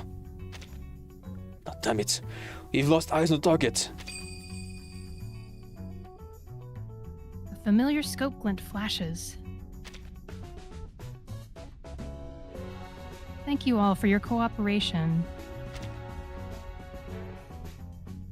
Hearing that voice, Eagle lets out a sigh of relief. This tedious chase ends now. Before the mercenary can say another word, a flash pierces his forehead, and he collapses instantly. Tranquilizer, right?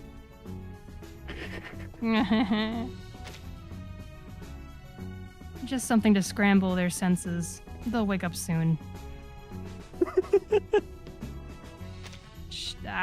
Piercing his forehead? Sure. He's sleeping. Excellent work, my dear Eagle. Time to leave. When they wake, they'll trigger their own traps. Call it poetic justice. Oh, days. But ma'am, I have so many questions right now. And I'll listen to them carefully, but later. And with that, they vanish into the shadows. Having finally ditched their pursuers, Lawrence Butterfly turns and smiles at her assistant. Cool-headed and quick thinking, you never fail to impress, Eagle. Will you answer my questions now? I'll tell you everything. If I hadn't found your evidence board and come here, how would you have handled those guys back there? Oh, nice parallel between what she asked X earlier and what she's asking Lorenz now with human targets this time.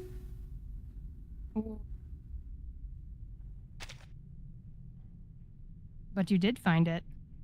Ooh.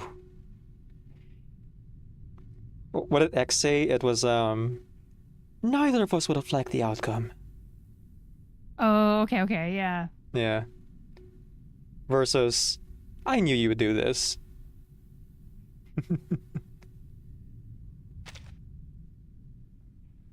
I guess so.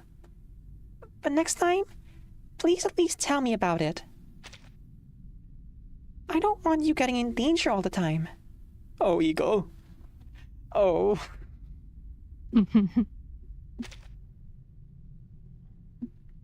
That's why I rely on you, isn't it? Yes, ma'am.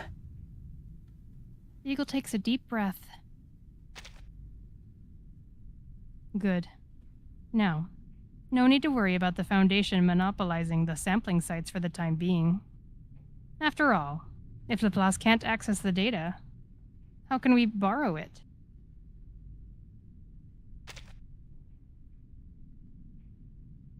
But before that, we need to escape. Ready to run? Wait! To be continued. That is so fascinating. It's such a good anecdote, holy cow. It's nice. Hey, we completed all the chapters. Apparently. Welcome in, Yameitna. That is kind of odd. There's another chapter, but we don't get any rewards for it. Might just be an epilogue type thing. Sorry, there's no sound alerts on right now, Yameitna, but if it's worth, for what it's worth, I was able to hear the sound alert, just no one else was. What did they redeem? They redeemed "It's Wednesday, my dudes" sound alert. Nice. Definitely Wednesday when we're recording this, yeah. This is so interesting. Yeah. I'm really, really curious about what would have happened if he went to the basement instead. I wonder if I misjudged it as the, disarrayed traps as being the noise. And maybe we were supposed to ignore it to go to the basement and, find a thing in there. Or if that was the right thing to do, because, the basement would be where they were planning to ambush her or something. Well, we'll find out in a bit. Let's go do the epilogue, I suppose. Yep, sounds good.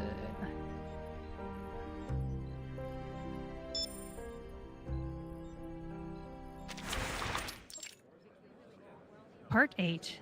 A day like any other. 900 hours. Storm Observation Center, Laplace. Eagle steps into the Storm Observation Center, carrying a pile of documents.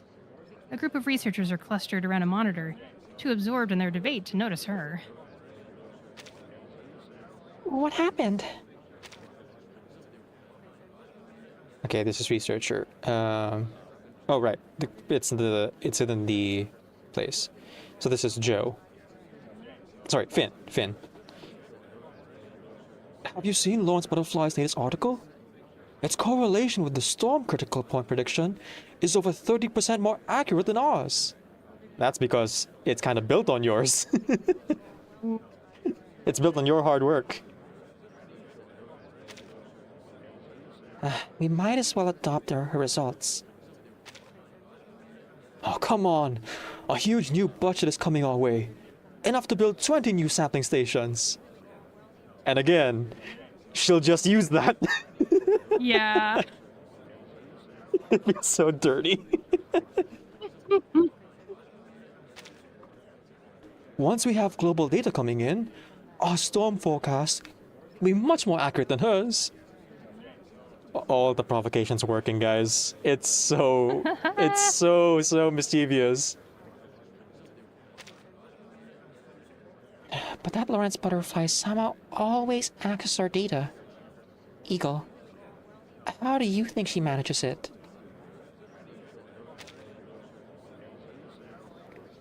Well, maybe she's a ghost, living inside our Hang on. Well, maybe she's a ghost living inside our Hang on. Not a question. Statement. Well, maybe she's a ghost living inside our transistors. Not impossible. Maybe we should call a Ghostbuster. Also, I have your data files.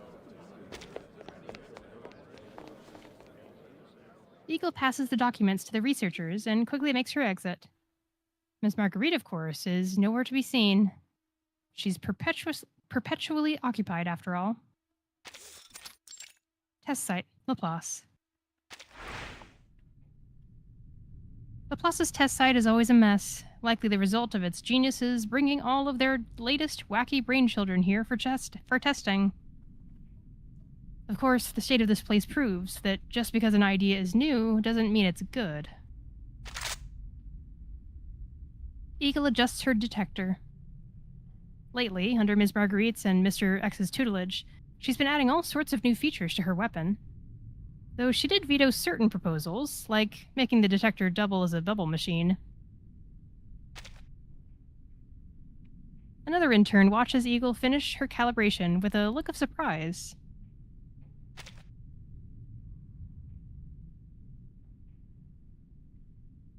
One moment. Okay, just want to take a quick look at this one.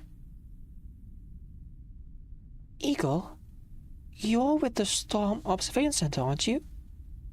Is that a rapid document generator you're testing or something? Her expression turns pitying. Oh, I get it. This must be for handling those pesky Foundation folks. What? You know, for when you're requesting a budget increase or something. Please approve this budget, coxgun. Goodness. That definitely would be a useful feature. No, it's for self-defense.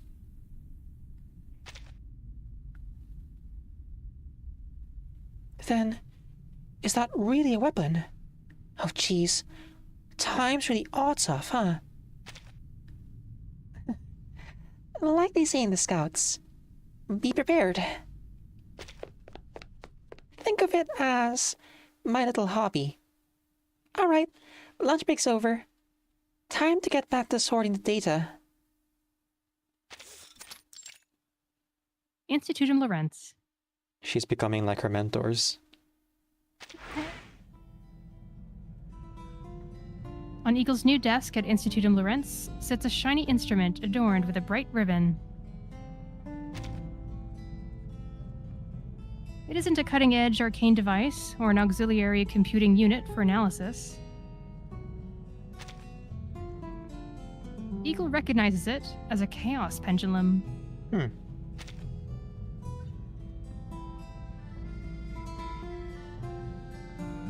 Stuck to the pendulum is a small card. The world is a chaotic system, yet chaos always stems from an initial condition. For instance, that butterfly in Brazil that will forever beat its wings in every version of the theory. Or the little eagle who will soon learn to flap its wings, and in doing so, is bound to stir a storm of its own. M. Interesting she chose to sign it as Marguerite and not Lawrence Butterfly.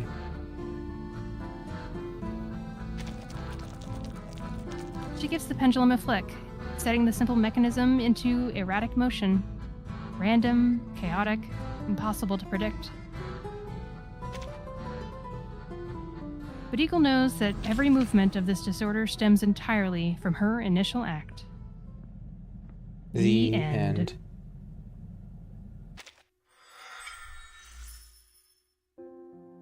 Oh, it's like the dolphin toys.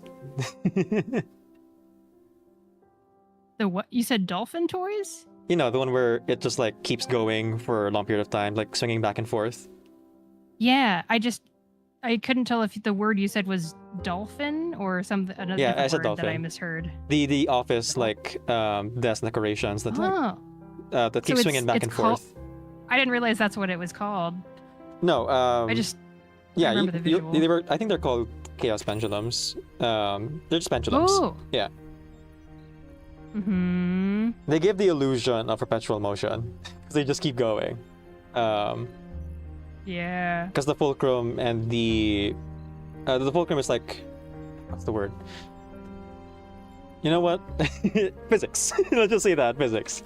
Physics. Yeah. The weight on the ends is like far from the fulcrum, essentially. So like it keeps going because as long as you like set it high enough, it goes for as long as it can. Because of that, the distance between the radius and the weights. Dan says Does the last chapter not be included in the rewards? It's just a time loop? Could be, could be. Right, it's just an ordinary day like any other. On the butterfly stages, you can scroll the data. Can you? That is an interesting CG though. Kind of implies a like causal loop. But it's never the same each time it swings. It ebbs and in an inconsistent way before ultimately stopping. That's how pendulums work. Okay. You have a little bit of time, Shiny, to explore the other paths, or do you want to just go straight to reading the anecdote and I'll read the other paths myself? I think I'll probably wrap up here, actually. Okay. Let's go ahead and go to the thing then. Yeah. Yeah. No worries, no worries. Okay, let's read the Psyche first and the achievement. Yeah? Okay. Yeah. And then I'll explore the other path. 'Cause I'm curious about the basement. And I'm curious about the other choices from there. I don't think there's any other ending, though. Is there anything I can do around here? Analyze data, file reports. Oh, are you going to organize documents, Silverwing draft Eagle's letters, handle character? parcels, Oh, you're going to the Psyche. make The Psyche first, yeah. Then the Whatever's achievement. needed. Let's see. Boop-a-doop-a-doo, Psycube. Impression. There it is.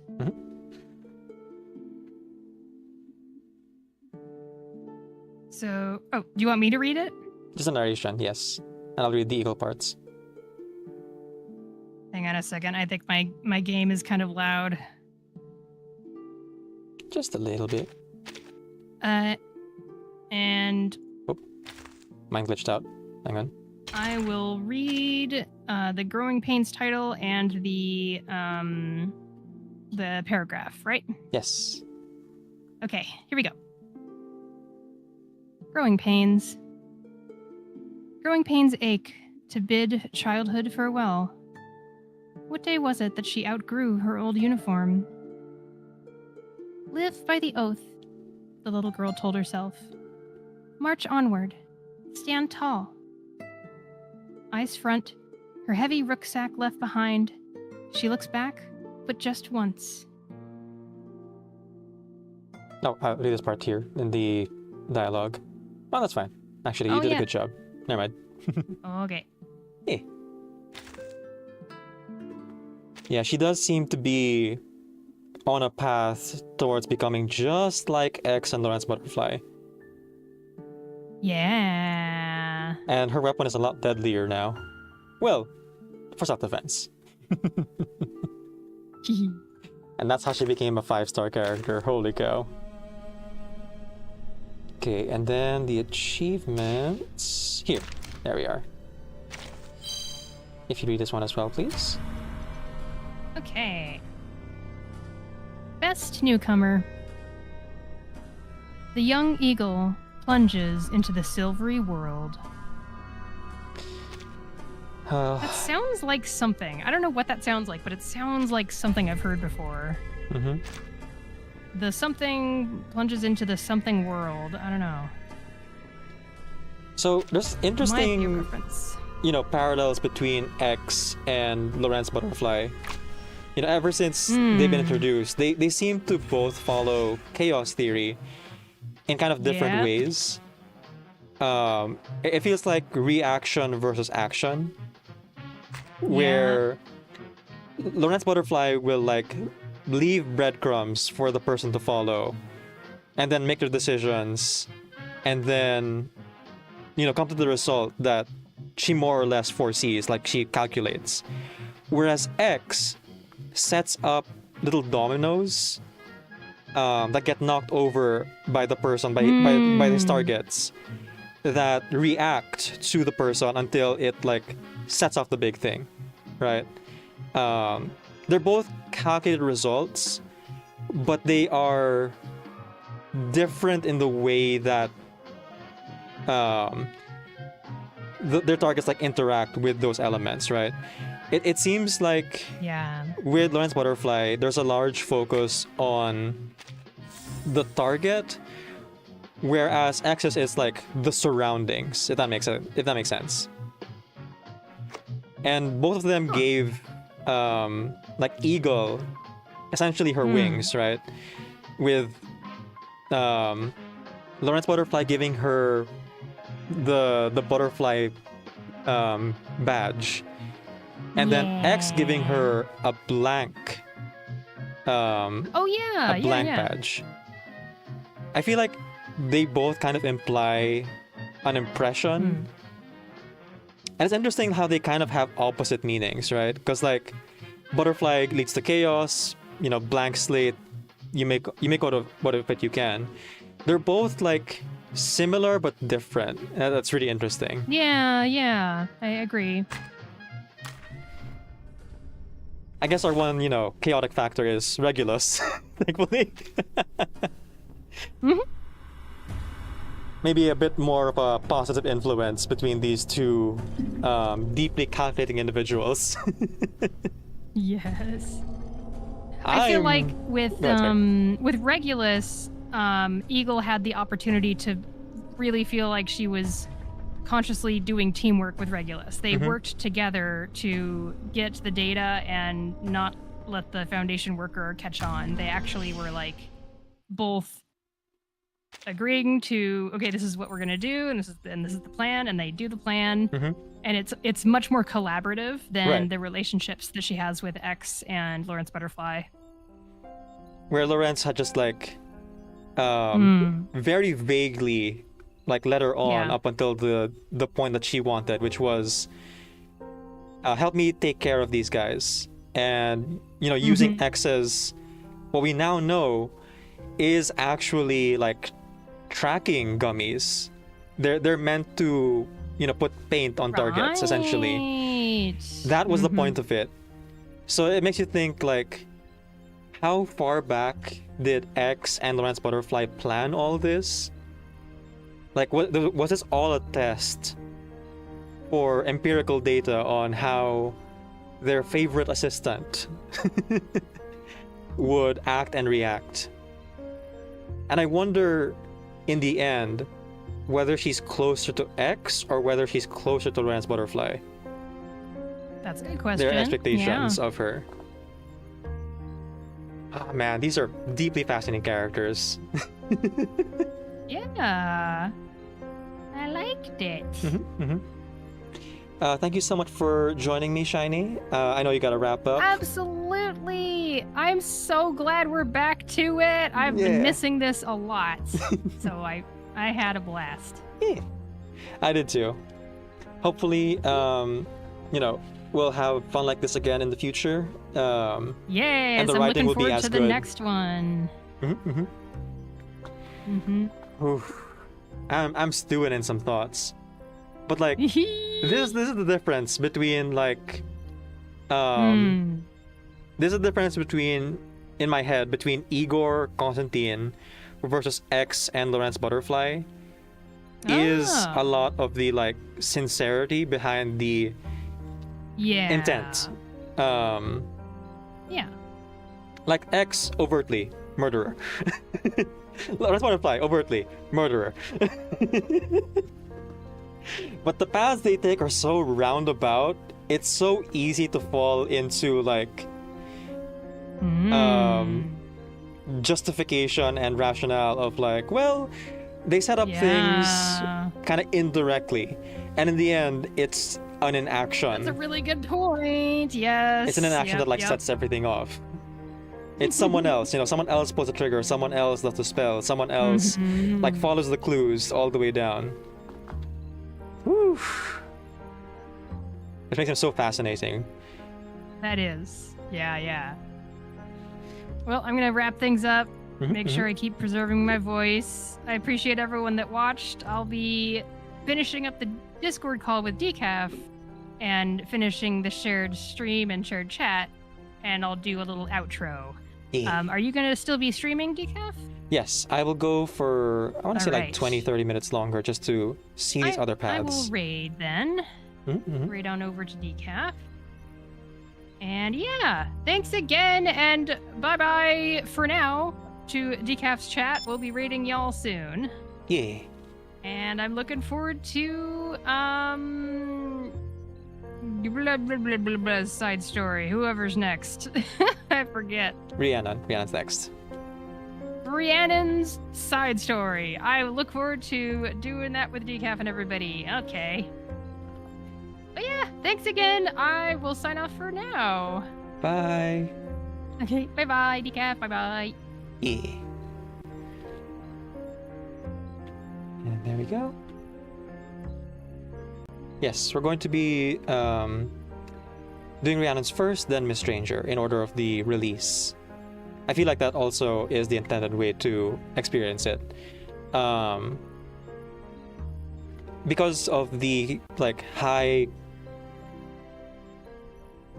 volume of information and like the condensed storytelling of the main story this time, I figured I could give my voice acting crew like more of a break in between. So we'll be doing that in 2 weeks and then 3 weeks from now, rather than, you know, all 1 week apart. I feel like we definitely could have gone for 1 week apart this time as well, but I really want to give my friends time to play the main story, because I feel like, you know, anything happening in Rhiannon's side story is going to touch on the ending for sure, and some elements of the main story, which, you know, I alluded to, that I touched on briefly, like the Pax House, the Core Guard, I think is what ultimately Lawrence Butterfly was investigating. I think the politician being the one who was like targeted makes me think that he either looked into the Amber Room or into the Core Guard of the Pax House, because he stuck his nose where it didn't belong. Benjamin, right? It's all speculation until like we get more information. But we do get more information. We finally confirmed that Aleph, we finally confirmed Lawrence Butterfly was the one who broke into Ludwig's office. Aleph is collaborating with the Institute Lorenz. Like more concrete proof that Regulus actually does things for his Institutum as well. Like she actively goes on missions for the Institute. It's really fascinating stuff. Okay, I think the first thing we're going to go ahead and like redo here is an Eaglet on the trail. Because I could scroll this, right?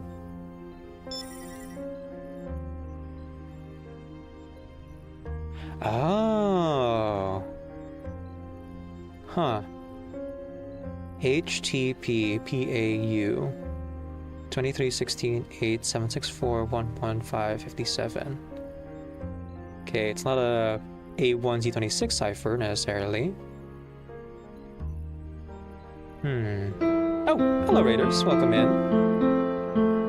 Good to see you everyone. ShinyBot TV raided the simulacrum with 6 fractals.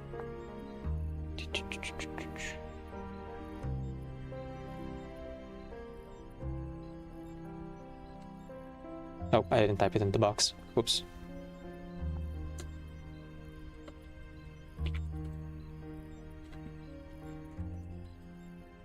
Oh, yeah, Sharps did it. I'll just copy that.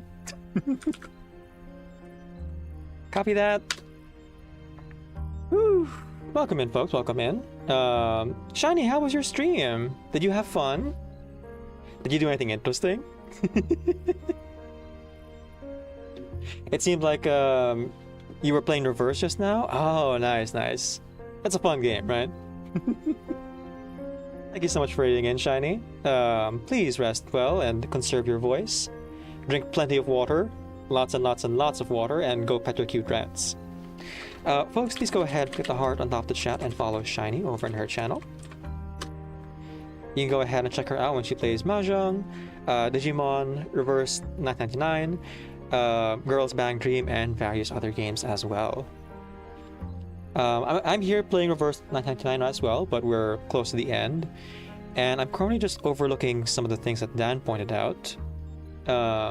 Eagle for Scar, be prepared. Because apparently the butterfly stages we can scroll this data. Now from what I can tell, I think these are supposed to be like coordinates, maybe? The repetition of certain symbols makes you think it's a cipher, though. So I wonder if there's anyone, probably on the CN side, who's already decoded this that I can look into. I'll have to check in with the Discord if there's more information about these. You get the badge now? Yeah, you do! I also have the badge on your stream, I think. Yeah, I do. Oh, let me close my own stream now. There we go. There we are, there we are. You are a gentleman and a scholar. This is our... Oh, only hour 14 and a half of our stream, so I'm having a pretty good time today. Dun, dun, dun, dun, dun, dun. So this one, part-time detective, seems to be tracking time. I suspect this would be like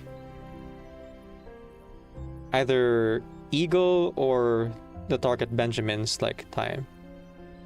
9:06, 9:31, 10 o'clock, 10:26, 10:55, or 58, 11:34, 2 o'clock, 2:28, the next day. So around 9 o'clock, 9:47, 10:19, 10:53, 11:19, 2 o'clock, 2:39, and then resets, 9 o'clock. Okay, so 9 to 2, except for that last day, where it probably stops at 11. So wherever... Okay, I suspect this is Benjamin. Wherever Benjamin was going, there was a set time to show up, more or less. And he would always show up a little bit late. Not on the dot. And he would log exactly 2 o'clock. But then would leave a couple of minutes later, like maybe a bit of overtime. About half an hour after. Interesting. This could also be like markings for the data that they mentioned, where it's the meteorological data of like maybe the emanation, like waves of expansion. So there might be like a little bit more uniformity to the way the storm expands and covers the globe. In pre-storm protocol, it's like symbolized by an enclosing storm that like closes around an area, which does seem to be accurate, as we've seen that happen over and over again, where the storm kind of closes on certain spots. And so I wonder if this meteorological data, it's tracking contractions, so to speak, like for the storm, maybe. And there was a mention earlier on of like, certain pieces of information are like correlated, but like what this correlation means is unclear. So like there's a repetition here of like 757, around that range of like very close numbers here between 750 and 763, whereas the other points of data are like wildly fluctuating between single digits and double digits. Like the range is much higher, but the center points of data are like amassed, and it's based on like the storm meteorological data. So I wonder the HTP, the PA might be a union of P with something else. I'm not sure what the A was supposed to be. Okay, let's go ahead and check out the other path. So if we didn't do the basement, or if we didn't do the warehouse, we did the basement, where would Eagle go? And I know that skipping now goes to like the end of the choice. Oh, whoops. Sorry, it is the end. An Eaglet on the trail, that's the one. Okay. Trace's track. Investigate the path to the basement. Eagle edges her way along the path to the basement. This way slowly collapsed. Based on the dust, it happened within the hour. Arcane residue proves the collapse was intentional. She sniffs the air. Make the smell of gunpowder as a trace of sweetness. Almost smells like candy. I can follow that scent. It leads to the control room. Okay, and then I think that's the same. 5 come back from here, but who attacked them?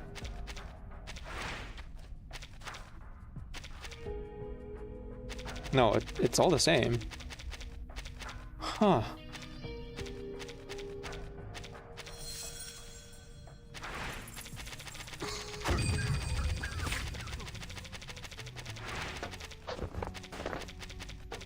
Yeah, it's the same. Was it a non-choice?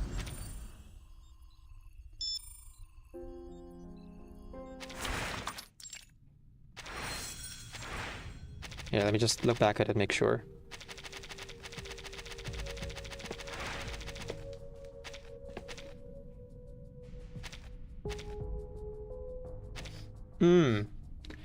Okay, so we made the right choice because we did get to see the smeared blood and frantic footprints. I think. One more time. Taste of sweetness, and it like merges back from there. Nobody has been there for years.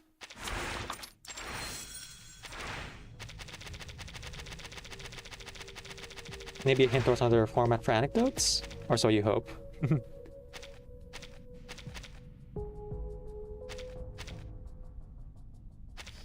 Okay, so all this really proves is that the mercenaries were trying to trap her. So they collapsed the path to the basement.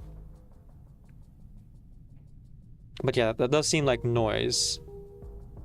Whereas investigating the warehouse directly leads to where the mercenaries are waiting in ambush.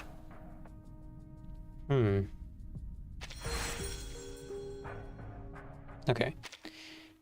So let me go ahead and go from here. I think part 2 was where it first started. Nope.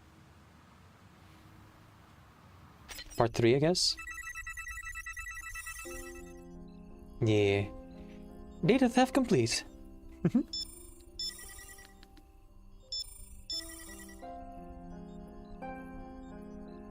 Part 4.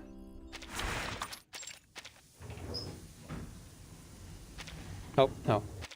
Part 3 was right. Oh, okay, the butterfly just attached to it. Okay, so instead of looking at Miss Marguerite, do we still mouth the words, "See you later"? Eagle pinches the papers Miss Marguerite has handed her. A few pages feel thicker than they should. Had they gotten damp and stuck together? Or... Her fingers pause at the edge of one sheet. She feels a familiar pattern. The symbol of her true organization. Oh, invisible ink. Nice. So, Miss Marguerite. And then she mouths the word silently. See you later. I thought so. We got more information from observing Miss Marguerite, rather than ignoring the noise of the research materials.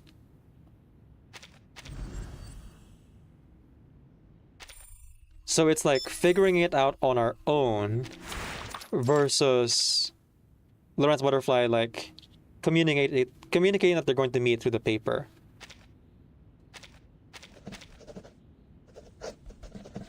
As usual comms, the Lawrence Butterfly's qualifications are been set aside. Paperwork. Sensing Eagle's gaze, she glances back. Right, so it is like Eagle kind of like figuring it out on her own versus, oh, feel that imprint on the back. This is where you need to go. It's very cool. Okay. This one is being more compliant. Once again. A bit oblivious, honestly. Knowing how to adapt to one's environment is an essential quality in a researcher. Eagle scrambles for an excuse, trying her best to cover for her tutor. Yeah, that does feel more oblivious. Ah, that laughter. That smile. That damn smile. I don't recall teaching you to flatter me, though I will admit it is fun to watch. I won't deny I have ambition, whatever the fields. The words seemed to amuse her. And certain questionable tastes. I still remember the first time we met. Okay, and yeah, that's the scene from there. Okay. Yep. Yep. Is Annie happy? Dun, dun, dun, dun, dun, dun. Carefully observe the surroundings.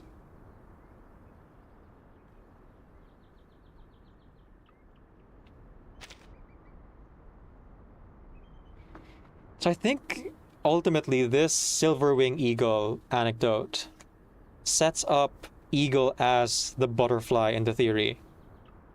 Well, without the butterfly, neither of their experiments can really run.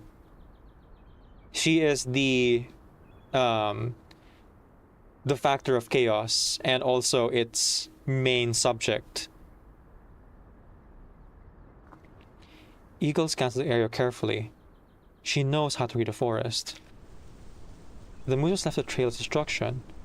It's remarkable what a creature that size can do. Not far off, the shrubs sway gently in the wind. No, not the wind. Something small is pushing through from the other side. Wait! Something's coming! She stops. Actually... Never mind, Mr. X. It's nothing. Okay, and that's the same from there. So the difference...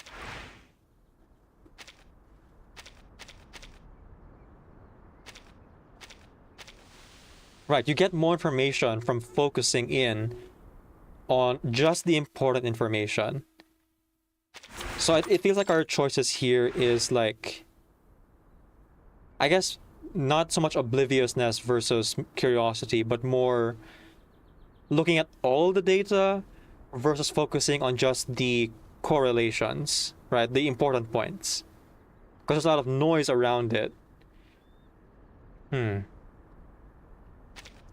carefully observing everything will give you a full view, but it is a longer route to get to a more like direct answer or point.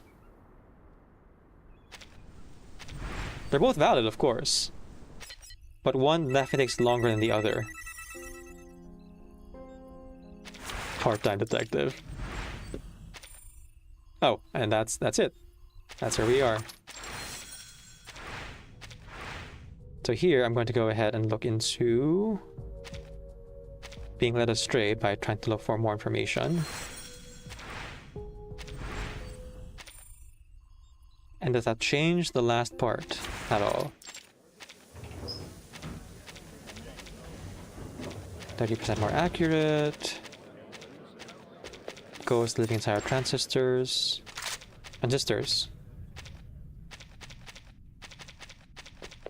Baby with a gun, baby with a gun. Baby with a gun, baby with a gun. Inside is a small card. Yep. In every version of the theory, that butterfly in Brazil will forever beat its wings in every version within it. Or, the little eagle will soon learn to flap its wings, and in doing so, is bound to stir a storm of its own.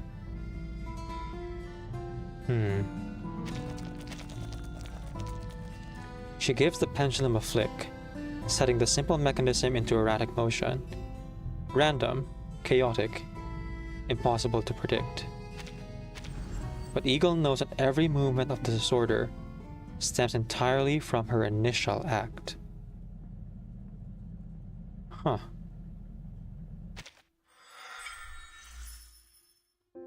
Right. She pushes the pendulum and then it goes from there. You know, wildly erratically moving.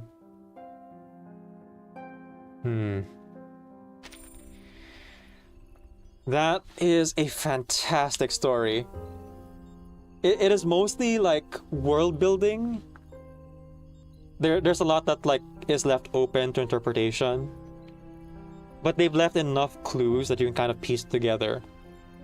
Both within the story of just this anecdote by itself, but also with all the stuff we mentioned earlier from past stories as well. And I'm interested in seeing if down the line we get even more explanation. This is our very first, in case you guys weren't aware, this is the very first time we're actually getting a second anecdote for the same character, I believe. Is there we can look at the... Before we get going today, would you like some coffee? Yeah, here. I believe this is the only time we've gotten 2 anecdotes for the same character. Yep, Eagle and Eagle again. Yeah, doing a quick scan here. Individual stories. Definitely some overlap. Definitely, you know, some repetitions here and there, but of characters showing up within the story, but never the same person twice until now. And so I'm looking forward to whether it be direct sequels with the same character or kind of indirect sequels. How they would kind of build and build on this world and this story. Because for as much insight as we got into Incident Lorenz, we're still on the tip of the iceberg. You know, we don't know all their members yet. Apparently there's more in that room than I was expecting, honestly. I was thinking maybe a handful of people, but it seems to be multiple teams even within the same clandestine organization. You know, the not so secret, open secret of the Institute of Lorenz here. Okay, one last thing before I end the stream.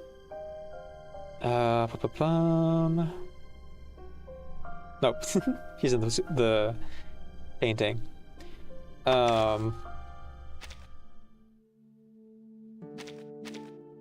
Transitivement topologique. Calcul de l'exposant de l'IA+9 maximal requis. Quant à les conditions initiales, elles devraient être statut actuel de Vertzin.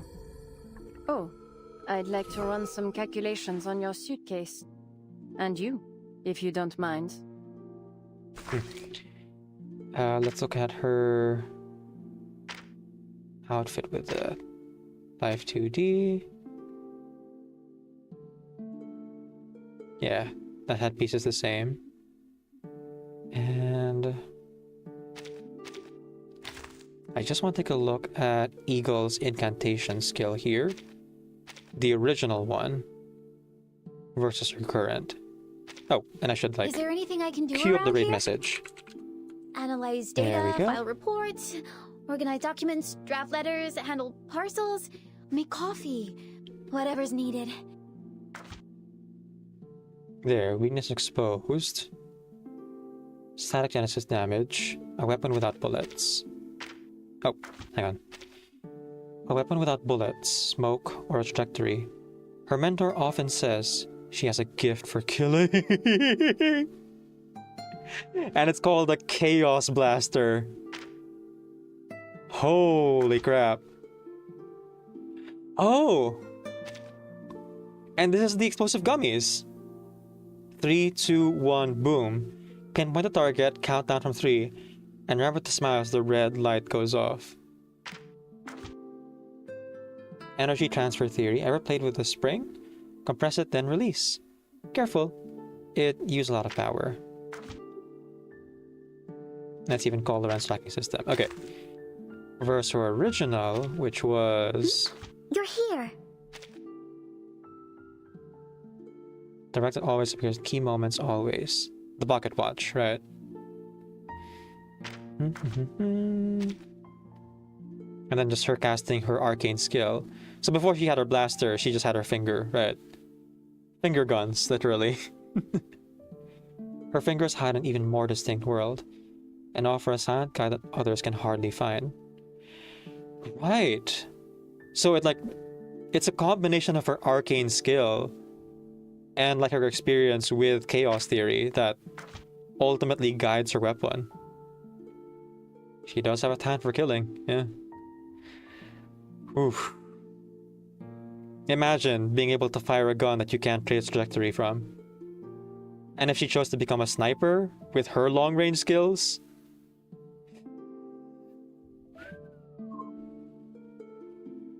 Cannot hide the fragility from the child. Okay, sorry, one more thing.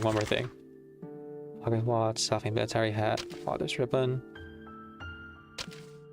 Right. Versus... Is there anything I can do around here?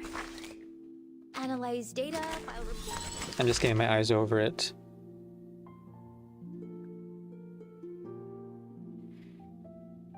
Don't point the barrel at yourself.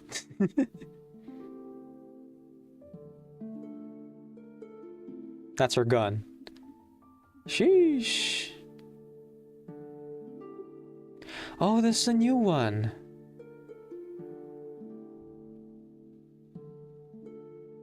Oh.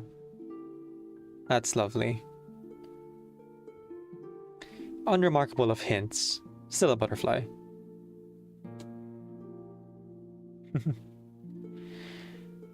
But yeah. It's supposed to be detector.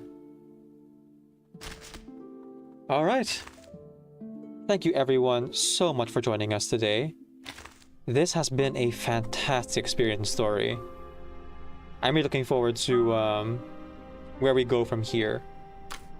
And like what future stories will be explored. Let me just like use my activity here real quick.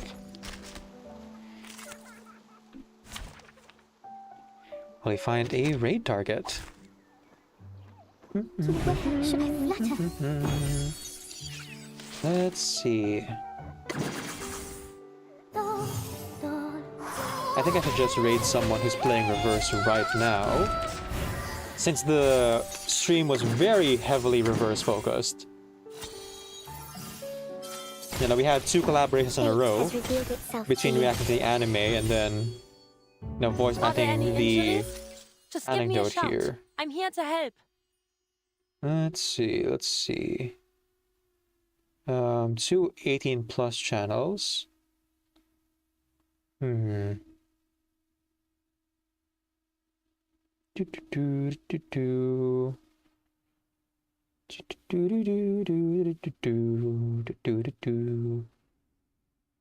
Yeah, I guess let's raid this person named Storm Tempest Chap CH. They got the non-binary tag. Always nice to see a fellow NB in the wild. They're currently playing through the main story. In case you guys are interested in seeing that, they seem to be pretty close to the beginning. Yeah, I'd say like maybe halfway through at this point, but on the close to the beginning they are to the end. Because Miss Stranger's on screen and she's wearing her foundation outfit. Oh, okay. No, I know that scene. Okay, it's a little bit later in. So feel free to hop out of that raid if you haven't played the main story yet. I thought it was a different scene, but no, it's further in. Woo! Oh, goodness gracious. I'm gonna need to walk around after this. Stretch the old bones. Oh, and I should copy that channel name. Thank you everyone again so much for coming today. I'll be back tomorrow for productivity. We're going to be editing some videos, working on some thumbnails, trying our best to fix some spreadsheets here and there. So feel free to join us at around 6 p.m. Eastern Standard Time today. I might be a little bit later because today went a little bit longer than I was intending. Just a little bit. Like an hour. That's because this anecdote was particularly interesting, so I couldn't help but yeah. Sorry, not so sorry. It was very, very fun, and I'm glad you guys were here to join us for this, whether you were here for the live stream or are now watching the edited down VOD or even the VOD that's just like up. Thank you so much for being here. A special thank you to Lunari Valkyrie, MJBZ, as well as ShinyBot TV for the raids. Do check them out. They're all wonderful people who do wonderful things. A big thank you to ShinyBot TV, as well as Rico Toshiro 12 for the resubs. The new follows from Y160, Shanks PK, and Bitter Lemon. Hope to see you in a future stream. And as I send you off... Oh, one more thing. Sorry. Let me click the unread button. Sorry, one more thing. Today's performances were read by myself and Shiny. I played Silverwing Eagle, various interns, Joe, Finn, Coldwall, X, and the lab assistants and the mercenaries, where ShinyBot TV played the narrator, Regulus, as well as Lorenz Butterfly. Round of applause to everyone. The two of us. Self-congratulation. Okay. And there we are. And please do join us for the next one if you can. I promise it'll be a ton of fun. All right. For real this time. As I send you off, keep in mind, remember, that Decaf NVIDIA is Creative Commons Attribution, non-commercial share alike, 4.0 international license. Off you get.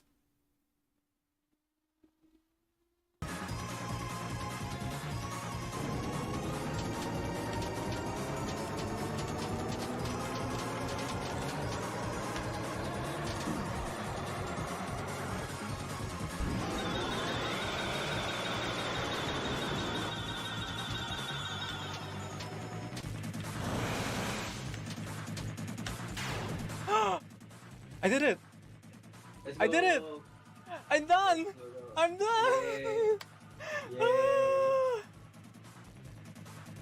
Danny's on my left card. Let's go! Let's go!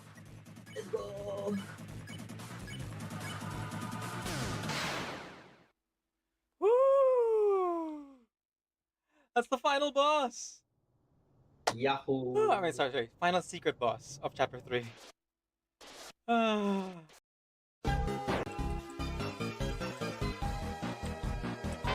Hello.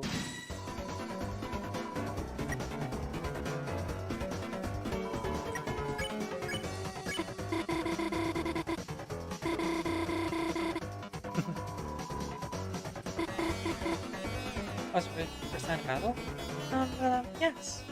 Oh boy. You and Vira couldn't explain how battles work to Noel. I get it. It's kind of like fire lasers. And if we're nice to you, we can win through mercy? Yeah. And the way I have to do that is dressing up in a weird costume? Yeah. You and Noel show the animation